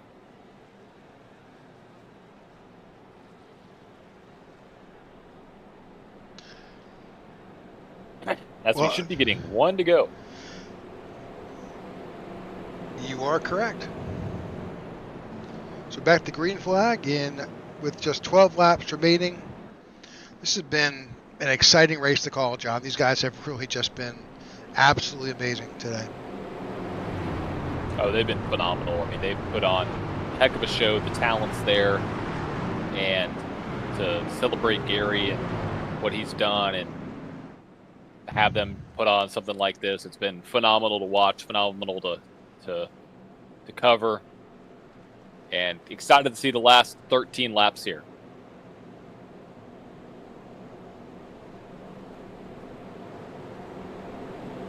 Appreciate all of you who have tuned in today to our 4K broadcast of the Gary Jenkins 500 here at Talladega, sponsored by Jimmy Crow. We appreciate all of you that have joined here live. And again, as we said earlier, if you like to watch your iRacing and other sim racing, again, you can tune in on Wednesdays and Thursday nights. We also broadcast them in 4K as well. I think we're one of the only broadcasts that do it in 4K. There you go. One of there's probably many out there, but one of the few. We'll take it. Oh, absolutely. All right, Cody Nagels will be in charge of this restart as they make their way down to the start finish.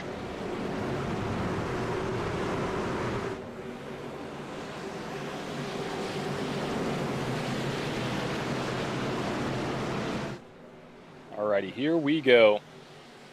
Green flag about to be in the air here for a 12-lap shootout at Talladega to wrap up the Gary Jenkins 500. Green flag in the air. Bottom line gets a great run as the 85 of Adam Kilday pushes Cody Nagels. So the 24 make a big move to the outside, saw a gap there and said, hey, I'm going to take it.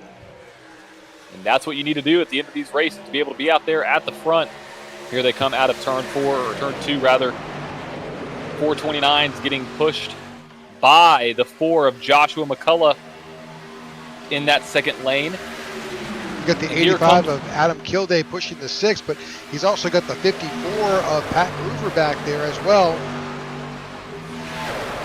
And that third lane has started to form, Rick. Oh, big block by the 62 in front of the 24. That's not going to make that 24 that happy. As we see a pass for the lead. 85 to the outside of Cody Nagels. Oh, contact. The 54 came up and I think doored the 429. Yeah, that 54, we've seen him at the front before. He's back at the front now. Slides up, and so does the 6. Oh, contact. He spins him. We're wrecking. 54 hold on to it. Oh, the 124 goes around. 6 goes around. Big we are wreck. barrel rolling everywhere. 6 involved, 54 involved. Cars flipping upside down, still wrecking.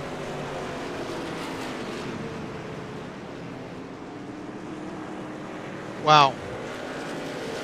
That 54 truck took flight.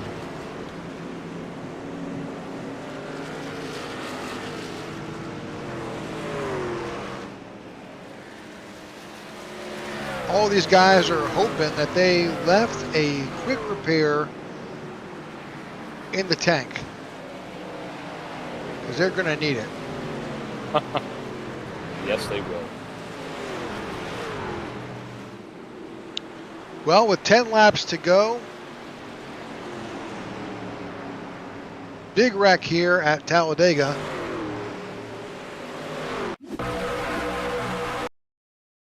Right up at the front, the 54, let's back that up just a little bit. 54 is down low. He's got the 44 right behind him. That's Anthony English. To the outside is the 85.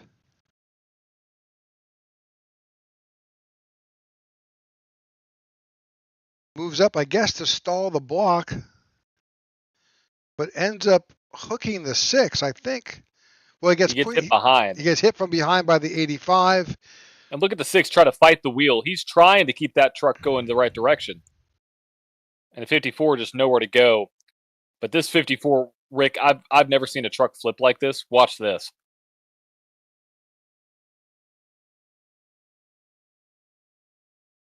Wow.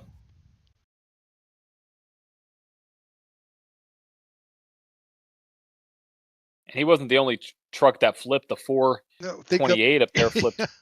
Look at that. That truck's in a barrel roll. There's 2 trucks barrel rolling down the back stretch. The 429 and the 85. Wow.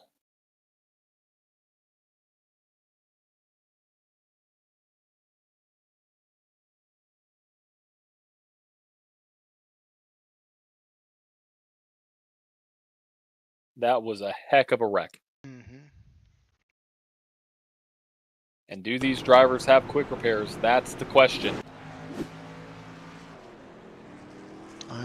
There's a 54. It's like he's got all the paint back on the car. So that 85 was Adam Kilday. Let's go back to that yellow flag. Let's ride along with the 85.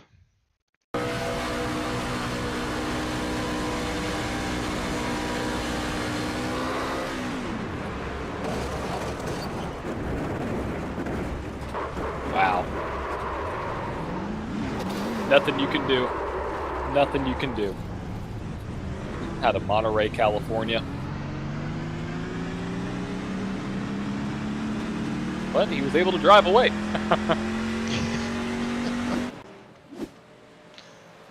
And it looks like he definitely had a quick repair because he looks like he's pointing in the right direction.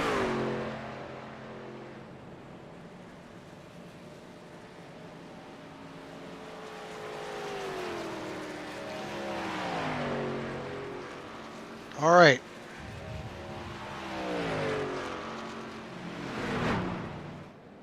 Now that puts the 6 back in 12th, moves Gabe Butler up to 8th, puts Les Levy up front, Mr. Les Levy, and the 42 of Andrew Navarro to the outside. Wow. We're going to be getting green, I think. It'll be a 7-lap shootout to the end of this 500-lap event. We may go back to green next. Yep. They'll hit the line with 8 to go and then 7. So, yep. Oh boy, the intensity is only going to ramp up. We've seen trucks flip upside down, trucks literally turn into an airplane and fly. I mean, we've seen great racing.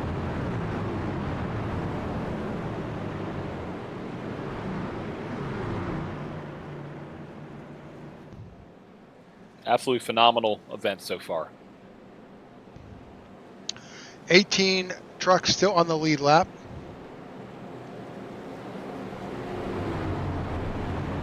I can't get a live count. I think we've got 10 retirees, so 24 trucks still running. Yep. I believe that's correct.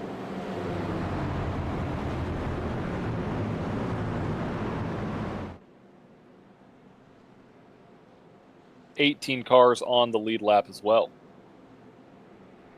Nice.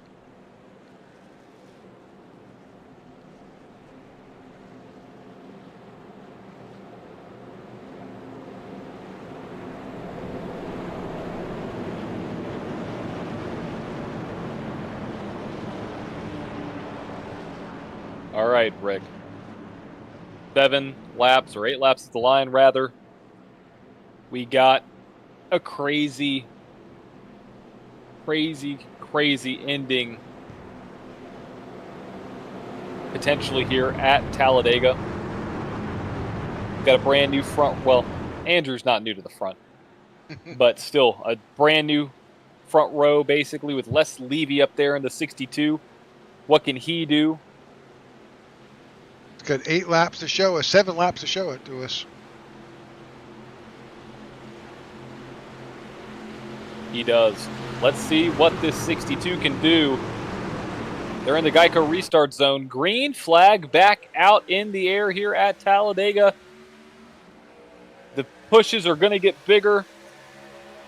And these drivers are eager to get to the end of this one and to win the Gary Jenkins 500. Third line already being formed out. You see some multiple cars up there. I believe that is the 33 machine of Mike George now. Yeah, trying to move to the high side. They were waiting just for the more cars to jump up there. At the same time, you saw Patrick Groover jump up to the middle line. That's Dude Conrad to the outside in the 8 with the 88 behind him of Gabe Butler. You know what they say, 4 tires or 8 tires are better than 4. Well, 3 8s are better than 1 or 2 as we start to see the field squirrely 46s all over the back doorstep of the 62. Yeah, I saw him drop down. His left tires got below that yellow line, which kind of put him on the apron and on the racing surface. That is not the place to be. Oh, hold on to it, 62. Hold on to it, Les. As those 2 middle lines are pushing nose to tail. 6 is now to the bottom lane, trying to give that inside line some help. Not going to be able to do it. Nagels goes to the bottom lane, but that top line is preferred by the 8. Who drops down to the middle. That gives the 88 the outside line. Oh, and there's a drive down by the 44 to try and take over that low line. That's Anthony English. And that 4 car cut off Mr. Seth Groover there. Not sure if Seth's going to be too happy with the 4. Gives him a shove in the middle. We are now coming to 5 laps to go. Hold on to it at the back. We're possibly wrecking. Can't tell. We are wrecking. But hold on to it. Hold it. Hold it. That's Tyler Vickery goes around. 429 goes around. We're back under caution here with 5 laps to go. This will be a green-white checker.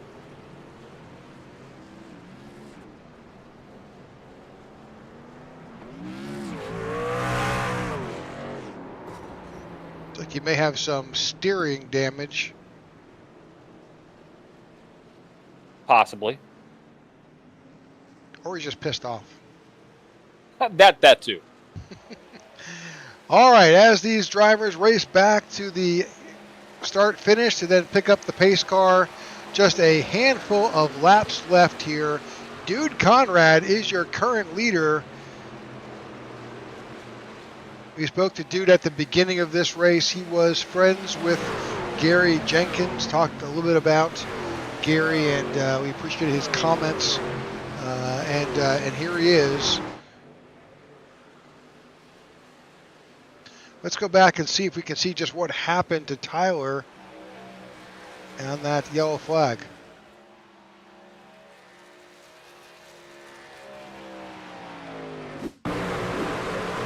Whoa. Whoa is right. I don't think it was the, yeah, so I had to go way back. There's lots of action happening back here. So you see the 46 down low, that's Waters, Buddy Waters. Yep. 429 behind the 124. The 46 just drifts up a little bit, unfortunately gets into the left rear, and the 124 is just trying to save it. He can't. He's out of the throttle. Unfortunately, that wads up the 429.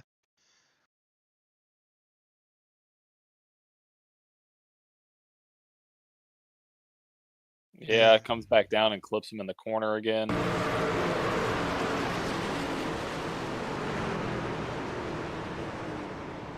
Yeah, more carnage up the road.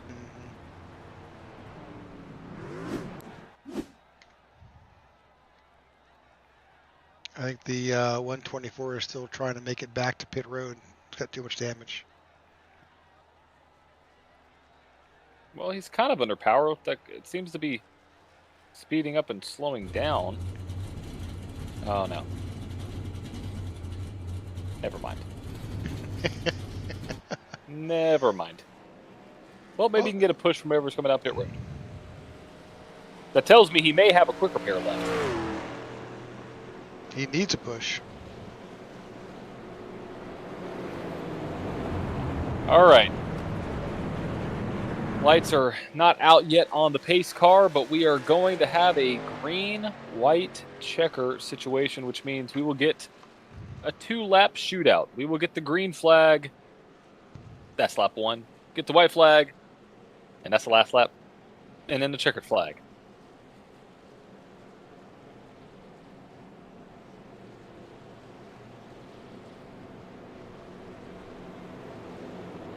again, we've seen these incidents happen in the front of the field and the back of the field, been all over the place.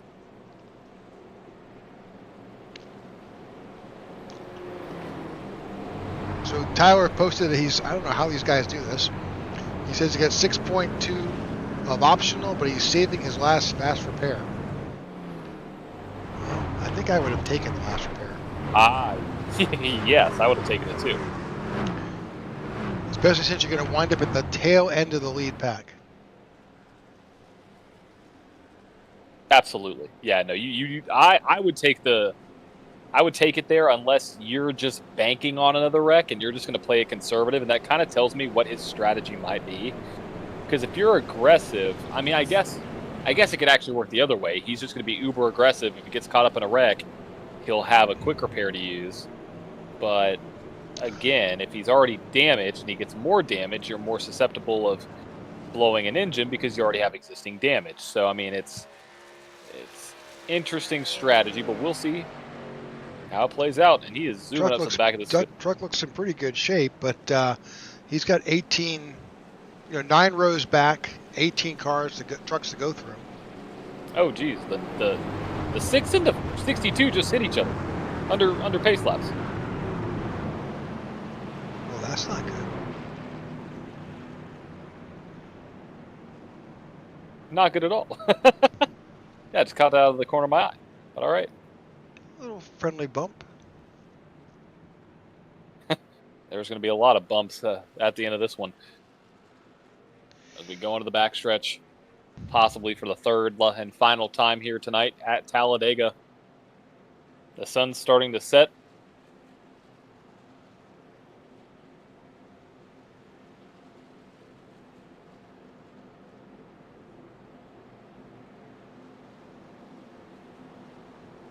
Now this race is a money race. It does pay out prize money, 1st through 5th. And interesting enough, the first 3 positions all pay $75. Wow, that's pretty cool.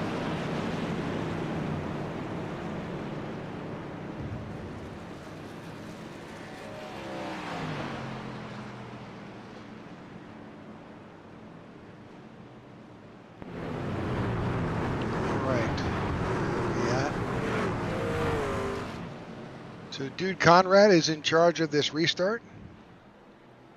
Spoke to him earlier in the broadcast. Yep, lights are off.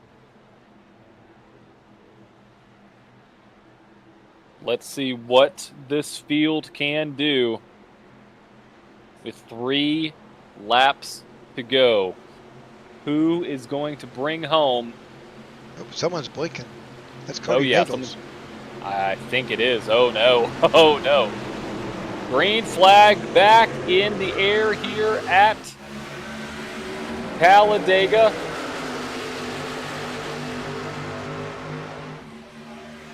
Lots of movement. Great push on the outside line, though. That's going to put Mr. Navarro up to the point. Andrew Navarro now leading this high line. McCullough to the outside. Super loose in the back. Super loose. Car's getting all out of shape in the back, trying to get up a draft. And here we go into turn number 3. Try to make it around, make it to the start-finish line. Take the white flag. Yep, that's the goal here. Then once, we're wrecking 32's around. 32's around.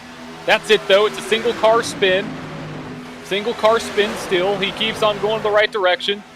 White flag in the air. We will finish this race with the next flag, which will probably be the checkered.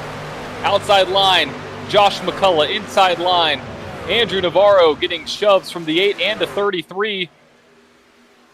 Here we go, Rick. Onto the backstretch. You got the 43 now trying to go to the outside. Nope, he stays behind as the 4 car backs up a little bit. That's going to give a run to Dude Conrad at the bottom. 42 goes to the outside. Out of the way. Yep, he moved up. I don't know if I like that move. As here we go, coming to out of turn number 4. We get a car on the inside. Gabe Butler. Here, Dude Conrad, I think, is in the position to win this race. Dude Conrad is going to win here at Talladega. Gabe Butler in second, Mike George in P3. Oh, dude's going to be, he's going to be ecstatic. He might be crying in that car. Fabulous finish here. Well, let's show that car really quick. Let's show the 8 of Dude Conrad. So if you look on the front and the side and the back of that car, it's a Fender paint scheme, which Gary Jenkins apparently bought a Fender guitar, and that paint scheme is in memory of Gary. And talked to Dude before the race, and he got the job done. This is Godspeed Gary Jenkins.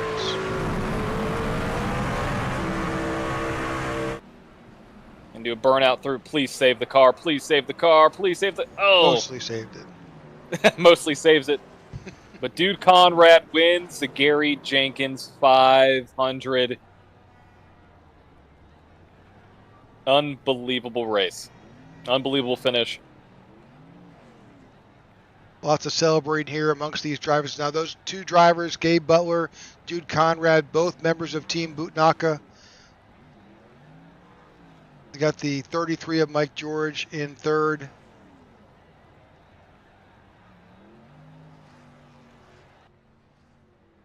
As they celebrate their victory here at Talladega. Heck of an afternoon of racing, folks. Great finish here. Say burn down. They are burning it down. Yep. Well, as soon as we get the results, let's bring that up.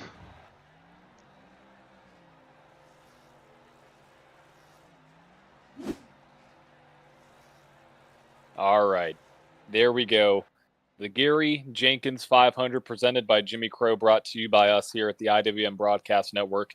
Dude Conrad brings home the emotional victory here with Gabe Butler in second, Mike George in third, Joshua McCullough in fourth, Andrew Navarro in fifth, Cody Nagels in sixth, Les Levy, Mr. Les Levy in seventh, Hunter Reynolds in eighth, Adam Kildare in ninth, and Sandy Curtis rounds out the top 10. Anthony English finishes in 11th, Bob Fitzgerald 12th, Andrew Schroeder in 13th, Buddy Waters in 14th, Tyler Vickery is in 15th, Everett Lane in 16th, Paul Witt in 17th and 18th, Seth Groover, Thomas Holder in 19th, and Jimmy Reynolds in 20th. In 21st, you have Patrick Groover, 22nd, Charles M. Johnson, 23rd, Buster Malcolm, 24th, Tom Dixon, 25th, Douglas Camp, 26th, Garrett Caswell, 27th, Devin Ray, 28th, Harold Decker, 29th, Dean Wilkinson, 30th, Tony Wright, with David Overstreet, Todd McDuffie, David Flanagan, and Paul Fletcher rounding out 31st, 32nd, 33rd, and 34th. All right, I know we've got the winner in, not the winner, we've got the third place finisher, Mike George, ready to speak with us. Let's see if we can bring in Mr. George into the broadcast booth. Mike, congratulations on your P3. That was a wild finish. Oh, yeah, it was. And heck of a, these long races like this really take its toll on drivers. How'd you do today? Yeah, definitely got to have some race these. A lot of endurance and all that. This is probably, I think, my third long race like this that I've done. Best finish that I've had. Real quick before we go on with this, Mr. Lister at the end, I got into him back a little bit, trying to push those two up there, and he got a little squirrely, so no hard feelings, my man. But yeah, I had a couple good teammates out there, Andrew and Nagels, and PRS came in third. Take it. Absolutely. Well, congratulations on that. Any shout-outs today? Yeah, I want to thank, first and foremost, Jimmy Crow for putting this on. He's the man. He's been real appreciative of us doing, real good, clean racing, and I think we really made his day today. So shout out to him, and yeah, Premier Racing Setups, best setup shop around, guys. Wouldn't have done it without him. All right, there's your third place finisher, Mr. Mike George. And with that, let's go ahead and bring into the booth our second place finisher, Gabe Butler. Gabe, congratulations on your finish today. Thanks, fellas. That was awesome. Man, with these long races, there's lots of adversity throughout the entire day. You certainly overcame a bit for yourself. Just a great finish. Yeah, well, I mean, running with a bunch of the guys today, like Hunter, Jimmy, and of course Dude, and Anthony was popping back and forth, and so yeah, I mean, it's a long race. Stuff's going to happen, and that mid-race breakaway there by that top pack. I think the caution saved us on that, but again, it's super speedway racing, so. But we'll take it. I mean, hell of a job by Dude there on the bottom, holding it. And, we had a good setup, and thrilled that Dude won it. I mean, we've known Gary since about 2017, and I'm beside myself that Dude won this thing. Yeah, it seems like the right guy won this race. Oh, there's no doubt. There's no doubt. Like I said, we met Gary 2017. He took us under his wing. We met him in Carb Cup of all things, and then kind of got to know him. Yeah, got to know him a little bit there, and then in Mitch Qualls races, and he kind of taught us how to qualify, some super speedway drafting tips and techniques and so forth. So Gary was a legend, and I hope your son's watching this race. That was definitely for the family right there. Well, we definitely had his grandson chime in the chat, so absolutely just an honor to be bringing this event. So, yeah, well, congratulations on your finish and on your team's win. Just congratulations. I appreciate it, guys, and looking forward to looking at the broadcast. I heard it was pretty awesome, and you guys do an awesome job anyway. So we really appreciate that, and I'm sure Gary's family does, as does the rest of the iRacing community. Well, absolutely. Thank you very much. And with that, we bring into the booth. In fact, I'm going to go ahead and grab Jimmy Crow and bring him in here as well. We congratulate your winner today, Mr. Dude Conrad. Oh, yeah. Dude, tell us a little bit about that wild finish. Oh, man, let me catch my breath. Interview Jimmy first.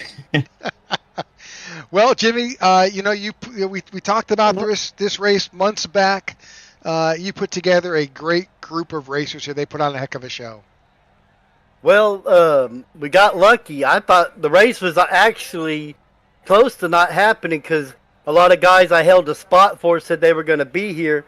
Either didn't inform me they decided not to race or couldn't.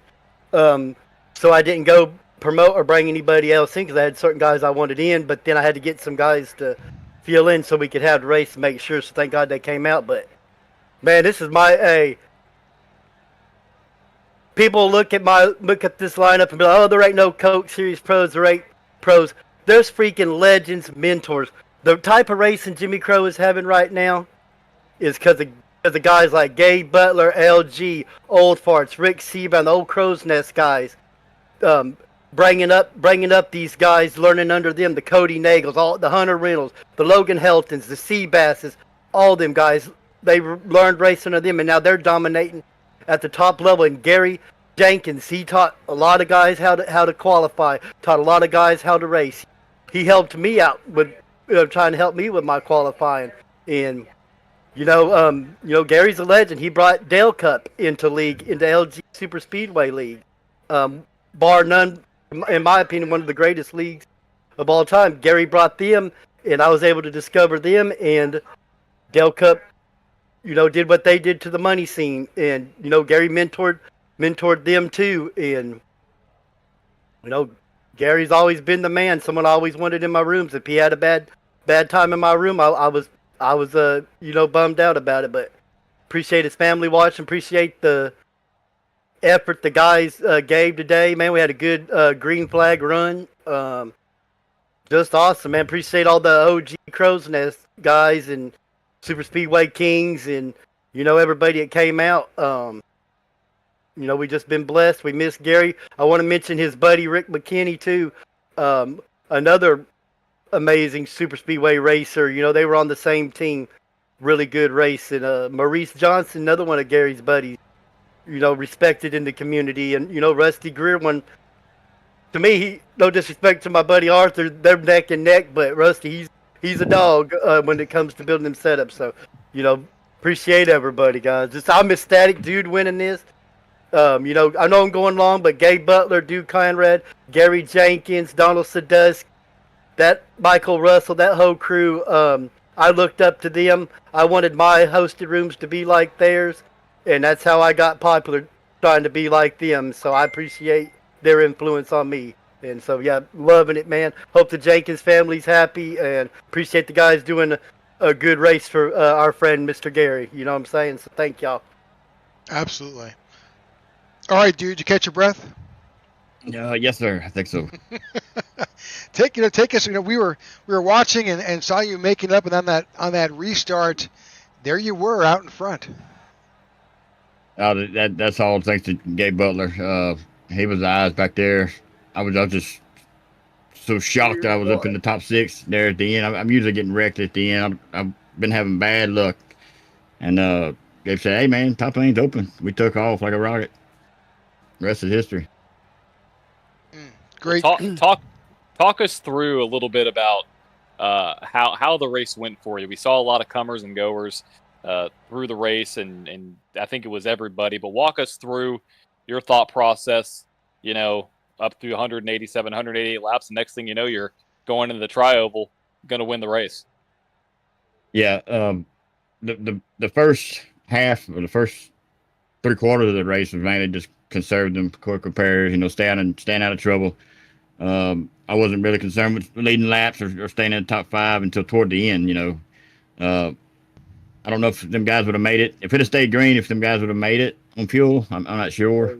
But I'm so glad it didn't turn into a fuel mileage race. Them ended sucked, you ask me. But yeah, we made it. Here we are.